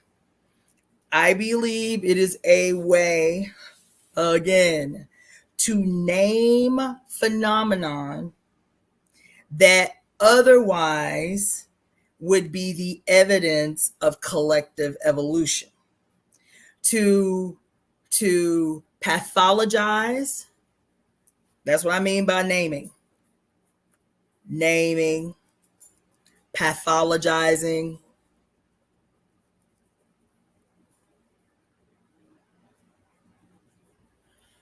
I believe that because in The Great Cosmic Mother, there's a whole chapter that she devotes to the new religion coming out of the Renaissance, the end of the Dark Ages, the end of the Renaissance, coming into the Age of Enlightenment, right? The age of enlightenment that was aligning with the emerging industrial revolution, that the science of psychology, this new emerging way of thinking, the world of psychology, became the new religion during the age of enlightenment. But its origins were the same. Its origins were the aggression. So what the church had been calling witchcraft in women, now the new emerging founders of this new emerging religion called psychology, what the church had been calling witches, now this new religion was pathologizing as mental illness. But the impact on the women was the same in the early days. The pathologizing of what the church had called witches in their ignorance of the scientific mind and the scientific understanding, but the outcome was the same. Women being lobotomized for, quote, hysteria and hypersexuality, women being tortured in so-called mental institute up until the 1970s, not just in the 15th, 16th, and 17th century, up until the 1970s in this country. Frontal lobotomies against inmates, both male and female, to make them less aggressive, didn't stop occurring in prisons in the United States of America until the 1970s. But the pathologizing of otherness and using science as the explanation for the pathology. No, they're not possessed. It's not evil spirits, because they were in a contest for power. They were in a contest with the church for power. These new scientists, these new great thinkers, they were in a contest for power with the church. And the object of both was women, was females. You understand? And so they tried to reduce, the language of, witchcraft and demonic possession and all of that shit. And it just changed to pathologies, sicknesses of the mind. You feel me? But the impact on women's bodies was the same. Dungeons, calling them mental institutions, surgical techniques created that looked like the torture chambers in the Catholic Church under when a woman was under investigation, when a woman was victimized by the Inquisition. Torture devices used now as surgical tools to understand the nature and the origin of pathology. The outcome on women's flesh was the same: torture, isolation, imprisonment, and eventual death. The outcome was the same. And so for me, I cannot separate the science of psychology and psychiatry from its brutal patriarchal origins. That is not to say that with the influx of non-white male people into these fields, to give it more context and such, that there are not areas of these medicines that are not extremely helpful and impactful at understanding the human condition. However, that shit does not exist in a vacuum. And I am convinced that so much of what we just accept are some psychological dysfunction of our perfectly functioning brain, and the treatment of those things are the insidious attempts, again by the state, to subdue what would otherwise we would identify as the evidence of an emergent process of this long evolutionary process that we've been in. That's my personal opinion. I believe that ADHD is a response to the stupefaction of young people, of children, to the dumbing down of education, and the stupefaction, the organized and strategic stupefaction of young people, so that they do not become critically analytical thinkers that can impact the future of the world that was currently and is currently held hegemony over by corporations and their lackeys known as governments, and in partnership with corporations, religious institutions, all working together for the mass stupefaction of human beings. And I believe that ADHD and ADD is an innate defensive response to that stupefaction. And if left to thrive, we would see the face of education change, how education is disseminated change. But if you have to guarantee a prison population, if you have to guarantee how many people will be perpetually stuck in low earning, low wage, low skilled jobs, then you cannot afford for evolutionary emergence to take place. You damn sure cannot afford the naturally expressed rage and rebellion that comes through in children that have been identified as ADD and ADHD. And rebellion and rage are the progenitors of revolutionary transformation and evolutionary transformation, for that matter, right? It is a resistance to constriction. You see the snake wiggling in its skin. It's wiggling in its old skin because its old skin is restricting. It's restricting. And so the snake literally has to fight out of the old skin in order to emerge anew. It is the resistance to constriction that these children are fighting against. It is the resistance to dogma that these children are experiencing, are teaching us. It is the rage-filled frustration of mental imprisonment that these young people are experiencing and expressing to us. And instead of hearing them, we medicate them. Instead of hearing them, we medicate them. You understand? I also think that ADD is a response to what I was talking about last week when I was talking about the cartoon Megamind, and how Megamind, I feel like we are all Megamind. There's so much, just in the last 25 years, there has been such a radical and enormous influx of information into our consciousness because of the internet and how much smaller it makes the world, how much more connected we are all over the world, that the input or the intake of information into our brain, our output in response is not equal. It's not being matched, right?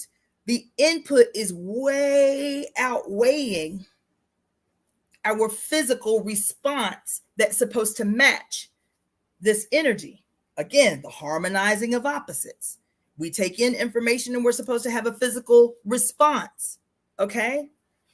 And so I believe we're all out here megaminds, so much overstimulation in the brain without a physical output type response and processing of in the physical world that information, that you become hyper stimulated, and there's not anything that exists in the world in real time that can help match and harmonize the overstimulation in our brain. So we're all walking around here like megaminds. You feel me?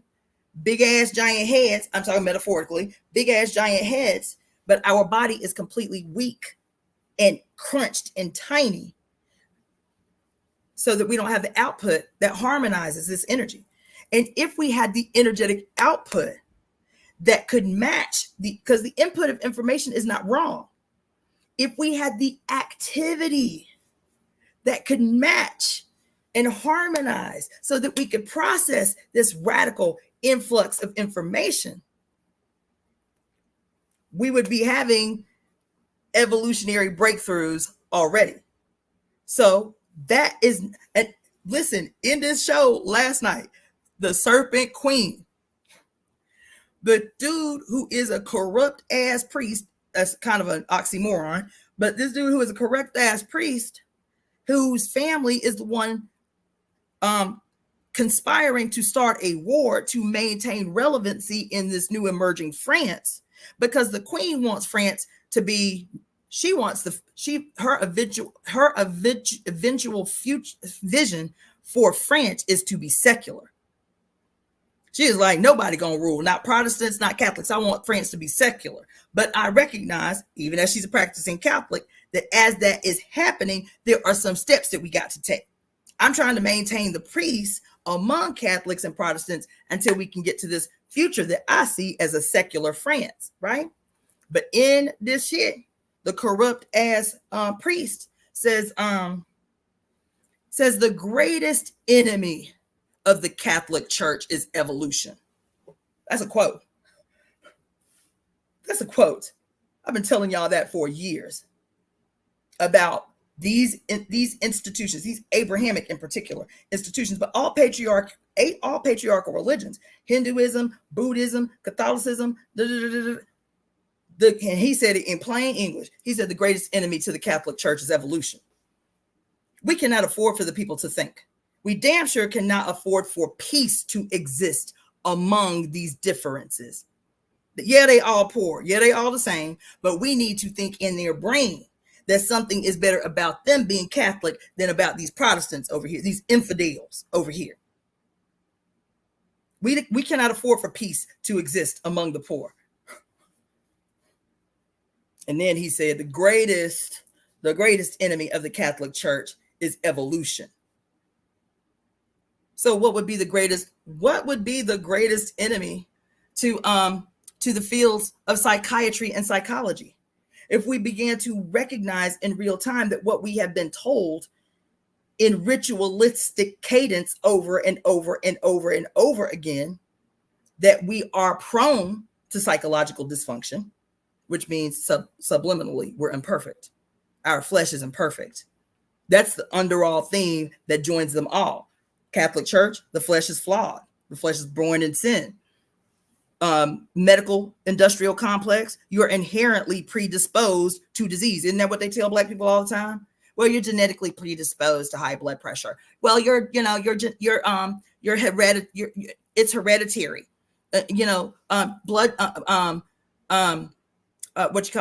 Diabetes it's in our family. But at the turn of the century, according to scientific research and documents from early 1900, from the first decade of the 1900s, Black people were thought to be immune to diabetes. The occurrence of diabetes in Black people in America was so low, Black people were thought to be immune to diabetes. But now we all believe in rhythmic cadence. Well, my mama did have high blood pressure. My mama did have diabetes. It do run in my family. Reproducing in ritualistic cadence, speaking spells over our perfect flesh, our self-healing mechanism that disease and dysfunction is our destiny. So whether it comes from the church, that you are inherently flawed because your ass is born in sin, we are all born filthy as rags, in need of saving, of needing salvation as soon as we step our head up out the mama vagina. Translate that to the age of enlightenment, where we start learning science and shit in Europe, science and shit. And so what had been, the inherent flaws of the flesh that led to witchcraft, that led to enjoying sex, that led to all these things that could get you labeled as a witch, you feel me? Talking to animals, living with the land, anything like that was a telltale sign of your inherent weakness of the flesh, which made you an easily inhabited vessel of the demons, you feel me? Now that becomes the inherent weakness of the mind, pathologized by things exhibited in the flesh. Oh, you like to have orgasms all the time and you actually enjoy sex as a female? This is a pathology in the new burgeoning science of psychology and psychiatry that must be understood. And in order to understand science, you got to cut some shit open without anesthesia. Women's uteruses and shit removed for the sake of science. Women's portions of their brains removed specifically around sexual presentation. Now, here we are all these years later, accepting in ritualistic cadence and repetition of I have ADD or ADHD. I've been diagnosed with. What does diagnosis means? To name the disease, to name the dysfunction, right? So I am diagnosed with, I am named with high blood pressure. I am named with diabetes. I am named with blah, blah, blah, this, that, and the third. And where psychological disease is concerned, psychological identifications imposed on other people, psychological naming of other people, particularly the most vulnerable in society, those who do not have any agency, children. And we do not give them agency until what? Until 18 years old. They can't have, they say, even as teenagers who say, that ain't what I got. That's not what's wrong with me. They do not have agency. They cannot make medical decisions on their own behalf. So, of course, who better to test these drugs on? People with no agency, and all we got to do is tell their parents who don't have a great education. More than a third, was it 38% of the population of the United States are illiterate, meaning they can't read and write. 38%. We have the highest illiteracy rate in the Western Hemisphere, the United States of America. Yep. A third of the population can't read and write, so we can tell their parents. All we have to do is talk some big words over them, make them feel stupid, and they won't even question what we say in the diagnostic process. I've seen it. And we'll just tell them, we'll write the script for them. Who better to test new drugs on, to test new ideas on, than those with no agency and children. And then label an entire generation, entire 2 generations with ADD, ADHD. And so they go out into the world thinking that their perfect process is inherently flawed, and that they have to subdue it. Medication is the only way. I believe that ADHD in particular is that expression of the big-headedness of a bunch of information without the adequate output to harmonize that information. I believe we would have already changed the world. We would have already had radical breakthroughs in many, many, many areas of the world if this influx of no knowledge that's coming in was harmonized with output. How to take this that we know and immediately apply it somewhere in the real world. Can we create a factory, or can we create a project collectively, or can we do this, and the other? So all this information that's coming in, I have a way to tangibly in the material world work it out, solve the problem, do the thing, and then we all collectively evolve together. I am convinced.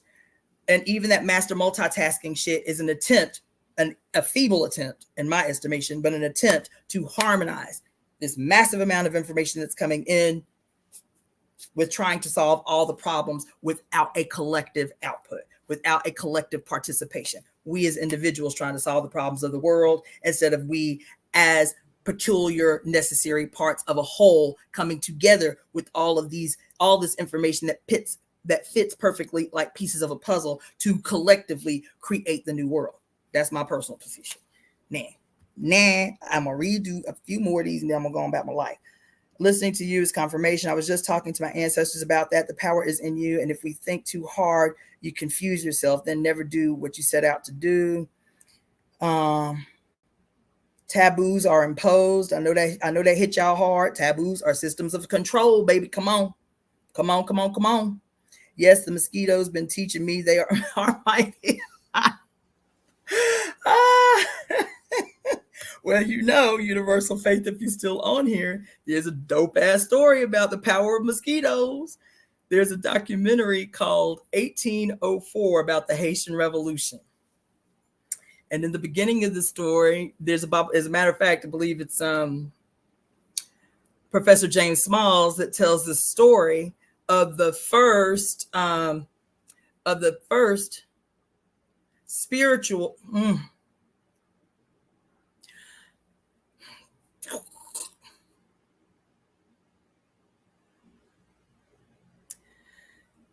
Professor James Smalls tells a story of the first spiritual rebel in what was to become the Haitian Revolution, or the completion of the Haitian Revolution.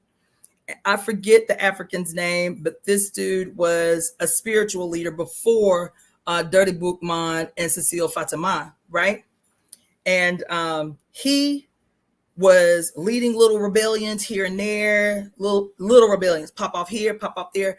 but he was making a real problem on the plantations for the French.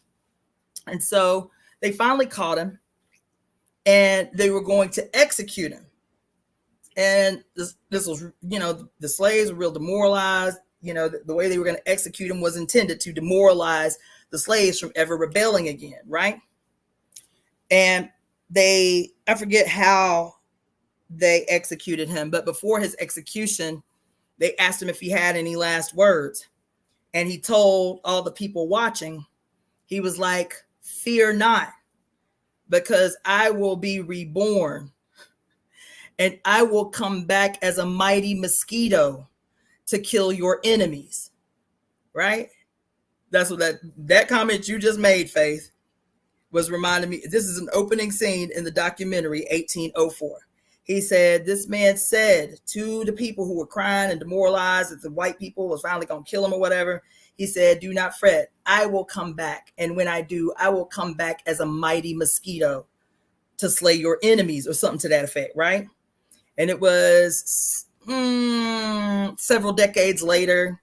And this was right before Napoleon was coming into Haiti or something to that effect. I forget the whole story. But anyway, the French had sent all these ships to Haiti because the rebellions had started up again, right? They had suppressed the rebellions for a while after they killed this dude. But the little rebellions and Tonka rebellion was kind of slowly making its way back to the surface. And so they sent military from France, massive amounts of ships to Haiti to attempt to subdue growing rebellion, right? And they say that those ships that came in, there were hundreds and hundreds and hundreds of soldiers that died within a month of arrival because of a malaria outbreak, because it was the largest swarm of mosquitoes that they had ever experienced on the island. That was the opening story for 1804, was how this spiritual worker said, "I'm coming back as a mosquito and I'm gonna help you slay your enemies. I'm gonna give y'all the advantage." And they said hundreds of men on these ships died within a month of arrival because it was the largest swarm of mosquitoes the island had ever seen. Isn't that awesome? What a great story. Anyway, so y'all got to see that documentary, 1804. It was done by Tariq Nasheed. I think it was 2016. How is red a taboo for when you walk around with 8 pints of blood? Man, miss me with that. Y'all a trip. Where 2 or 3 are gathered, that's all you need, because the body is a temple. Majesty of the minute.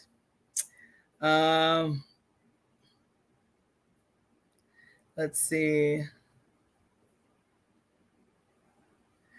Janet says the creepy crawlers. I do get it now that I have a garden.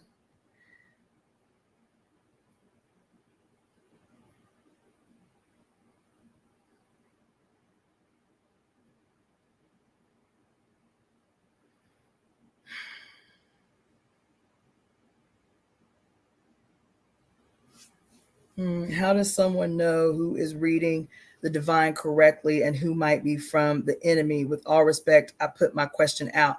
El Huero, I'm sorry, I'm just now seeing that. We talked about that at length. As a matter of fact, I know which video you can go back to. There were 2 videos that we did. The first one was called "They Not Like Us and I'm Not Like Them." That was the main video that we talked about, that very thing.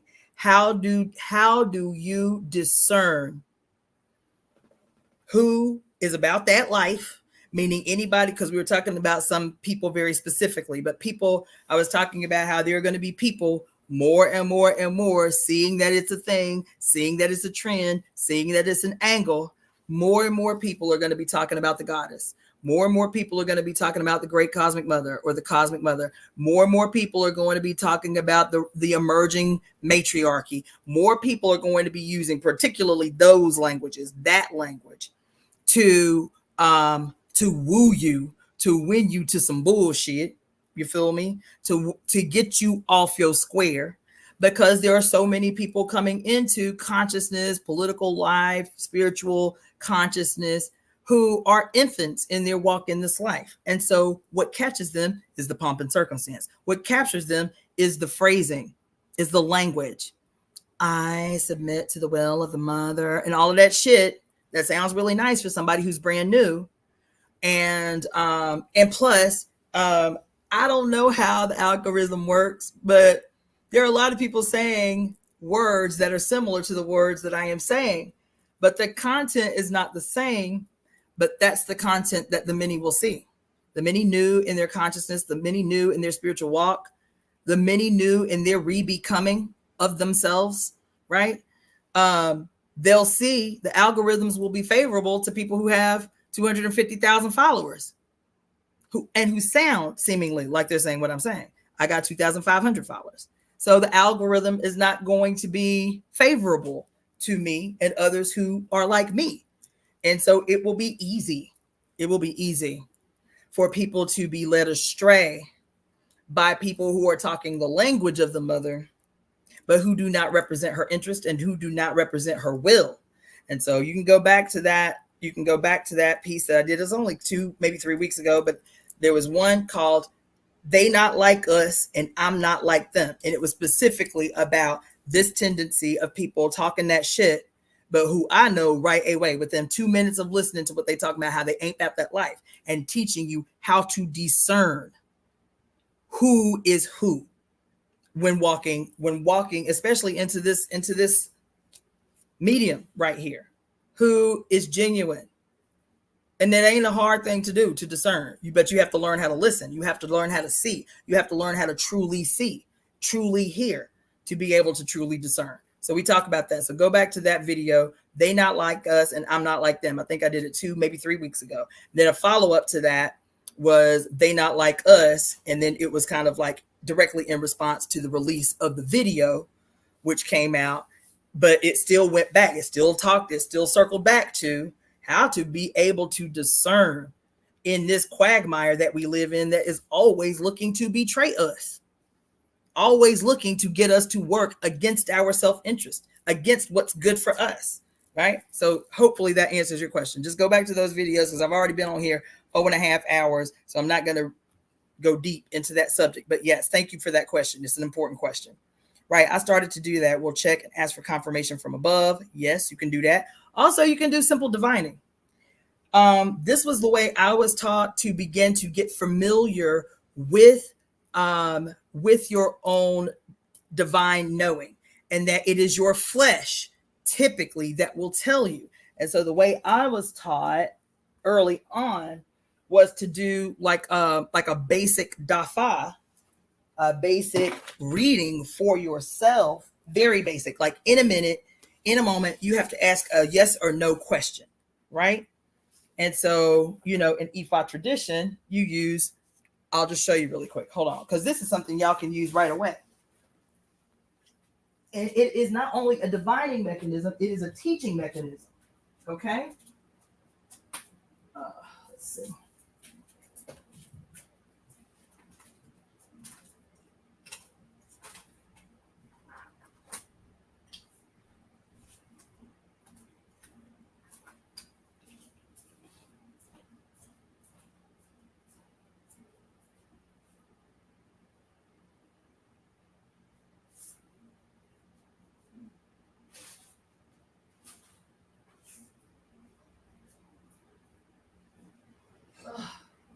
I'm coming.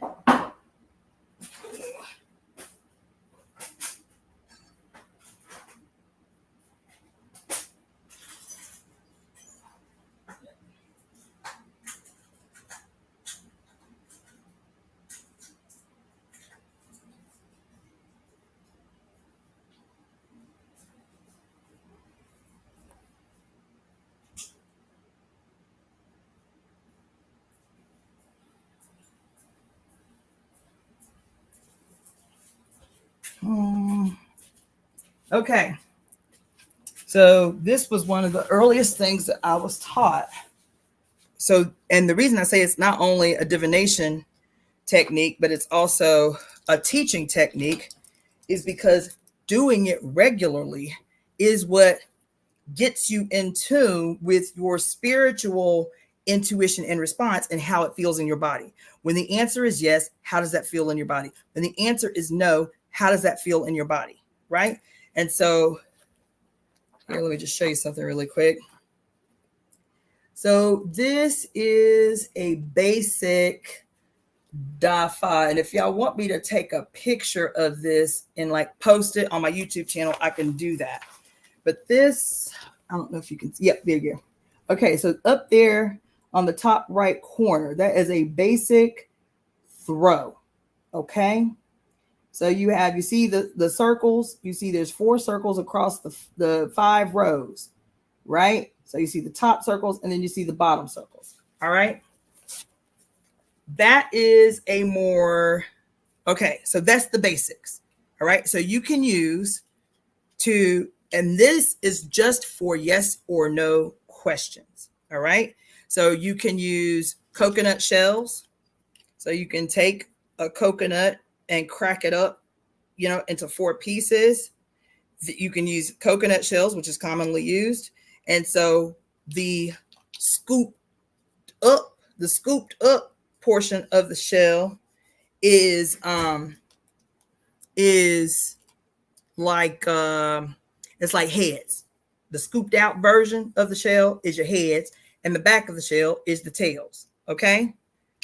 I say heads and tails because you can also use 4 pennies. I don't have pennies right with me, but you can use 4 pennies. Okay. So you can use 4 coconut shells. Also very popular is cowrie shells. And the cowrie shells are a literal representation of what do we call programming? The core of programming is 1s and 0s, right? It's the 1s and 0s that are the foundation of all computer programming. I saw a professor do a whole presentation, a Nigerian professor do a whole presentation on how the DAFA, the cowrie shell divination is the origin of modern computer programming. It is the 16 shells and the 256 potentialities of falls of those 16 shells that represent all the potentialities of the 1s and 0s. The foundation of modern computer programming is this, and also some say the I Ching, but this is older than the I Ching. So this, whether you want to call it a 1 or whether you want to call it heads, this is heads. The back, which is a flat shell, it's a shell that's been cut, looks like a 0. See, so this looks like a 1. This looks like a 0. So this is the 1s and 0s of the DAFA. So you can take 4 of these. These are only to ask yes and no questions for yourself.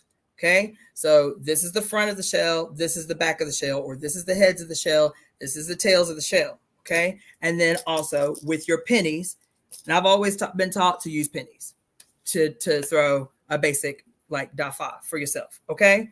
And the obvious heads and tails. Okay. So when you throw, you have 3 types of potential yeses and 2 types of potential no's. 3 types of potential yeses, 2 types of potential no's in this 4 shell throw. So I will use the cowrie shells to show that to you. Okay. So if you say your prayer or say your question, right? Whatever your question is. Okay. So I don't know. Should I go to work today? You throw your shells and you cast them. Okay. Okay. So my fall, because I was debating about this morning. I was like, damn, should I put myself on the app to take some clients today? The answer was a G-Fay. Okay, so a G-Fay, the fall is 2 shells land face up and 2 shells land face down. Okay. 2 shells land face up. 2 shells land face down like that. That is a definitive yes, like an emphatic yes. What I mean by definitive or emphatic means you don't throw again. Okay, the answer is yes, and that's how the shells feel. Like, bitch, take your ass to work. Okay, so I'm gonna put myself on the app to go to work today. All right, so then there is another fall. It is 1 shell face down and 3 shells face up. 3 shells face up. Okay, 1 shell down, 3 shells up. That is called a tawa. That means yes, but it means you have to throw again and ask the question a different way. You have to, it's a yes. That's the energy is a yes, but ask a different way until you get, the goal is to get a G-Fay, is to get 2 down, 2 up. That's a definitive yes. So you throw twice, ask the yes, and then throw twice. If it comes down like this, you have to throw twice. Okay. Alafia is when all of them are face up. If all 4 fall like this, that is called alafia. It's a yes, but it still requires you to ask the question a different way and throw again. Okay. The nose, all 4 that land face down or heads up, right? All that land face down or heads up, right, is a no. And that's an emphatic no.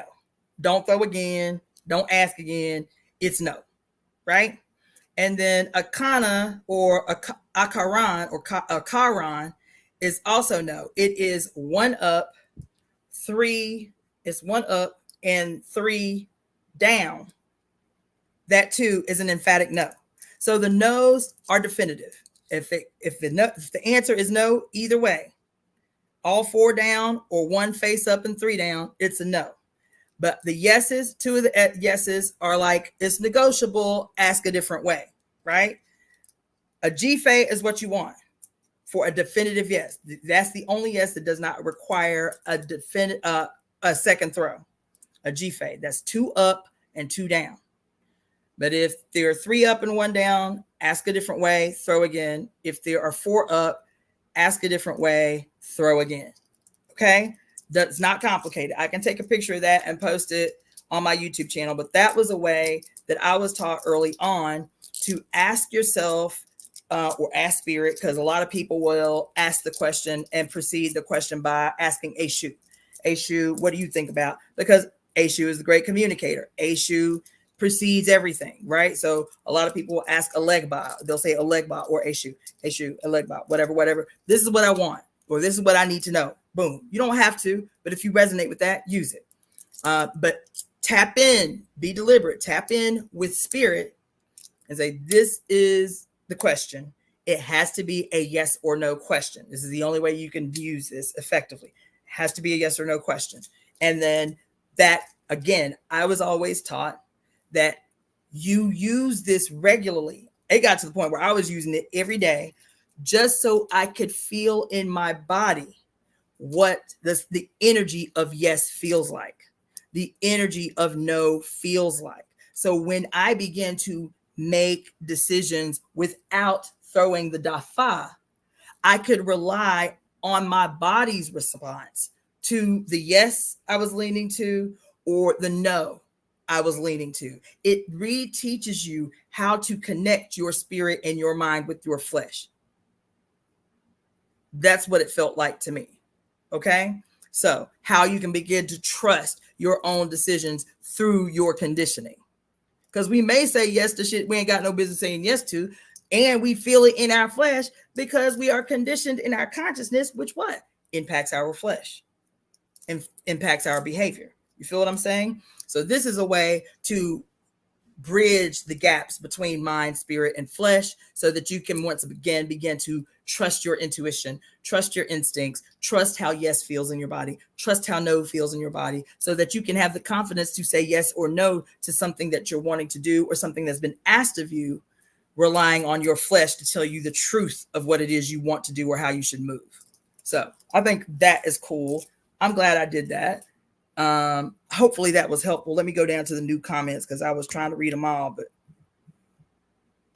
and hopefully that's something that can be helpful for you all as a very easy way to start working with discernment. You can use the DAFA to work on sharpening your sense of discernment. You know what I'm saying? Ask it about some YouTube person that you following. Like, is this nigga really about that life? You know what I'm saying? Spirit, is this nigga really about that life? Or are they producing pomp and circumstance? Are they producing idle pomp and circumstance, or are they really about that life? And go ahead and throw your DAFA. And see, I threw my DAFA for my shit, and it said, yeah, bitch, you really about that life. See, a G-Faye again, right? Ask about somebody else. Is that really about that? Is that nigga really about that life? Oh, again, and oh shoot, dang, I'm thinking about somebody very specific. And they're like, that nigga really ain't about that life. You feel me? All sides down. So I'm being serious. I'm saying it in a joking fashion, but I'm being serious. It is directly in response to the question that the brother had about being able to discern if people are saying seemingly the same thing. How do I discern who? I'm having deja vu hard right now. How do I decide and determine who's who? Well, this is a good way to tap into your own internal knowing. Even though you may say, whoever your spirit guides is or whatever, they're still a part of you. Or you say my internal self, my higher self that is above my conditioning. Higher self. I like what this person is saying, but are they really about that life? Or is this a show? Are they performing? Are they about that life? That's the yes or no question. Are they performing? That's the yes or no question. You feel me? Shake it up, shake it up, shake it up. Boom, there you go. And either they about that life or they ain't. And how do you feel in your body when you get the answer? When the shells fall, check in. How do you feel in your flesh? You getting goosebumps? Something is going to resonate with your flesh. This is the way to bridge, again, the gap between mind, spirit, and flesh. It's a very easy way. And I don't use it as much because I trust me. I don't use it as much, but when I was a novice in the tradition, I kept 4 pennies strategically in my side console of my car door so I didn't confuse those pennies with the other pennies that's in the other side of my car. These are my ritual pennies. You feel what I'm saying? These are the pennies that I throw out the window to issue before I get on the road.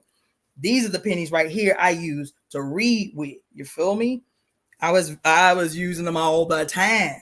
They was really a crutch for me for a long time. That's okay, because I was a novice in this tradition after being an atheist for 12 years, coming out of a religious cult. So I needed the repetition of Dafa so I could really begin to trust myself, to trust what my spirit was telling me. And the evidence of what my spirit was telling me was my fleshly response to the response. And I check in, Alegba, you know what I'm saying? Higher self, angels, spirit guides, it don't matter. And then throw the Dafa. And that is how not only you can divine on simple, not big issues. Don't make life decisions on this kind of Dafa, okay? I was always told you make simple decisions. My homegirl asked me if I want to go to the club tonight. My head want to go. My body feel kind of tired. Should I go out tonight? Boom, there you go. Simple questions, no life-changing, life-altering questions with this divinatory process. This is a learning process, and it is a way to divine for some. It's a way to make simple decisions. Okay, hopefully that was helpful.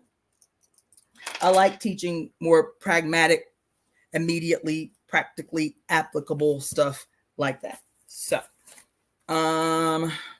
here we are, another 5 hours. Child, how I keep doing this? The first currency, yes, it was. Okay. What's crazy is they say people suffer from high blood pressure. Well, if you let us grow our own food and stop making it illegal, we'll be all right.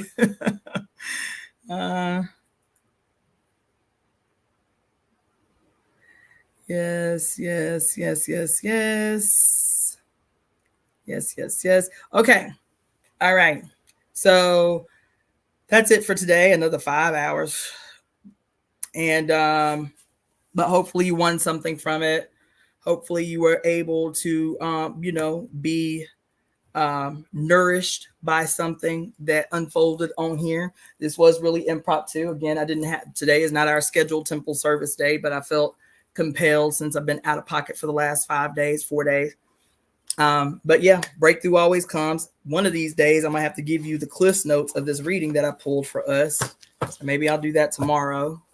But y'all gonna have to keep me disciplined. Tomorrow, if I get up on here and do this, give y'all the results of this reading, y'all gonna have to be like, all right, you got 30 minutes and we gonna time you. Give us the 411, give us the Cliff's notes, and get up off of here. Because as long as y'all on here, I'm gonna be on here. You feel me? Anyway, this was fun. It was fun for me. It always is. Appreciate you for sticking around. Appreciate you for tuning in. Appreciate all your contributions. All those who donated, thank you so much. Those of you who are tuning in from Facebook, YouTube, or Twitch, scrolling across the bottom of the screen, you can make your donations and contributions to the Temple of Evolutionary Emergence through Zelle, Cashapp, PayPal, and Venmo, and all of the information for those are scrolling across the bottom.